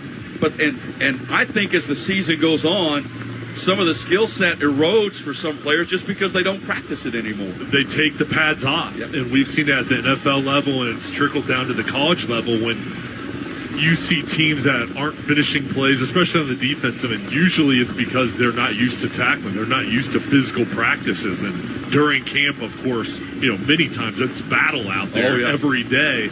And then the players are just looking to get towards the season because you can have fun and play games, but also your practices aren't as intense. But you do see some of the development go down when the pads come off. And you were talking about the bowl. We talked earlier, Birmingham basically being equidistant for Nashville and Atlanta for their fans. And bowls have to walk a line with that because I know you want a lot of fans in the stands. You want a big crowd, but you also want fans to come and stay in the hotels and eat at the restaurants and shop at the stores. And this is that distance where fans can decide, I'm just going to go day of, and I'm sure some do, but the crowd here has been very good today. Yeah, it was great, and they were enthusiastic, and as we see another lightning bolt come down. That was not what I wanted to see. The hotel was packed with Georgia Tech fans at our hotel, and they've really come to the city and supported strong. Well, let's take this opportunity coming up a little later on, the Radiance Technology Independence Bowl, which will be tomorrow. Chris McCoskey is going to be on the sidelines for that when it's Army and Louisiana Tech. Chris, that one drew a lot of attention because it's the first time a team has literally had so many players opt out. They decided they couldn't field a team and withdrew. It's a really unfortunate situation for the bowl game and really college football as a whole, guys. This was supposed to be a matchup between a pair of conference champions. After Marshall won the Sun Belt and Army won the American, it would have been the first time since the 70s that the Independence Bowl has hosted a pair of conference champions in its game. And instead, Army, with the year that they've had, they'll face a Conference USA team in Louisiana Tech who finished 5-7. Now, Bulldogs had 5 games that easily could have turned around and made their season different. They had 3 losses in overtime. They had 2 losses in regulation that were within 1 score. So this is a Tech team that's certainly frustrated about how their season went, and to get another opportunity to play Army, I know they're really fired up about it. You know, Coach Sonny Cumbie told me it was almost like a Marvel movie where you think it's over, but it's not really over. They were done for a week and then get the call to come back and get back to work. What has there been a lot of discussion with Louisiana Tech being chosen? Because there's no set criteria to decide if you're going to take a 5-7 team, who's it going to be? Now, Ruston, Louisiana, not that far from Shreveport. I get that, but as you said, Tech close in a lot of those games. But has there been discussion about how they ended up with Louisiana Tech? Most of the discussion seems to be that the 5-7 schools who are ahead of Louisiana Tech in APR decided to decline the opportunity. They had already had their players leave town, leave campus. They had been gone for over a week. And to get them all back to campus in a lot of those situations would have proved to be nearly impossible, and not a ton of payoff, especially when a lot of those schools had also lost players to the portal, and the roster was not exactly a sure thing. Louisiana Tech, on the other hand, for them, it's not just the location. I think the Bulldogs would have been one of the few 5-7 teams at that point in time, a week after the games had been set, to actually be able to accept a bid, because Louisiana Tech, unlike the other schools on a semester system, they're on a quarter system. So school is still in session. All of their players were still on campus. So it made it very easy for them to get their team back to the field house and get back to work. Well, let's flip it and talk about Army. Army, tremendous season, knocking on the door of a conversation about being in the college football playoff before their loss. What kind of Army team do you expect? Well, they did lose one of their huge pieces. The running back, Udo, has committed to Arizona State out of the transfer portal. You don't hear that a whole lot from the academies, but every single person at any of one of our military academies has the opportunity before they make a commitment prior to their junior year to leave and take another a route in college. So he's off to the Sun Devils. Hayden Reed will start at running back. Has been bouncing around at several different positions for Army this season, and had a couple of really good games early last year when he was playing at the running back spot. But this is an Army team that could get to 12 wins. That's never been done before in all the storied history of football at West Point. It would be the most wins in program history in a single season. What a great accomplishment that would be. And obviously Army coming off of a loss in the Army-Navy game, and in talking to Coach Munkin, he said his players have been much more resilient than he's been. He's still down in the dumps because even though Army's won 11 games, he says that loss makes the whole season a disappointment. That's really the magnitude of that one. We're talking with Chris McCoskey, who'll be on the sidelines for the Radiance Technology Independence Bowl tomorrow night, 9 p.m. Eastern, Army and Louisiana Tech. And I wonder, Chris, if there's any extra motivation for Army from the fact that Navy won their bowl game today. I'm sure they don't love seeing that. All of these guys, every time you visit with them, the last thing they say instead of thank you, goodbye, it's all right, thank you, beat Navy. That's how they end every single conversation you have when it comes to football. So I think, they had a really rough time after that game. They're going to come out with an extra motivation to match what the midshipmen did today. And I was fortunate to be on the call for that game. So anytime I have the opportunity to broadcast a military institution, I've had a lot of Army games over the years, quite a few from Air Force as well. This will be and today was my first with Navy. Real joy to be around them. But yeah, there's certainly the rivalry that lasts 365 days a year. But then when their time at the military academies are done, they'll work together to help our country remain free. So finally, real quickly, what kind of weather are you expecting?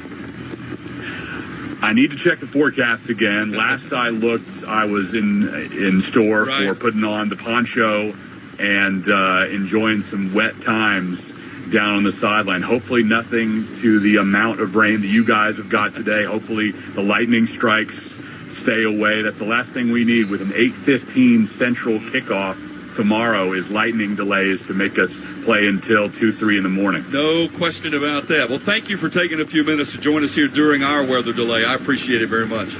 Absolutely. That's Chris McCoskey. He'll be on the sidelines for the Radiance Technology Independence Bowl. He mentioned it. It's a late start time, 9 o'clock Eastern time for Army and Louisiana Tech. Let's pause 10 seconds now. This is the 2024 Birmingham Bowl on Bowl Season Radio from First Team.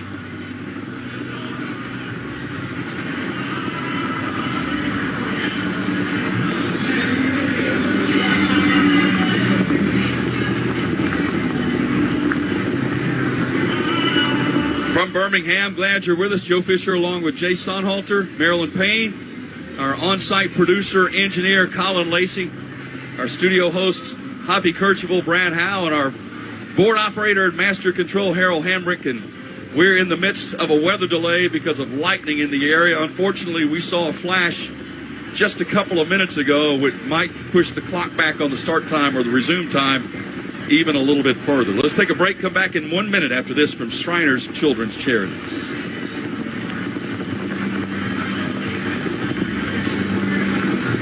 If your child has a common orthopedic condition, that doesn't mean you can only get common treatments.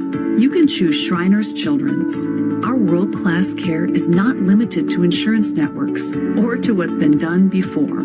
The same doctors who innovate treatments for the most complicated orthopedic issues will help your child grow and develop properly. See what we do at shrinerschildrens.org. Shriners Children's, the most amazing care anywhere. With 3 campuses in the inner cities of Fort Worth and Dallas, Hope Farm's mission to guide at-risk fatherless boys to become Christ-centered men of integrity is more important than ever. Founded by 2 law enforcement officers who wanted to be a part of the positive change in the African-American community, Hope Farm serves boys age 5 through 18 and their single moms through an after-school and summer program that has influenced lives for more than 2 decades. For more information on how you can be a part of impacting young lives, visit hopefarmfw.org.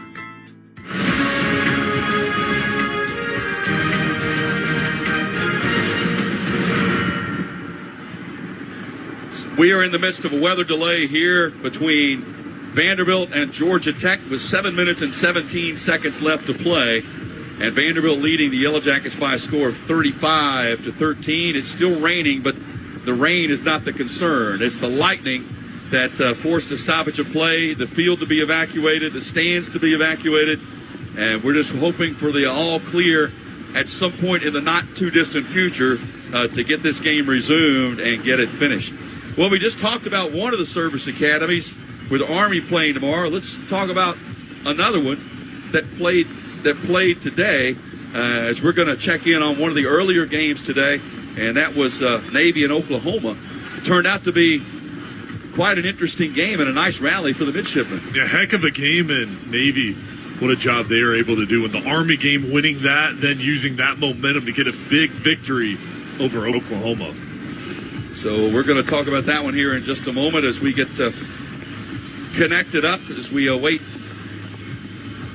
Brian Estridge, who's going to join us, and Vanderbilt pulling away in the late stages of third quarter, early stages of the fourth. Combination, Jay, of several things. You mentioned the lines beginning to really sort of show their dominance. They did that. Diego Pavia making big plays. And frankly, Georgia Tech, I think, lost their composure a bit. And I think that impacted their play. I really do, too. I think in that third quarter, when a couple calls went against them, they tried to use that as motivation, and they just lost their cool. Vanderbilt took advantage of those opportunities, and then they did not give up the momentum back to the other side. So we are about set to visit now with my good friend, Brian Estridge, with us. And partner, good to see you. Tell us about your experience today. Well, what an experience it was, huh? It was a great game that ended up being exactly what we thought it would be, and that was a close football game. You know, you looked at the what Vegas was saying early on, and we all say we don't look at it, but we glance at it occasionally, don't we? And they pegged it. They knew it was going to be a tight affair, and I thought the effort that Navy put out after being down 14-0, you could almost sense that, okay, this thing was going to get away from them. Oklahoma jumped out to the early lead with 2 straight scores to open the game.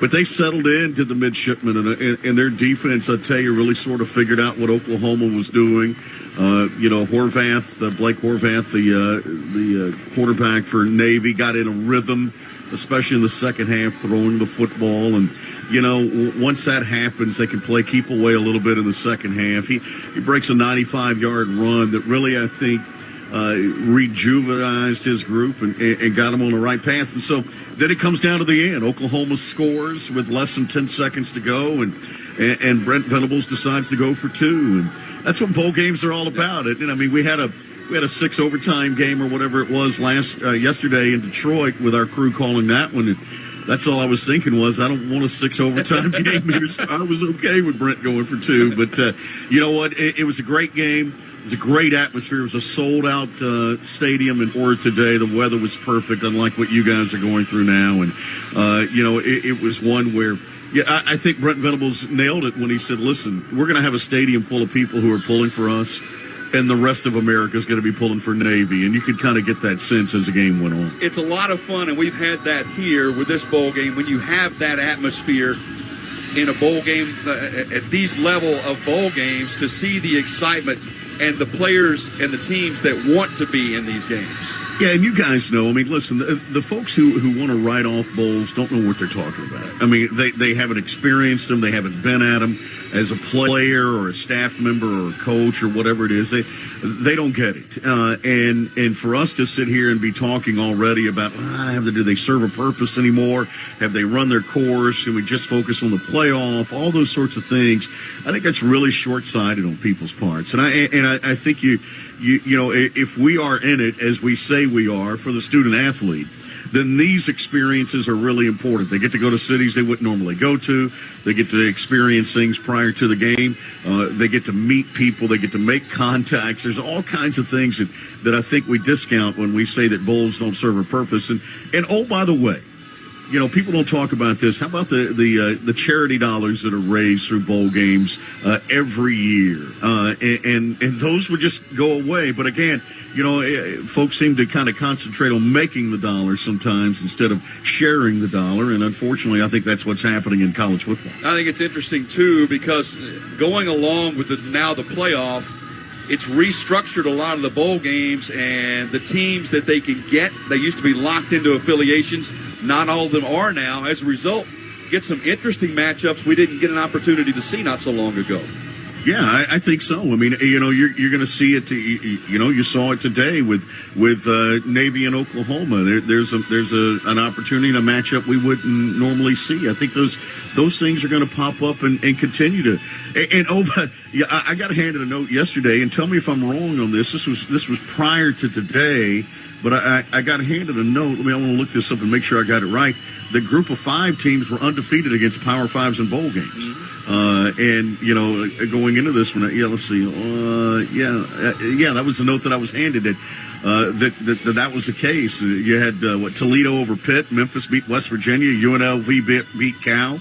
And today you had a Navy team beat Oklahoma. So don't tell me it doesn't matter. Don't tell me it doesn't matter to those teams who get the victory. Jay, you know what I'm talking about. Yeah. Group of 5 teams, they want to kick butt too. They want to get that win and make everybody know, hey, listen, we can play ball too. And you look at these teams and the importance of bowl games, Brian. For Navy, you get the win, a huge momentum boost going into the offseason. On the opposite side for Oklahoma, obviously a game they wanted to win. What does it do for both teams as you head into the offseason? Yeah, and for those who say, what does it mean? I think bowl games, if we want to spin this, I think bowl games are as much now a reflection of what happened in 2024 as they are now a preview of 2025. And if we're going to live with this portal and the opportunities for transfers and coaching changes and all sorts of things to take place, then why not treat bowl games as showcases for 2025? That way it was a real opportunity for the Oklahoma players today to make a case for, hey, I know you guys are about to go in the portal and replace the, 1/3 of the roster that's left. But hey, I'm here, and I deserve some time. Or if they're going to join the portal clan too, you got an opportunity to show what you can do one more time. And so, I think there's a little bit of personal pride that has to take place here. That you've got to want to play for not only your team but for yourself, and for that name on the front of the jersey. And here's the bottom line, guys. The teams that are most excited for bowl games are the ones that win. The teams that want to be there the most are the ones that come out victorious, and I think you saw that today. Not that Oklahoma wasn't fired up to be there, because I think they really were. I thought they played hard, and not that if you want to look at those scores that we talked about, West Virginia played their tail off in the Frisco Bowl. Memphis just happened to be better that day. Navy just happened to be better than Oklahoma today, and what you're seeing right now, Vanderbilt just happens to be better than Georgia Tech right now. And think if you're Navy, you're thinking, well, we ended our season with wins over Army and Oklahoma. Yeah, exactly. You're going to remember that a long time. And 10 wins for just the 6th time in school history, and and you do it in a bowl game that recognizes and honors those who serve. I'm not so sure if it wasn't the perfect storybook ending for Navy for this year. Well, let's move on to tomorrow for you. You're going to be the New Mexico Bowl this time. Yeah, this time, and again, another matchup of a Power 4 team versus a Group of 5 team. You've got TCU taking on Louisiana, and Louisiana's a team that also won 10 games. It's got a lot on the line for them. They played in the Sun Belt Championship. They didn't finish that game the way that they had wanted to, with Marshall beating them. Marshall had a lot that they were playing for, obviously, with a coach who was departing. But this is a Louisiana team that's got terrific talent, great athleticism, a lot of pride in this program. If you follow college football at all, you know that Louisiana over the years has had some really good teams. The Raging Cajuns come to play. They knock people off, And so, again, the most excited team will win that game tomorrow. It happens in Albuquerque. It's the New Mexico Bowl. And so I'm anxious to see how TCU plays. Obviously, I see them week in and week out. And, I'm anxious to see a group that's lost a couple of offensive weapons due to injury, a group that's had a couple of guys hit the portal, not a lot when you compare it to other Power 4 teams. And you've got a Louisiana team that's going to be getting a quarterback back who's kind of been the heart and soul of this group, Ben Wooltridge, who's a transfer from Fresno State, who missed the last, 3 or 4 games due to a broken collarbone. Think about this, guys. Breaks a collarbone with 3 weeks left in the season. Gets the break, obviously, over the bowl and says, I'm coming back to play. And he's going to be out there tomorrow for them. And so I'm anxious to see what kind of inspiration he is for this team. So what time is your game tomorrow, Brian? That's a great question. I have no idea. I don't know what day it is. Yeah. Joe, I'll be honest with you. I think, hold on, but I can't look that up for you. And I'm doing this without my glasses, so you got to give me 1 second here. I think it's a 2:15 Eastern. Okay. How about that? 2:15 Eastern. Okay, that's great. So we're hoping to get the play resuming here shortly. Brian, I just want to take this opportunity.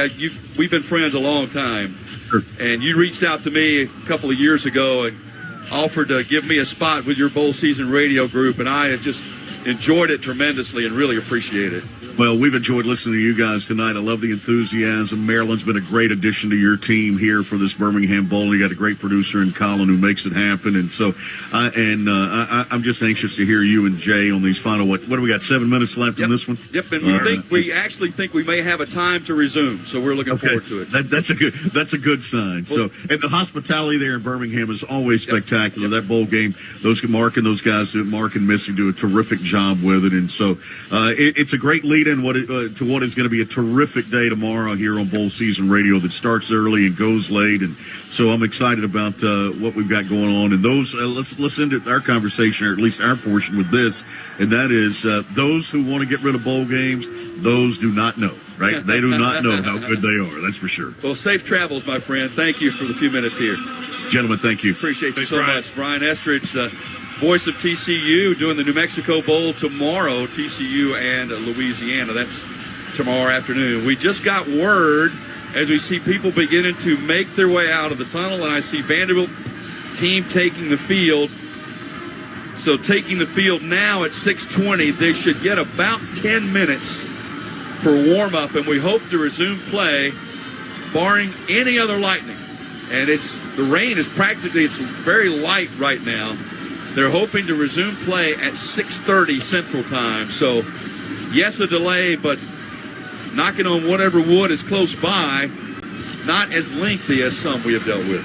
Positive signs, the players coming out here and look excited to be back out on the field and finish this ball game. And, for each side here, again, we talked about finishing it the right way. And I think for them, an opportunity. You go in underneath the stadium and kind of regroup and come out here and finish it. Well, I have to wonder, Jay, if the coaches didn't take a little bit of an opportunity just really to both teams to say, guys, let's finish this game with some class. Let's keep our emotions in check, frustrated, whatever. And because both sides have had their moments. Both sides have had unsportsmanlike conduct penalties, and you don't want to finish it in a manner that leaves that on the game. Well, I think that's exactly right. I think an opportunity, almost like a mini halftime break, where you can bring everybody in and make sure everyone's calmed down, especially on the Georgia Tech sideline. And for Vanderbilt, for getting everybody out here and say, hey, guys, listen, we've got the lead, but continue to execute, no turnovers here. Don't let them back in this ball game. Stranger things have happened. Yeah, absolutely. And still with 7:17 left to play. We'll take a break. Back in 1 minute after this from Greer Steel. In 1917, Agnes and Herbert Greer recognized a need for high-quality cold-rolled strip steel. Their solution? They founded Greer Steel and built a state-of-the-art manufacturing facility to produce the highest quality strip steel available. The company was built one customer at a time. It was built with true relationships. Today, Greer Steel not only remains a leader in the industry, but is an extraordinary resource for clients that demand more efficient production, which increases their profit. With a long reputation as an innovator, the Dover, Ohio mill is home to the Laser Matte Finisher, the only unit of its kind in the United States, plus a gold standard metallurgical lab. I'm John Racy, president of Greer Steel, and Agnes and Herbert Greer were my grandparents. We make steel that will meet your requirements and exceed your expectations. To learn more, visit us at GreerSteel.com.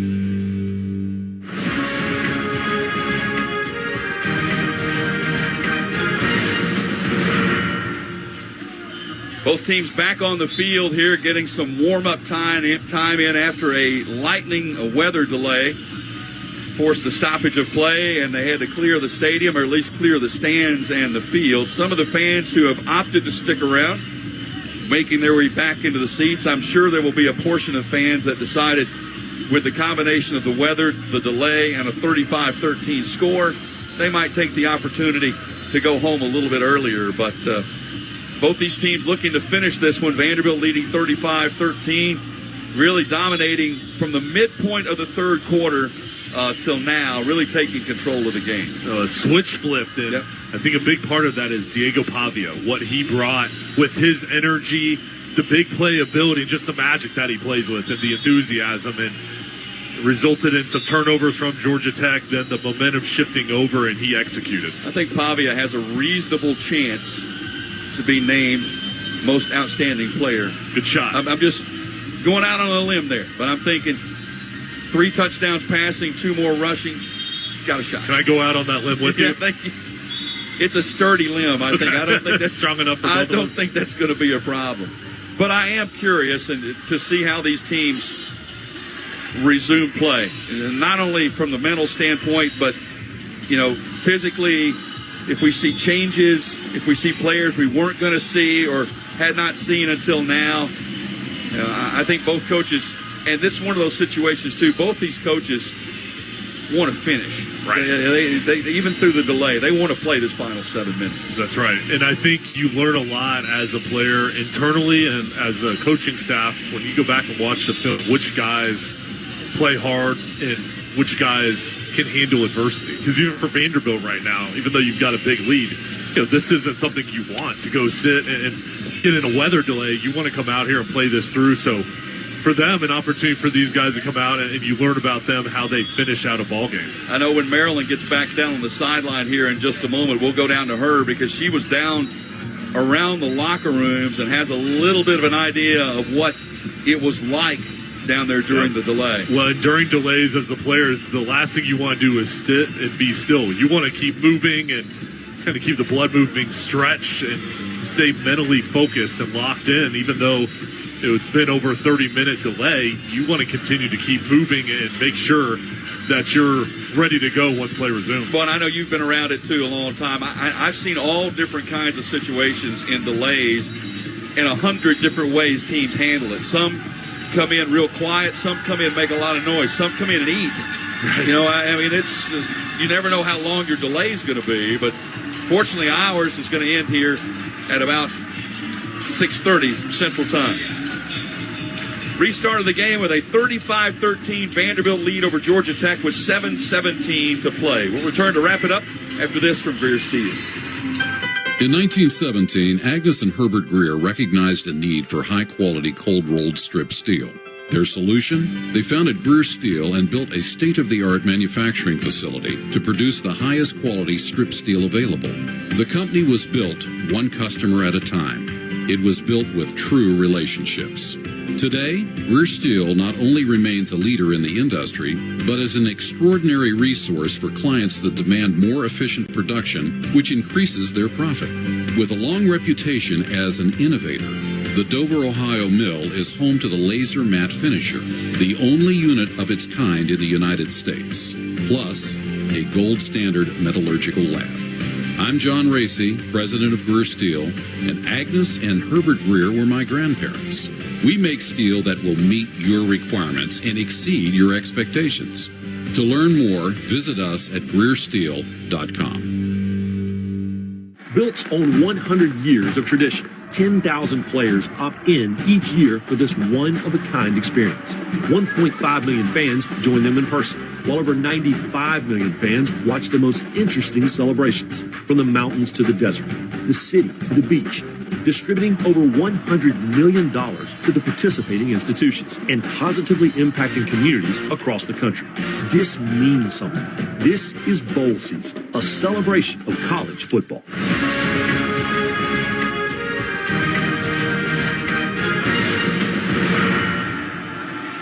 Play resuming here after the weather delay with Georgia Tech with the ball first down on the 15 and a handoff. Haynes running to the right room, gets a gap, gets the 10, gets the 5, looks for the pylon. He's out of bounds at the 1. That's the way to come out of the locker room. Yeah, coming out strong and giving it to one of your best skill players. Now 14 carries with over 100 yards on the day for Haynes on the ground. And Tech is thinking get a quick score. Still 6 minutes and change left. Got time. And your timeouts, fully loaded with 3. First and goal from the 1. King at quarterback. And a flag is going to stop play, and that's likely going to be procedure on the Yellow Jackets. Before the ball was snapped, false start. Offense number 85. 5-yard penalty. Remains first down.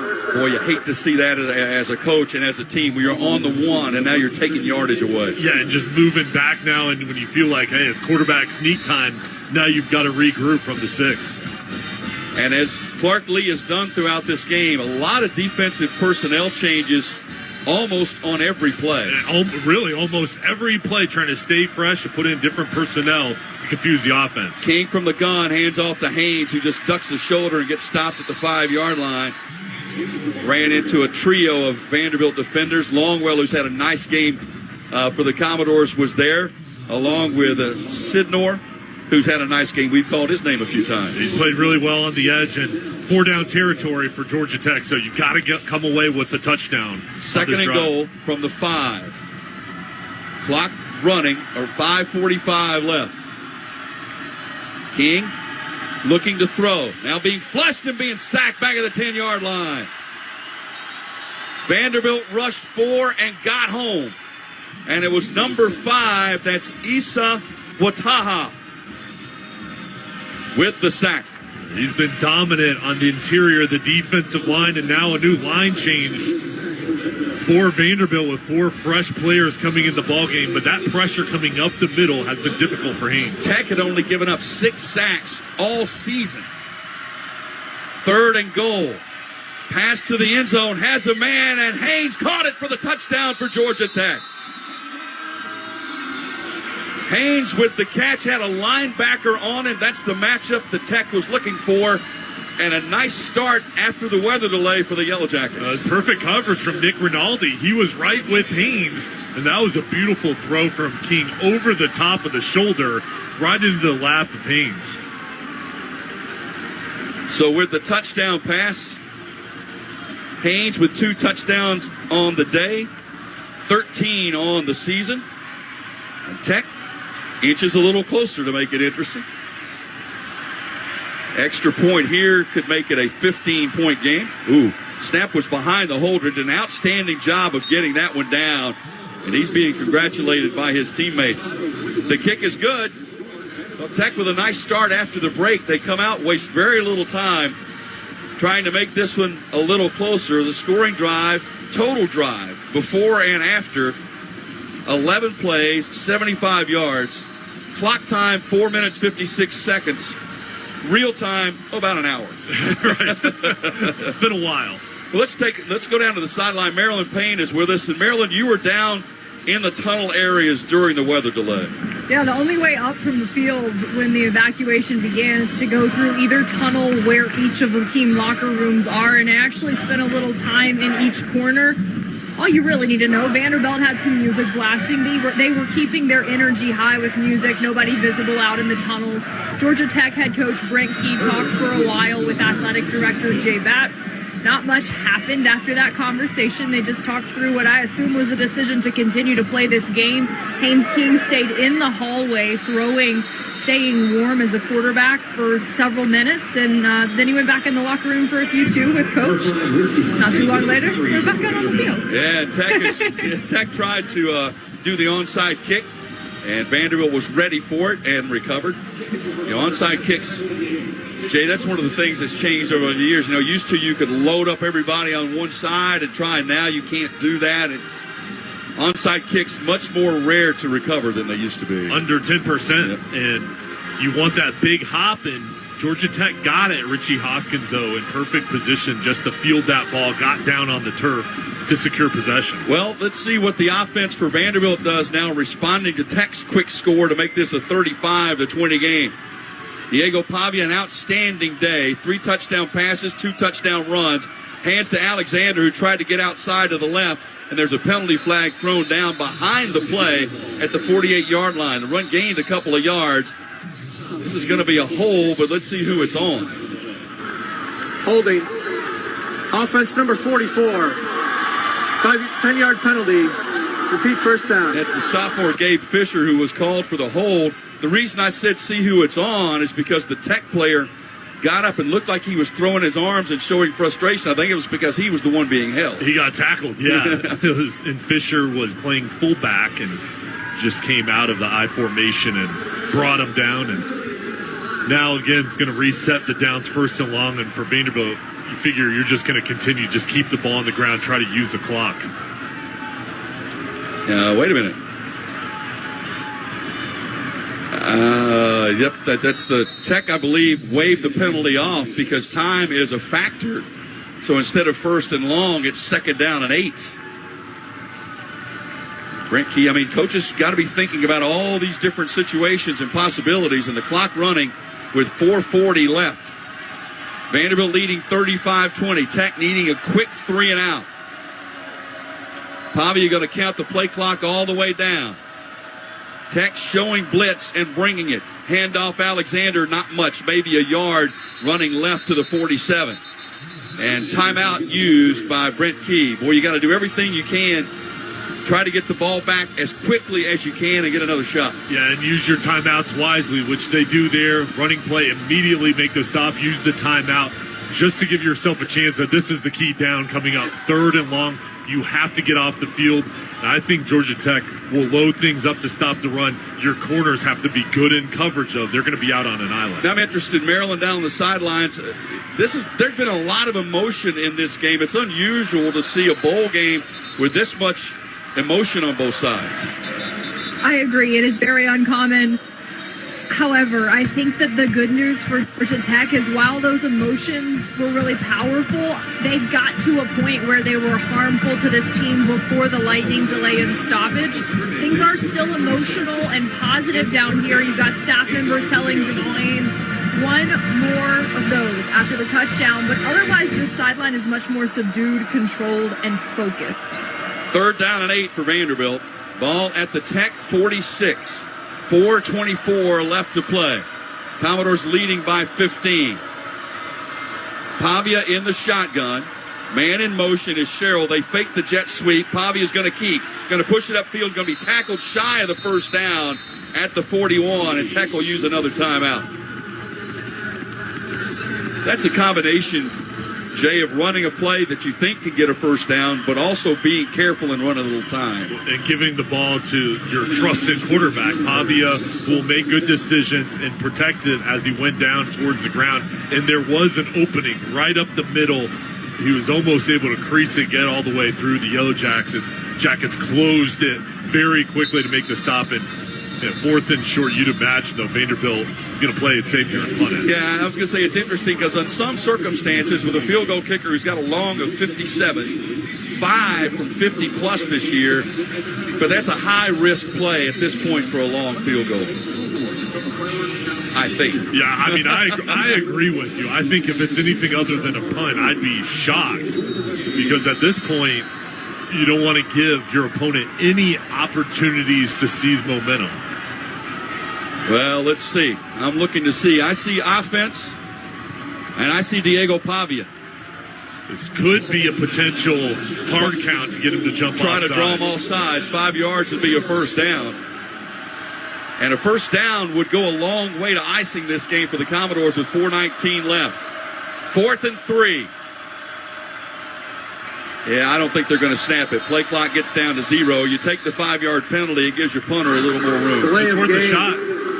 Offense, 5-yard penalty, remains 4th down. Well, you alluded to this at the beginning. You can tell both these coaches, staffs, well-coached teams have built a culture, a winning culture, and in those kind of situations, those little things tend to show. And those plays could work against a lot of other teams, but it's just the right call there to take a chance. And for Vanderbilt, there's nothing you lose here, just 5 yards. Murko to punt. Stockton back to field it. Murko gets it away quickly. And it will angle to the left. It will die at the 15-yard line. And Vanderbilt letting it roll. Even though it was rolling back in Tech's favor, the seconds were more important than 3 yards. So they down it at the 17. Tech with 4:06 to play. And Tech had to burn 2 timeouts in that possession. That was huge. They still have one plus the 2-minute timeout. Now for Vanderbilt, you want to get a stop, of course, I'd expect them to play their safeties back, keep everything in front, and force Georgia Tech, if they're going to score, to use up as much time as possible. I did a game earlier this year, and the coaches in this defensive situation decided, no, we're just going to play it normal. Got beat. Somebody got right over them, and they threw over the top. And that's the danger if you've got that aggressive mindset. Looking to throw on first down. King swings it to the flat, caught at the 15, and getting out of bounds at the 18-yard line is the reception by Jamal Haynes. He's a nice player. He's got some talent. He brings a lot to this offense, and he's the guy that you fear. With his speed and the different spots they line him up at running back and in the slot, he's really one of those guys that stands out on film. Haynes had 23 catches coming into this game. He's got a couple in this one as well, one of them a touchdown. Little hook route by the receiver, gets out of bounds at the 30. He'll have enough for the first down. The catch made by Janah. Clock will stop while they reset the chains. 3:41 left, and obviously Tech going no huddle and hurry up. Vanderbilt, for the moment at least, willing to give up those 7 to 10 yard completions. Rutherford in motion, pistol. King with the fake, fires over the middle, has a man wide open at the 45. Tackle made immediately. Catch made by Chase Lane. That'll move the chains. Another first down. Clock running. 3:13 left to play. King to throw. Now dumps it over the middle, incomplete. The rush was beginning to get to him. He just threw it over Haynes' head, incomplete. That was a smart play, just getting rid of it and not taking the sack. That would have been terrible for the Yellow Jacket if you have another big loss there. So the quarterback very wisely just finds a lane, throws it into the turf. 2nd and 10 from the 45. Clock is stopped. 3:05 left to play. I think for Georgia Tech, at some point in this drive, you've got to take a shot downfield because, of course, this open area in the middle of the field's open, but you've got to try to get a big play with the amount of time left. Yep, time really becoming a factor now with 3:05 left. King straight drop, now flush, now dumps it underneath, and I believe it was scooped up and caught at the 45, and then he was trailed back. They will give him forward progress to the 46 on the reception by Avery Bond, and there's a player down for the Yellow Jackets.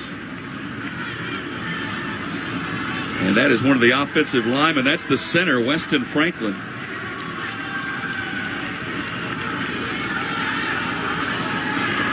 And there are probably a few cynical fans in the crowd that say, oh, sure, injury to stop the clock at this time. Yeah. And, you know, we've seen some teams that utilize that as a part of their game plan, but I don't think that's the case, especially when an offensive lineman goes down. No, yeah. And a center. Yeah. Yeah. Team captain. He's helped to his feet and walking off on his own.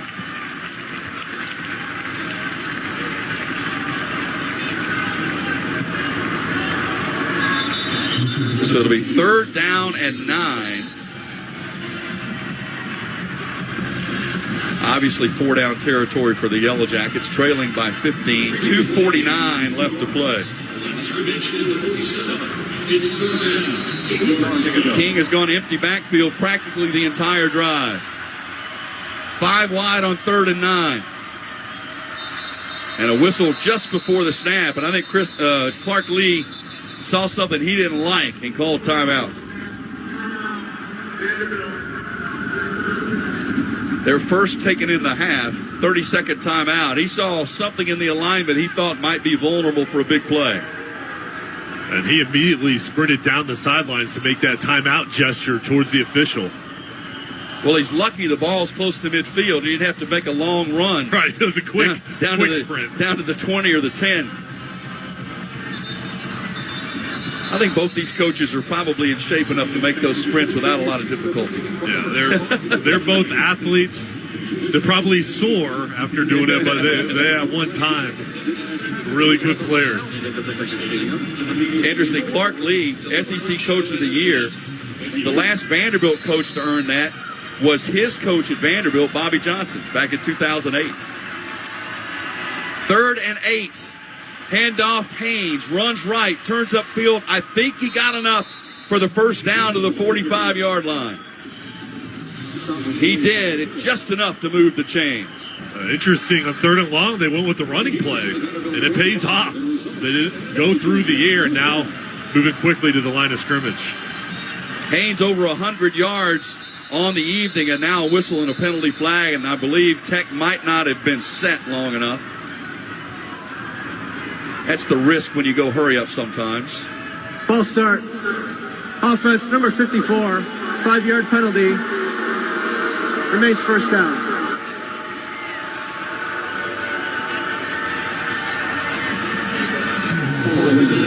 So Haynes had 119 yards rushing when the weather delay came. He's added to that here.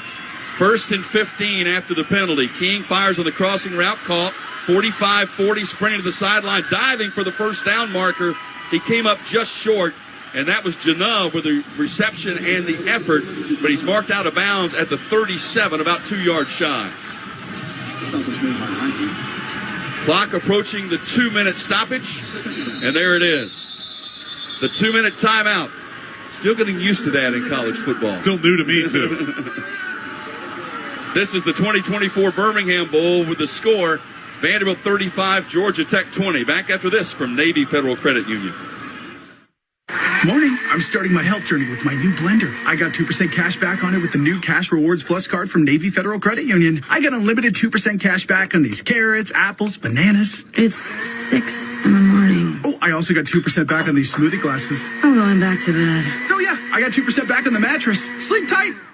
You can earn unlimited 2% cash back on all purchases with the new Cash Rewards Plus card. Learn more at NavyFederal.org. Navy Federal Credit Union. Our members are the mission. Navy Federal is insured by NCUA. Did you know that Jefferson County, Alabama has more? We do. We have more business opportunities, more educational opportunities, and more housing opportunities. We also have more outdoor spaces, whether it's urban or suburban. There's a trail to connect you to biking, hiking, climbing, or just plain exploring. Visit us today at birminghamhasmore.com to find out just how much more we have to offer you. Brought to you by the Jefferson County Commission, proud to be a part of the Birmingham metropolitan community. A 43-yard field goal with a ticket to the championship on the line. Here's At this moment, who you voted for doesn't matter. What kind of car you drive, how much money you make, what kind of music you listen to, or how many followers you have doesn't matter. At this moment, the only thing that does is football. Visit footballmatters.com.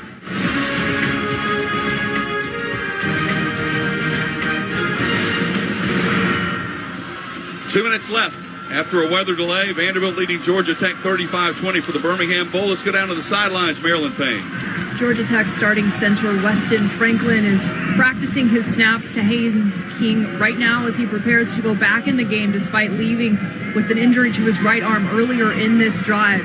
While he was on the sideline, training staff wrapped Franklin's arm with tape and then with an ace bandage from about an inch or two above his wrist bone all the way up to just beneath his armpit. He's right back out there, though, guys, ready to go despite the tightening up of his right arm, his snapping hand. Yeah, I would imagine it would take more than that to get him out of the lineup in this situation. 2nd down and 2 for the Yellow Jackets from the Vanderbilt 38-yard line, or 37-yard line. Commodores leading 35-20. Vanderbilt looking to improve their bowl record to 5-4-1. And a lot of people forget, Georgia Tech, this is their 47th bowl appearance. I mean, they have done this a lot. 2nd and 2 for the Yellow Jackets. They spread 2 wide to each side. Shotgun formation for King. He's going to hand it off. Haynes again, room over the right side. Tackled across the 30, down to the 29. So even in what you feel like is a big-time passing situation, Tech getting it done on the ground. Yeah, they just gone to their ground game and really relied on their offensive line up front. 1st and 10 from the 29. King now to throw. Dumps it near side, pass incomplete. Pretty well defended. Rinaldi was out there. They were looking for Haynes. He got one hand on it, but not two.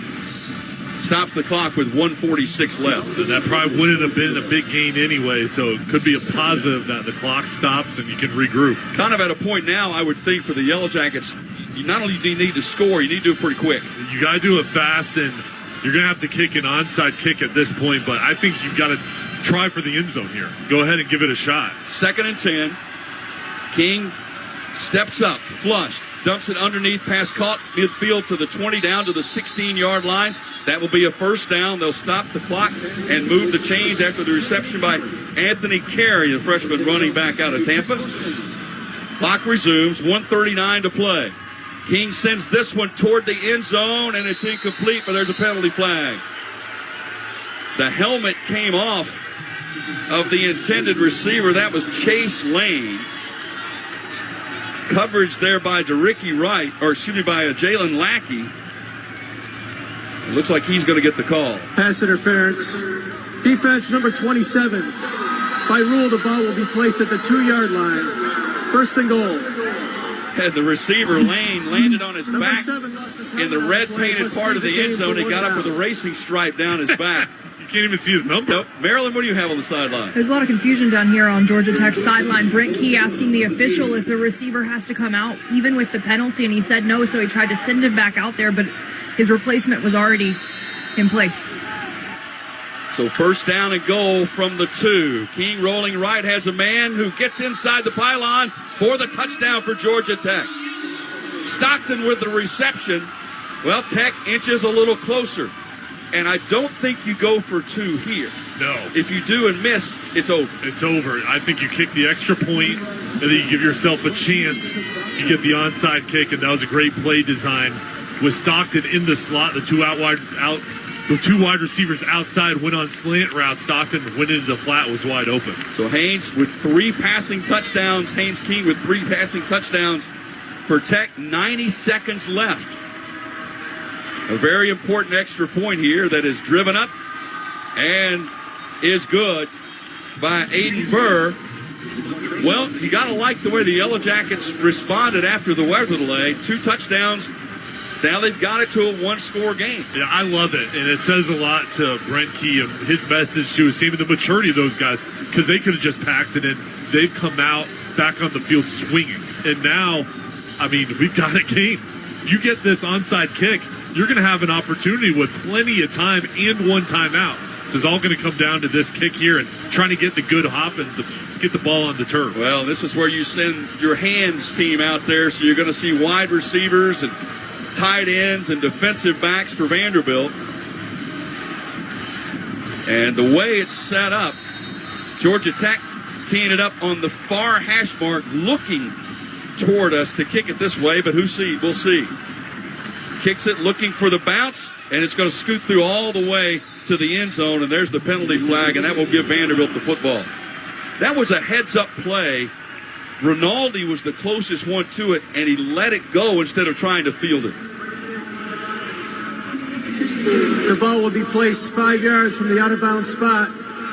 1st down. And Rinaldi recognized, I don't know if this is going 10 yards, but it's come off the foot so hot, I'm just going to let it go, and that was very smart because he could have gone up there and had the ball ricochet off his shoulder pad, so that was a heady play from the linebacker. Well, now, Tech has 1 timeout remaining, so they can stop the clock once. I was going to say amazed. Surprised might be more accurate if Vanderbilt decided to put a ball in the air. In this situation, I don't care if all the DBs are up on the line of scrimmage, run the ball. You cannot risk throwing the ball, especially in these conditions. And they may even just line up and take a knee. Coaches do the calculations here. How much time can you run off the clock? Let's see if Pavia takes a couple of steps backward or just takes the knee. Yep, takes steps backward, running a little time. Now takes the knee for a loss of 5 back to the 45. And it may not seem like much, but that's 4 seconds. It's huge. And right now you have the final timeout being called. And from this point, with Georgia Tech not able to stop it, Vanderbilt sitting in the perfect position. Pavia can backpedal a couple more times and take a knee. Well, the performance of the game is presented by Higginbotham Insurance to protect you on and off the field. What do you think? I think it goes to the quarterback. I believe so. been outstanding. Diego Pavia, 3 touchdown passes, 2 rushing touchdowns as well.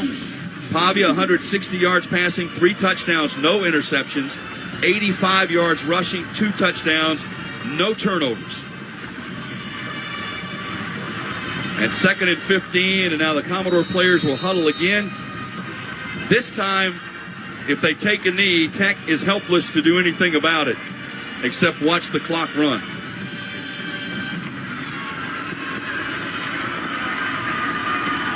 Play clock is at 13 as the Commodores come to the line. They line up in the victory formation again. Pavia takes the snap, drifts back, still running. Now he gets outside and takes a knee. He ran about 6 or 7 seconds on that play. Now the loss sends it back to the 49-yard line. So Vanderbilt has given up 11 yards on those 2 plays, but they look at the clock, 1:03 left to play. Now Pavia snapped that ball with about 7 or 8 seconds left on the play clock. That was a mistake. You've got to get down to 2 seconds and use as much time as possible. But that was just a miss, leaving a few seconds on the clock. 45 seconds left. Pavia will likely do the same thing. Takes the snap. No, he took the knee immediately. 35 seconds left, and that's enough to run the clock as they put 40 on the play clock. And the Vanderbilt fans who stayed cheering, and now these 2 teams who had their moments in this game with some scuffles will meet at midfield and shake hands as Vanderbilt defeats Georgia Tech 35-27 to win the Birmingham Bowl. Commodores now 2-1 in their appearances in Birmingham in bowl games, 5-4-1 overall in their bowl appearances. And the Commodores, with the win, finish with the winning record at 7-6. Huge. Yep. You beat Alabama, #1 team in the country, then you finish off your season with a huge victory here at the Birmingham Bowl. And I know Clark Lee, Diego Pavia, and the rest of the team is going to really enjoy this moment, but have a lot of expectations as they head into the offseason and going into next year. And an excellent year for Georgia Tech. Started off with the win over Florida State. The scare of Georgia, the win over Miami. They finish at 7-6 on the season as well. And a lot of credit to Brent Key and his staff. They did it missing a lot of people. They did. They were down, and they were extremely competitive, and they showed a lot coming out after the weather delay and making this a close ball game, giving themselves a chance. Let's go down to the field. Maryland Payne is with Vanderbilt linebacker Nick Rinaldi. Nick, how was your defense able to keep Georgia Tech out of the end zone between the start of the second half and the resumption of the game after the lightning delay? Well, it's a lot of resiliency, and a credit to the coaching staff for keeping us on our toes the whole week in preparation and not taking this game lightly. I really appreciate our team and our coaches and what they've done for me and our team in general. So, I'd say just the resiliency that we've built over these last few weeks. How do you describe the mindset of the team? And we know so many teams sometimes put full force effort into bowl games. What enabled this team to do it the right way?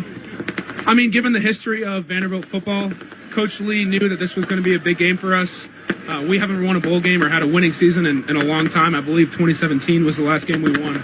So just from the start, after our last game against Tennessee, he instilled good values in us throughout this week. Made us attack, didn't take it lightly. Even this whole week of bowl prep in Birmingham was very intense. So I thank him for the preparation that he's given us, and I credit it to him. I got to ask you about the man, the myth, and this season certainly the legend, Diego Pavia. As a teammate, watched him light up your sideline tonight. How do you describe what he and your offense did today? Diego's a man. Right when he came in, we knew he was going to be there. He's exceeded everyone's expectations. I think that speaks for itself, and I think you guys know enough about him. I really appreciate what he's done for him. Just a lot of appreciation tonight. I'm proud of our team and our offense specifically, what we've been able to do against this great defense. Credit to Diego, the offense, Cole, Richie, all those guys for leading our offense. I appreciate them. Congratulations. Go enjoy this bowl win with your teammates.